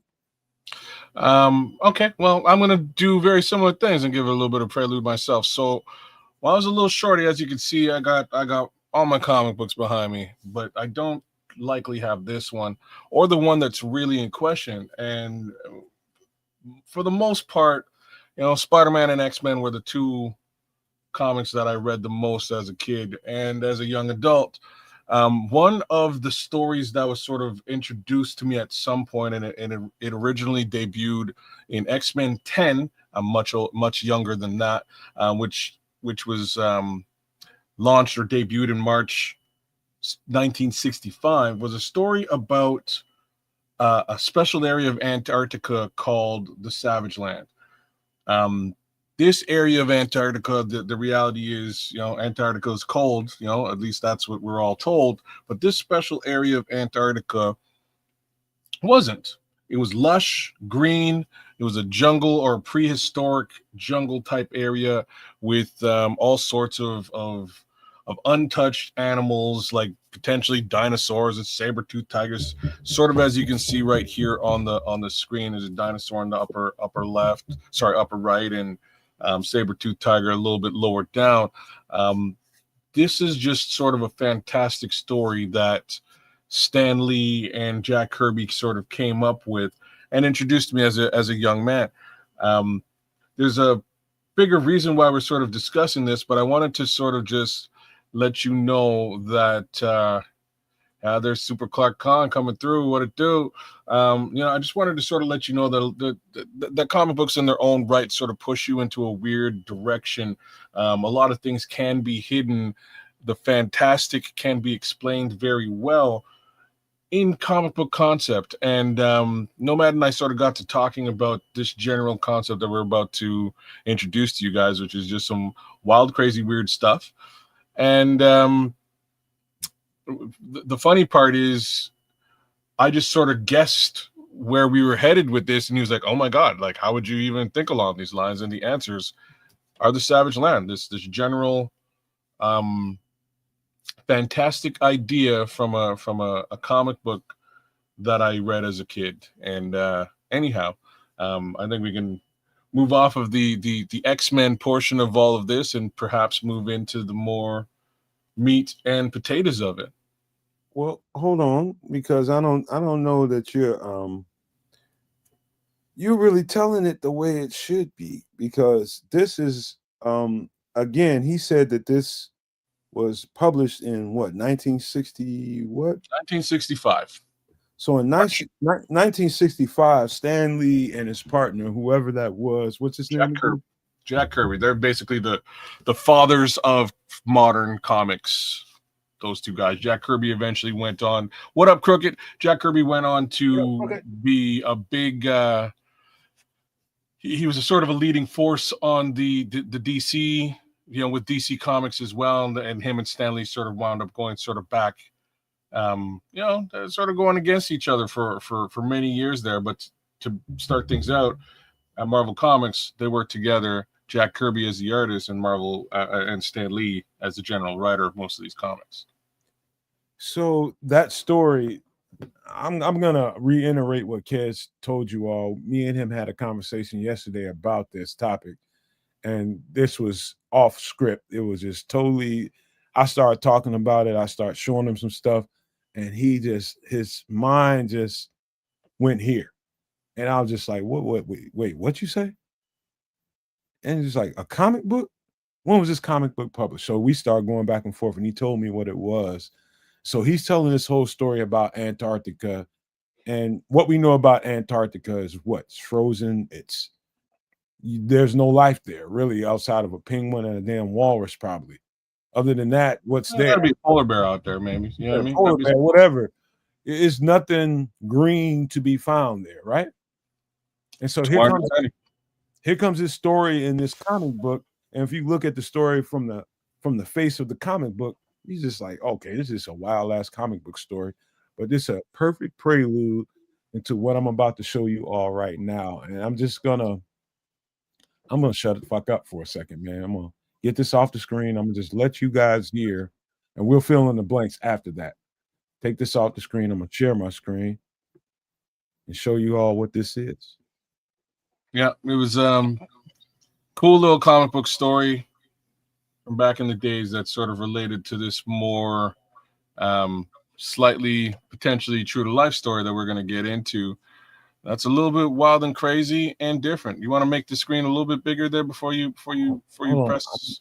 I got to make sure I got the right story here, man. That is also an important factor. So do those things. And here, you want to take it down for now and just make sure that you got it. Yeah. Here. There. Just figure that piece out, get it ready to rock and roll, and we'll throw down. But yeah, this is, you never know what you'll find in those comic books. There's just some fantastic minds out there coming up with crazy ideas. Same token, they may have been introduced to some of these concepts and decided to throw them into comic books, A, to hide them, B, to introduce future generations to fantastic concepts that nobody was really talking about or discussing in the real world. So this is sort of where, where Nomad and I had this conversation yesterday, and he was like, "Holy smokes, how did you guess down the lines of where he wanted to go with this particular topic today?" Right? I got a few No stories. polar bears in Antarctica. That's very strange. Hold Why? on. Let me say this, man. I hope this is the right song. If it's not, I'll get to the right one. Just give me a second. Let me just play this. This was very important, that after the conclusion of World War II, Admiral Byrd was asked if he would mount a large armada and go for 4 months. It was supposed to be that they would go in December, January, February, and March, and there was a list of military goals that they were to achieve. But by the end of February, something happened. One of the mission's official goals was investigating sites for potential military bases in Antarctica. But during his explorations, Admiral Byrd allegedly came upon something highly unexpected. This story is said to come from his diaries, not his published account of the trip, but something he held back and then later was suppressed by government authorities that found it frightening. In his diary, which was discovered by his son after his death, Admiral Byrd tells an extraordinary story.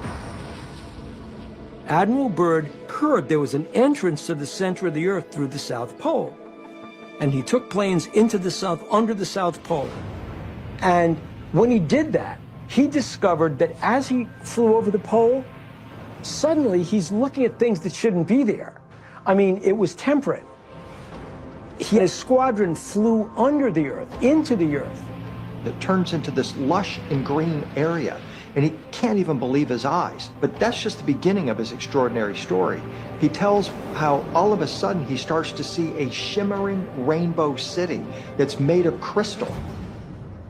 His airplane is taken control of when he suddenly sees these flying disc-shaped objects around him that lead him. Okay, let's stop right there just for the sake of this is YouTube. And I'll put an overlay over this. Oh, maybe I won't. What do you think so far, Trips? This is your first time hearing this. Yeah, some shit going on under the earth. Cool. Get. That's what I would say too if I was Trip. Right? You want to? I would. You know what I'm saying? We want to sort of go through the better part of some of these interviews and get some of the information. But things I can tell you is that Admiral Byrd was a U.S. naval officer. He was also an aviator and polar explorer. He was awarded the Medal of Honor. He's like a legit real guy. He's known for his historic missions and all right in the Arctic and in Antarctica. And he's the first to achieve several aviation milestones over the polar regions. Okay, hold that. Save that because we're gonna need it. Hold on, let's finish this. To the ground, whereupon he's escorted into a cavernous type of an area where he meets a being he refers to as the Master in his diary. The Master tells him that they're highly disappointed in what humans are doing with nuclear weapons and how they've recently destroyed Hiroshima and Nagasaki, and they really are concerned about what is going on the surface of the planet. They tell Admiral Byrd that they hope that humanity will ultimately stop this. And that's about as much as we need as far as this goes. I'm stopping this screen so I can put this up. And we're going to have a conversation, man. Kids, let me just start with you because, should we just start with Trips? See if he can put together what he just heard and make any sense of it, and then we can fill in the blanks. Whatever y'all want to do. It seems as though that there's a civilization going on subterranean, Antarctica or someplace down there, the hollow earth theory, if you will. Journey to the voyage of the center of the earth, Jules Verne. But this situation, I don't know. I've never been, down there. I've never been underground in Antarctica. Is it possible that there's something civilization down there? Sure. I haven't been down there bothering them. If they living down there, they haven't been up here bothering us. The Earth is a big place. There's miles around it that we have never seen, and we've lived on this marble our entire life. So it wouldn't be surprising that under our feet, whether it be on under the land or under the water in the oceans, under there. Who knows? The Atlantis, underwater life, sure. It's it's it's very pompous of me to be like, I've never seen it, so it doesn't exist. It can't exist. It's like, yeah, I'm not that full of myself. It's like there is a whole lot of shit that exists that I've never seen, that you've never seen, that people have seen, like Richard Byrd here and other people in that squadron. Maybe they're the only ones that've seen it. Maybe we think that they're lying, or they got together drunk and made it up. Don't know. But I think it's it's not beyond the realm of possibility. Can I, kids, if you don't mind, can I just give a little story time just real quick, man? I won't Sure, be man. I promise you. So I'm gonna try to fill in some blanks. So I came upon this story a while ago, but I didn't delve into it until like a week, maybe a week and a half ago, and just really got into the story. And whatever came, I was pretty much reading or ingesting into me and just discerning what I could. Under the circumstances, this is what I can tell you. That man, Richard Byrd, is very decorated. Like Kez said, he's got a lot of decorations. That's the only man in U.S. history that they have 3 individual parades for. At that time, I don't know if that's been surpassed since, but that's about as decorated as you can get. 3 individual parades for you. So he's qualified to whatever he says, then you pay attention to, because that's how much respect they have for him. So this guy individually with his own money 2 or 3 times on his own took, trips to Antarctica, expeditions there. And, what he came up with is what he came up with. I didn't get that much into his memoirs to tell you all the details of it. But what I did take from it was the US government found out about it, and they were just like, hey, you know what? This is after World War II. This is somewhere around August 19, let me make sure, 1946. They sent him with an armada. When I say an armada, you got to understand that. That was, let me make sure, that was 13 ships. These are fully loaded, fully armed ships. 13 ships. 4,700 personnel. 4,700 soldiers, 23 aircraft, fully loaded with a nuclear submarine. I think it was a nuclear submarine. It was armed. Aircraft carrier. An aircraft carrier. So that was part of the 13 battleships that were sent. Yeah. So what government does that for an expedition? Number one. Number two, so he gets there, and part of the story goes like this. They get there, and he's part of the flying mission. So they're going by air into this region. And all of a sudden, he gets to a certain jurisdiction in the region, and everything's supposed to be white. They're supposed to see nothing but ice. And all of a sudden, he gets to a certain point, and all he sees is green, plush green land. I'm talking about trees, shrubbery. He sees running water. Not only does he see that, he looks down, and they've got periscopes and all that shit. That's what they use at that time. They're using things to see down and look close. He sees something moving on the earth that is really big, and he's wondering what this is. And they use the periscopes or whatever they use, the binoculars, and they figure out that this is exactly what they thought it was. They thought it was some kind of elephant, but it's a mammoth. It's a freaking mammoth. He sees that, documents it, puts it in his memoir. Not only that, the navigation systems go crazy, and they can't really navigate the plane. The propulsion system goes out, and they can't fly it. So they're out of control with the airplane. And all of a sudden, here comes these two vehicles. These vehicles are circular in shape, and they just completely take over the guidance of this plane and guide them to the ground. That's about the best I can give you as far as coloring in the details before Kez tells the rest of the story. So I wasn't sure you were going to transition to me right there. So you might as well. You should probably think. You want me to? Go ahead. Go for it, man. You got it, kids. All I know is basically those vehicles bring him down to the ground. He's then sort of introduced to the leader of this area, and much like you heard there, they give him certain information, just sort of saying that they've sent emissaries back to to sort of give a warning to our leadership, and that leadership has not heeded any of these warnings, and they're truly worried about what's going on the surface. Eventually, they sort of give him passage to leave and help him out of this area.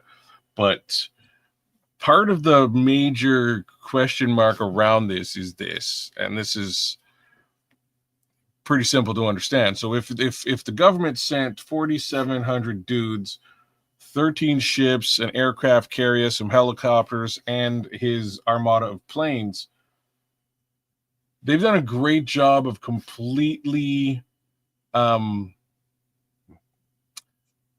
restricting or redacting any information that came out of this mission, this pretty grandiose mission to Antarctica. What has come out is simply his diary, which has some of this information, and they basically claim that the diary is absolutely fake, false, and it's a hoax. Well, tell the story about the son and how the diary got published, the memoir, rather. I don't remember how it got published. You can color that in for me. But where I was going was the son published it, to my understanding, and for the most part, he was unalive. They refuted all of these claims and made sure to put him in the ground so that those claims could not continue for a very long period of time. The diary exists. People can read it, and yeah. I'll color it in a little bit more. So yeah, after the expedition, he's been to the North Pole, he's been to the South Pole. Surprisingly, you guys is discussing the South Pole. And I know people think about cold ice and they're thinking about the North Pole because that's what you condition to think. But this is stuff that he's talking about is going on the South Pole. And so his theory and what he is led to believe based off of what he experienced is there are two holes, two entryways in both poles, both the South and the North Pole, entryways into the earth. And in that earth, there are layers, there are running streams, warm waters, there are civilizations inside this thing. All this stuff is dynamic and crazy as hell to the naked ear. But how this memoir got published was after Admiral Byrd died. Yeah. So after in 1957, and this was released and published in 1970. Yeah.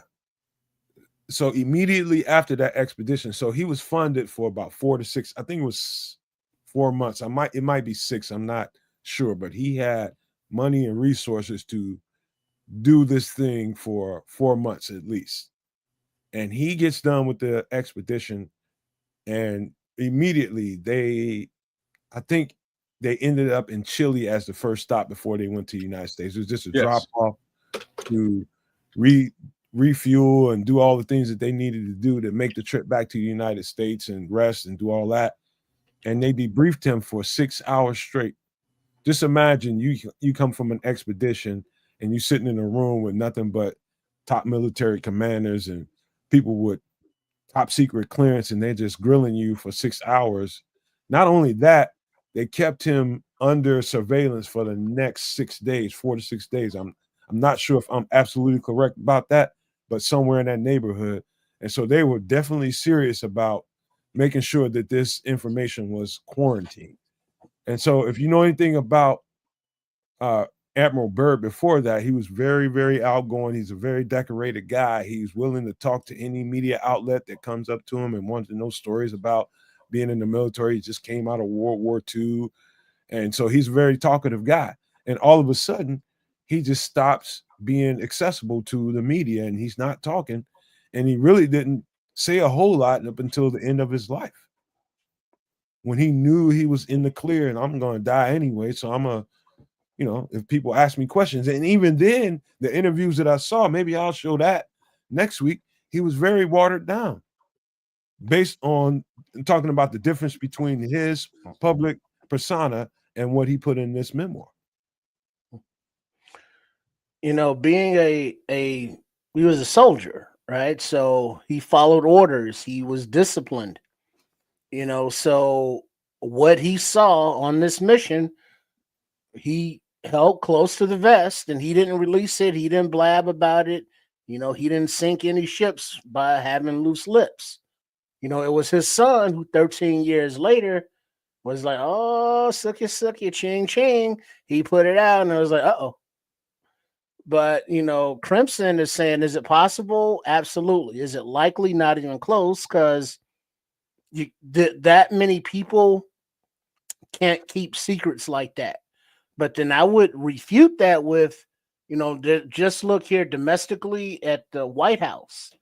And sure, there are one, maybe two, you know, employees that would be like, hey, I got all the secrets to the presidents. You know, this president was a sleepwalker.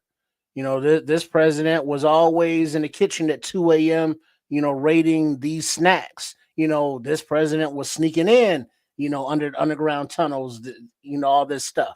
We hear about it, but we don't ever get the confirmation from the Secret Service, from the staff, you know, the maids, the cooks, the butlers. All these people know, but they're not talking. A few will talk, then it's like, that's just a conspiracy. But it's the same with Byrd and this thing. It's How like did it go and do the right thing? Those who know won't talk, and those who talk don't know. Those who know won't say. Those who say don't know. Mm-hmm. You know, Akbar, big up, Big Bang Boogie. Check out that album. But yeah, so you know, it's stuff going on that many of us may think that it's outlandish, beyond the realms of possibility, and that's exactly when that shit happens. As soon as we limit ourselves to what we think the realms of possibilities can be, because we have no clue. Nope. No, sir, we don't. And this does in its own way lend to what Crimson's saying in the chat. And I mean, so first off, it's not so much that the diary was found after post-mortem, is that it was released to the public post-mortem. So again, just like Trip is saying, the son stopped and said, wait a minute, maybe I want my daddy's legacy to be actually, you know, expanded beyond just a word of mouth story or this diary here at the house. Can I layer into the circumstances of the son's death? Sure. So he was found malnourished and dehydrated, dead. And so a guy that, trust me, that man had money and that man had resources. They found this guy dehydrated, malnourished, and dead. So a lot of people starved his ass. Is what you said. A lot of people speculate that people got a hold of him, and that was the way they taught him a lesson. Makes a whole lot of sense to me. Again, you know, with respect to suppressing information and nobody being able to hold secrets, I think this might be a little bit of proof to that, right? And I kind of agree with what you're saying. You know, secrets ultimately can't be holistically blocked. Like, they can be, but you know, it's very difficult to do something like this. And in this situation, there's a leak, and the leak goes out there, and there's a little bit of access to some of the information, and that's when everybody turns towards the word conspiracy. This is bullshit. You know what I mean? This is BS. He's a liar. He's crazy. He was under psychosis. He is a drug addict. Mm-hmm. You shouldn't believe this guy for all intents and purposes. So, Well, he's you know got how mental health issues, like you're saying in the chat. Who knows what the guy's situation really was? But if you were trying to suppress information, that's exactly how you would spin it.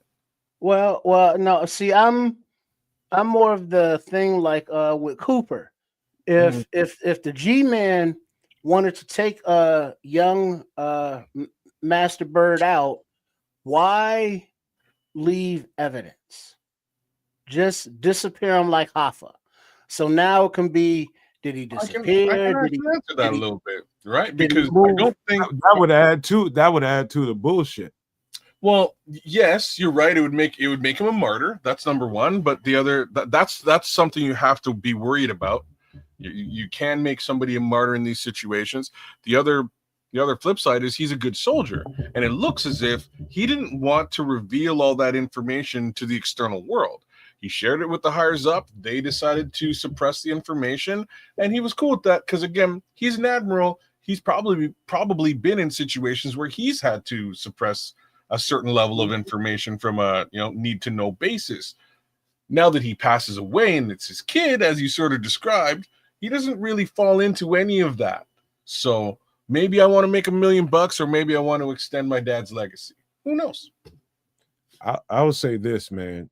The more and more I read, the more and more I watch videos. I watched a lot of videos on this, and I read.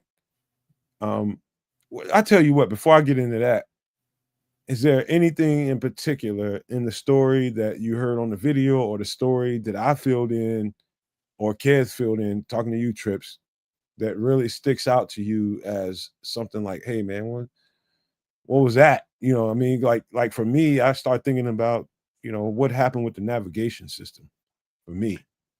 Well, it can be a easy explanation somewhat. Electromagnetic fields. You got it. The Earth has those, and some places they're more intense than others. And if you're in your car and you're listening to your terrestrial radio and you drive by a big mess of the satellite dishes, your signal can be interrupted because those dishes are interfering with that signal. It could be the same thing naturally from the Earth with those fields that are interfering with the instruments, of whatever they are, the electronics. And that could be just where that area is at its highest intensity. And it's just science that electromagnetic fields exist. It's science that they interfere with frequencies and electronics. What about like electromagnetics is what that navigation system would be based on, right? It's going to be based on polarity in some capacity. And when North versus South Pole, magnetic polarity, if you are now somehow underneath the poles, who knows how that actually would affect the polarity and readings of a navigation system. It could throw those things completely out of whack, reverse things, who knows, right? Also, the other thing, outside of the fucking ships that all of a sudden they have no propulsion, they have no navigation, they have no nothing.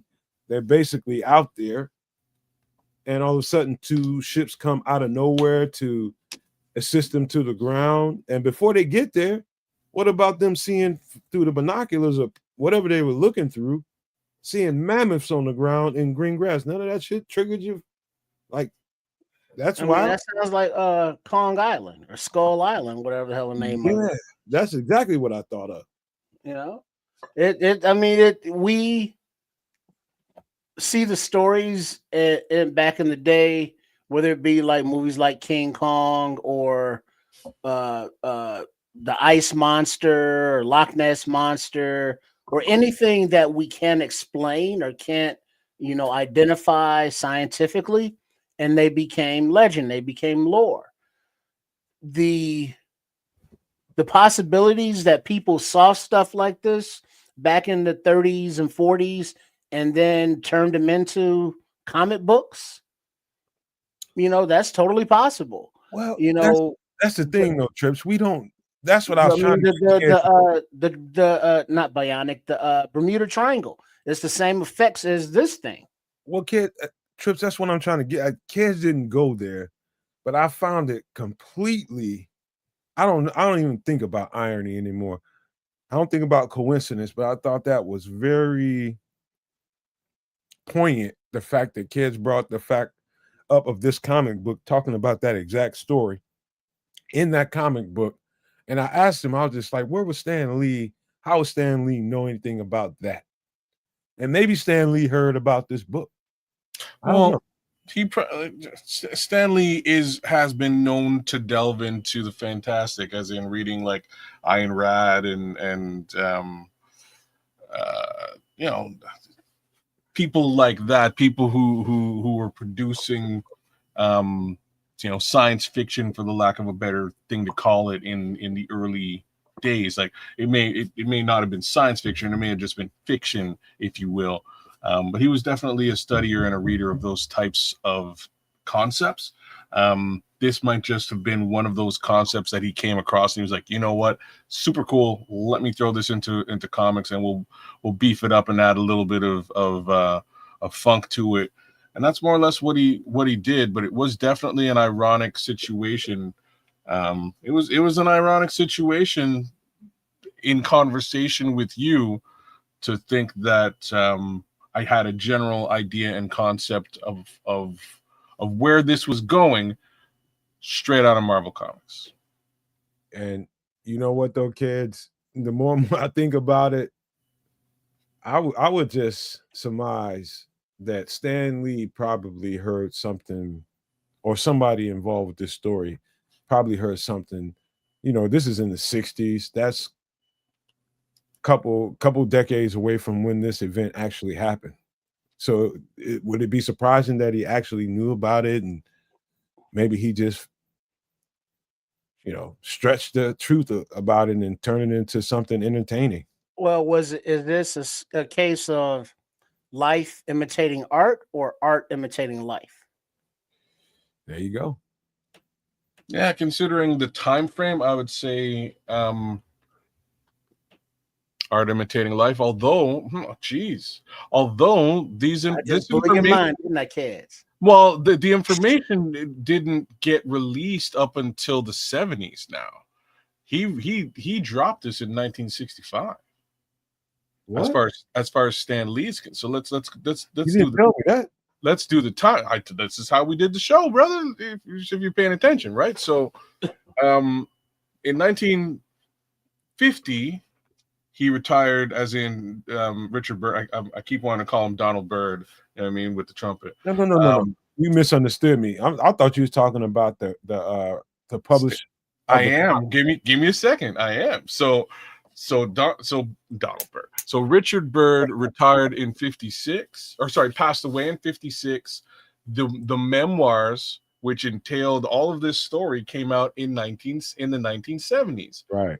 Stan Lee introduced the Savage Land in March of 1965. Crazy. So before this was made public. This is what I'm trying to say. The government might have had access to this information, but again, Richard Byrd didn't put that information out on his own volition. The information came out by way of his son in the 70s, post 1965 March. All right. So let me thank you, Crimson, for just rocking with us through it all and making sure that he is giving detailed input as to everything that we're talking about. Let me put a cap on this thing by saying this. There's a I hate to even put it in conspiracy theories, but I'm gonna put it in conspiracy theory. There's a lot of people that look at the Antarctic ice wall. That's what they call it. And people speculate about secrets behind the ice wall, beneath the ice wall, and there's a lot of lore in attachment to it. I'll just say that, and you can go look for this stuff yourself. I'd advise you to start with this story right here. But there's more to this story. There's a 1700 story about maps that were produced, kids. I saw videos, maps produced in the 1700s that are equivalent to the maps that are out here now.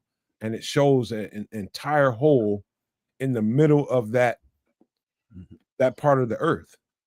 And that's interesting as shit to me. Did you find that interesting, kids, about that hole being consistent with all the maps produced since the 1700s? Yeah, but you didn't show that. You should have shown that to the folks. Maybe we'll do that as part 2. Maybe we'll do that as a part 2. There's some interesting map case scenarios that that kind of show a hole in. There's a hole in my bucket. It kind of shows a hole in the center of the earth, or in some cases a I can't call it a structure, but a giant thing in the top of the earth. So yeah, and what's interesting again is that all of these maps are consistent with this hole. So crazy, wild. I don't know.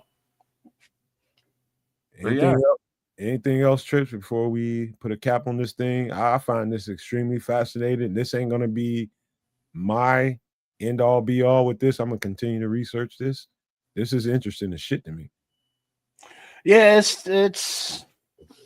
is interesting. It's like, our great planet. This ain't even space stuff. I mean, it could be where if there are life forms under there, they could be from other planets, but this is, our earthly inhabitants as well that we're talking about. It just so happens that they're on a different part of the earth. I mean, is it possible? Sure. I don't know. Are there people that do know and not telling? Maybe they know what happens if they tell, so they ain't telling. So, I don't know. But yeah, interesting, no doubt, because there's enough of clues to get you curious, and it goes, Little quick note before we close this off.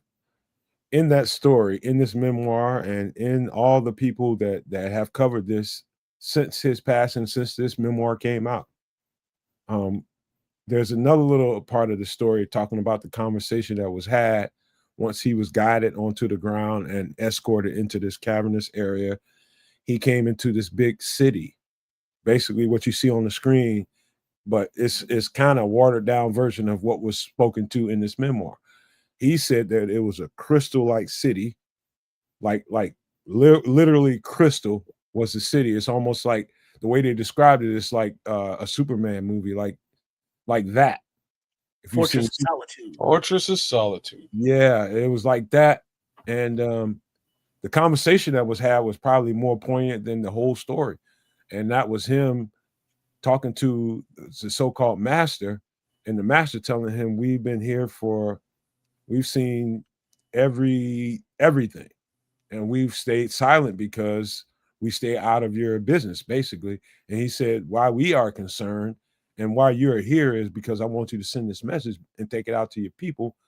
But we want you to know that we've already talked to your leaders, and they are basically repugnant, and they don't listen. And they were concerned about the nitrogen bomb, the hydrogen bomb, the nuclear bomb, and how they were using that. And they were concerned about that. And you since heard all kinds of story now connected to this story is all kinds of, since this expedition happened, since the United States used that weapon on Japan, there have been all kinds of UFO stories. You just got to look it up. Just connect these words. UFOs around bombed area of Japan, and you will see story after story, all the nuclear sites in the United States, especially around the desert area, which is where they, at that time at least, stored a lot of the nuclear material. All kinds of stories around that. Kids was asking me the other day, why is there so many stories around the desert? Why is this? That's because that's where they keep a lot of stuff. And so there's stories about these bombs being disarmed for no reason. These are people telling these stories. So research this. Don't stop at what we're telling you on this show. Trust me when I tell you there's a lot more to this story. And that's part of it. There's UFO connections to this all over the place. So I just wanted to say that before we get up out of here. You want to give some pleasantries or any closing thoughts about this?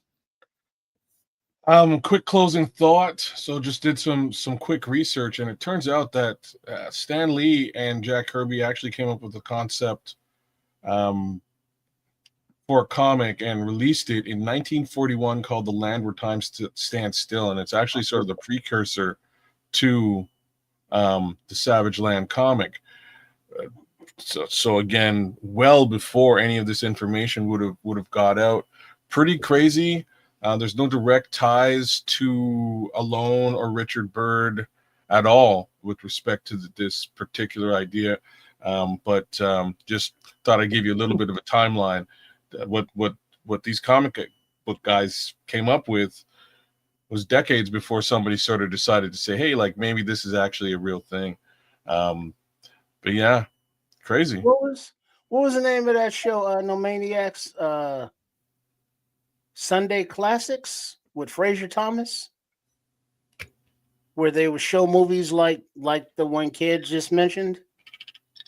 It came on Sunday afternoons, Channel 9, WGN, and Fraser Thomas was the Grand not that kind of Grandmaster, but the one for Bozo, the Ringmaster. There's a Ringmaster. Bozo Circus. The dude that wasn't a clown. This picture and what you're talking about kind of gives me my grandpa used to keep all these damn little tapes, VCR tapes. Literally, he'd be watching VCR tapes. And that what you're talking about is ringing a bell and this image. And I've seen a lot of movies with this kind of looking guy on the front of it. It could have been a lot. He's sitting in a big leather chair. And he have books behind him in like a library, and it was always sponsored by Mutual of Omaha. That is familiar shit to me. And it was, I think it was like Masterpiece Theater. It was kind of like that, but that was on Channel 11 Public Television, WTTW. This one, Family Classics, Sunday afternoon with Fraser Thomas. Yeah, that was it. And then they would show like a lot of those movies, Moby Dick, not really horror movies, but like I think they had like Dracula on there one time. There was just a Land of the Lost, just a potpourri of movies back in the day, and they were interesting and fun to watch. But stories like this would be something on Family Classics. So September 7th, 1974 for Land of the Lost, Crimson. So wow. A couple of years after this would have been launched. Man, this whole thing gives me all kinds of like close. You ever seen the movie what is that? When the trips, what I'm talking about, because Disney has a little exhibit about this where the family gets lost in a storm and they end up on an island. Robinson Crusoe. Robinson Crusoe. That boom. All this shit reminds me of all that. All of it. Robinson Crusoe ain't nothing but Lost in Space. Yeah, well, or vice versa. Lost in Space is Robinson Crusoe. Right. Yeah. All right. This is definitely worthy of a part 2, and when we do it, we'll do it. But this is I'll just encourage you all, just go check this out on your own. And I hate the weird, wild stuff. It is, but we got even wilder shit to get to. Cass knows a couple of topic discussions that we're gonna have, but wild and loud. He knows a couple of them, but it's all interesting stuff, man. There's some quantum physics to talk about. There's some all kinds of different things, just Yeah, that's that'll be a crazy one. That one's not easy to digest or explain, but I tried my best the other day. Perhaps we will try again. Long story short, it's been a Wednesday, y'all. We love the fact that you guys jumped in and spent your time with us. Big ups to the chat. It's Crimson, Super Clark, Khan out there in the mix. The Eagles fans, the Frady Cat Packers fans, the homie in the Bronx, South Bronx, South Bronx. South Bronx. King Booker jumped in. Mr. Mayhem was with us. AC Adam was with us. The Nodge. RIP to your moms and dads, man. Big ups to you and blessings to the family. Cloud Chasers Radio, Crooked Commish. I hope I said Lord Crimson. If I didn't, I'll say it again. Patrick Higgins. Big ups to all you guys for hanging out with us and making it another awesome show. STS Scott, big ups to you. Thank you for coming. Thank you for spending some time with us. And yeah, man. Basically, I'll say it one more time. Oh man, I can't forget the Scrolls or Create Culture. But I'm gonna, or the Good Minister Charles Johnson. I don't know what was going on with your feed today, but I'm sure we'll get it figured out. End of the day, I just want to leave you guys with what I left you with before, and that is Bears fans, be effing leave. It's happening. Good things are happening. And just believe it. They believe it. You can too, man. That's all I got to say. Bear down and let's beat the daylights out them birds.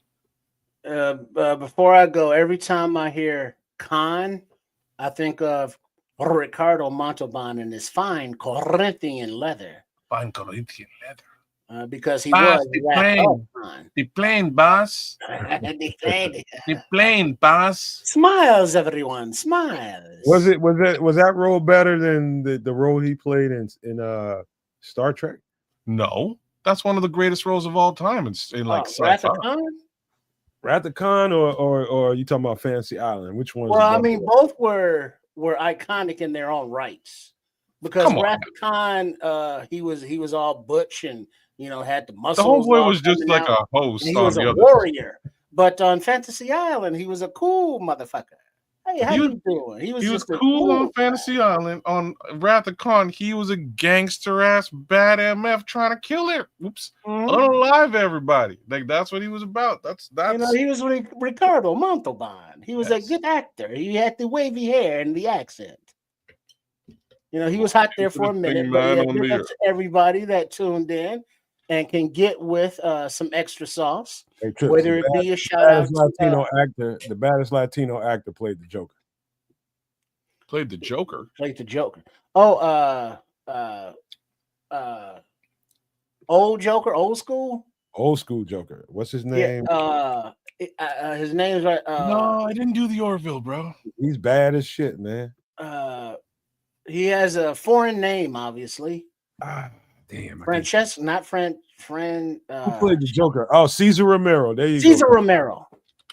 See, that's the baddest Latino actor ever. Yeah, sound like a soccer player. Cesar Romero. Nobody tops that.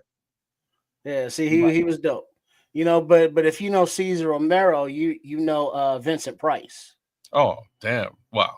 From Thriller, for sure. Everybody knows Vincent Price. But back in the day before Thriller, Vincent Price was in the cinema, in that era with Cesar Romero. It was called something cinema. That specific word is in the name of the show he hosted too. Classic cinema, man. Was that what it was? I don't think that's what it was. Talking about that. Man. House on Haunted Hill, classic.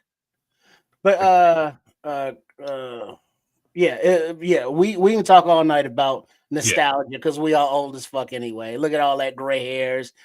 Kids is bladder. He need that pomegranate juice. You know what I mean? But a shout out to Chef Trips for coming on earlier and filling in for me. Glad that he was able to do his live cooking segment in my friend the kitchen.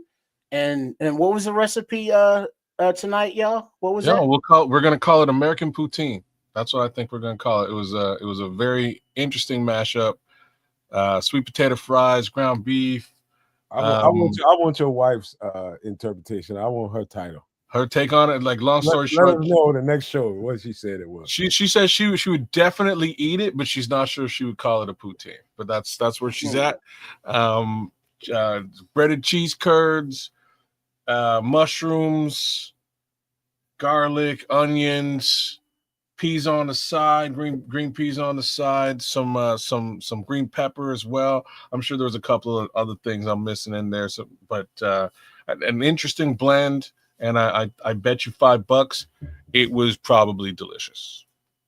No doubt. So, as Chef Trips would say, customize it to your tastes, to your dietary requirements and/or restrictions, and create some good tasting stuff in your own kitchens. So make sure you're supporting him with his channel there at Chef Trips. Thanks him for representing Sports Chicago Style, or the handle on YouTube. Why they change it, I don't know. But at RRSCS. And I've noticed that in some chats it's that handle, in other chats it's still Sports Chicago Style. I don't know why they're different, but either way you can find us. And thank you for the I think we're up over 130 subs now. Last time we were talking about it, we were just passing that 100-mile milestone.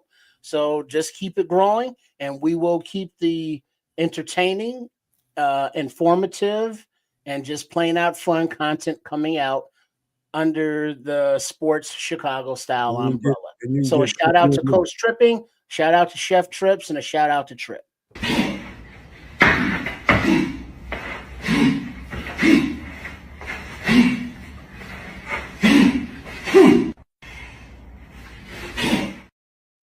And don't get between him and that sweet potato pie tomorrow either. Kids, you muted, bro. Oh, well, who muted me, man? I'm just saying, stay out the man's way. Don't. Man, nobody muted your ass. Oh, okay. Should get you some of that peach cobbler with some ice cream, and you put that in front of the TV with a football game on. Yeah, that's the way Unc coming out, because he gonna have his little bag of Crown Royal and this little thing of sativas. Yeah. Yo, wait a minute. We got to time out. What time's this football game on Friday? 2:00. 2:00 Central. Some of us have jobs in Canada. Let me see what I can do to figure this thing out so we can call a game. Oh yeah, that's right. Because here it's like basically a holiday, day after Thanksgiving. Yeah, and while we at it, man. So let's make sure everybody understands. So we'll do that game, and of course we got to do Nomad at Night on Sunday because there's no game. So we'll just do our regular rotation if there's no game, like we always do. That's it, man. We're gonna anything else before we get out of here? Last thing is like, share, subscribe at Kids of Canuck. Do the same thing for Sports Chicago Style and at Chef Trips, and definitely for the Nomad Network. Give a little bit of love to the guys who are doing some stuff for you guys and creating that content for you. I'm thinking we may just have to debut Extra Sauce on Ked's Strips Twitch stream sooner or later. Or did we do it? We did it tonight. You're doing it now. We did it tonight. So big ups to the folks over at the Twitch side of the fence. We'll get you guys involved that much more. We love to have your involvement. Love that. Happy Thanksgiving, one and all. Let me give another special shout out to the Naj. I know he wanted to be here, but man, oh man, I would imagine he's in his feelings right now, as I would be, like a MFer, because that's very traumatic, man. And I just can't imagine. So I just wanted to send a lot of love, good vibes, good energy to the Naj down in Florida, man. We love you, bro. Just know that. Just know that. We love you and we got you, man. You're going to always have community here all the time. And so I just want to say thank you to everybody that was here tonight. Again, make sure you show some love to every one of these channels, man. We are on Keds' channel at Keds of Canuck. We are on Sports Chicago Style streaming right now. It'll take you but a second to go. Make sure you show some love. Hit the like, hit the subscribe if you haven't to either one of these channels. It takes a second to show some love, because look at all the time we spent with you all. Look at all this time. And we covered the Bears who I am really being restrained when it comes to my enthusiasm right now. I've worked hard to really, really collect my thoughts and talk about where I think this team is going. I gave you kind of I guess the sauteed onions and peppers right now, without all the rest of everything that goes in it. I'm saving that for when I think this game is pivotal right now. But I don't think it's the end all to be all. Be all to end all, however you want to say that. I think this is it's a flashpoint for this team to get past this point. If you beat the champs at full strength, you can beat anybody in this league. And I know everybody, the thing about Philadelphia, people are going to say, okay, they won 2 3-point games, 1-point games all year long. That's because everybody takes a shot at the champs. When you're the champs, everybody's Super Bowl is the day they play you. And so they're taking all those lumps. And up to this point, they're going to take another one. This one, they're going to lose. We're on the come up. Big time. Big time. I think we got the formula to beat them. I think we got the team to beat them. And I think we have the unknown that is Ben Johnson and this offense that can really take this thing to another level. We just got through talking about that. There's things that we can do to raise our level and make us really one of those teams out there that everybody's just like, I thought this was a fluke with Chicago. Hell no. This is for real, man. Some culture, the way they're preparing for these games individually, how they're finding ways to get over the hump is unreal. And I'm past that point where it could be a fluke. There was that for a couple of games when they did that, but I'm past that, probably 3-4 weeks past that.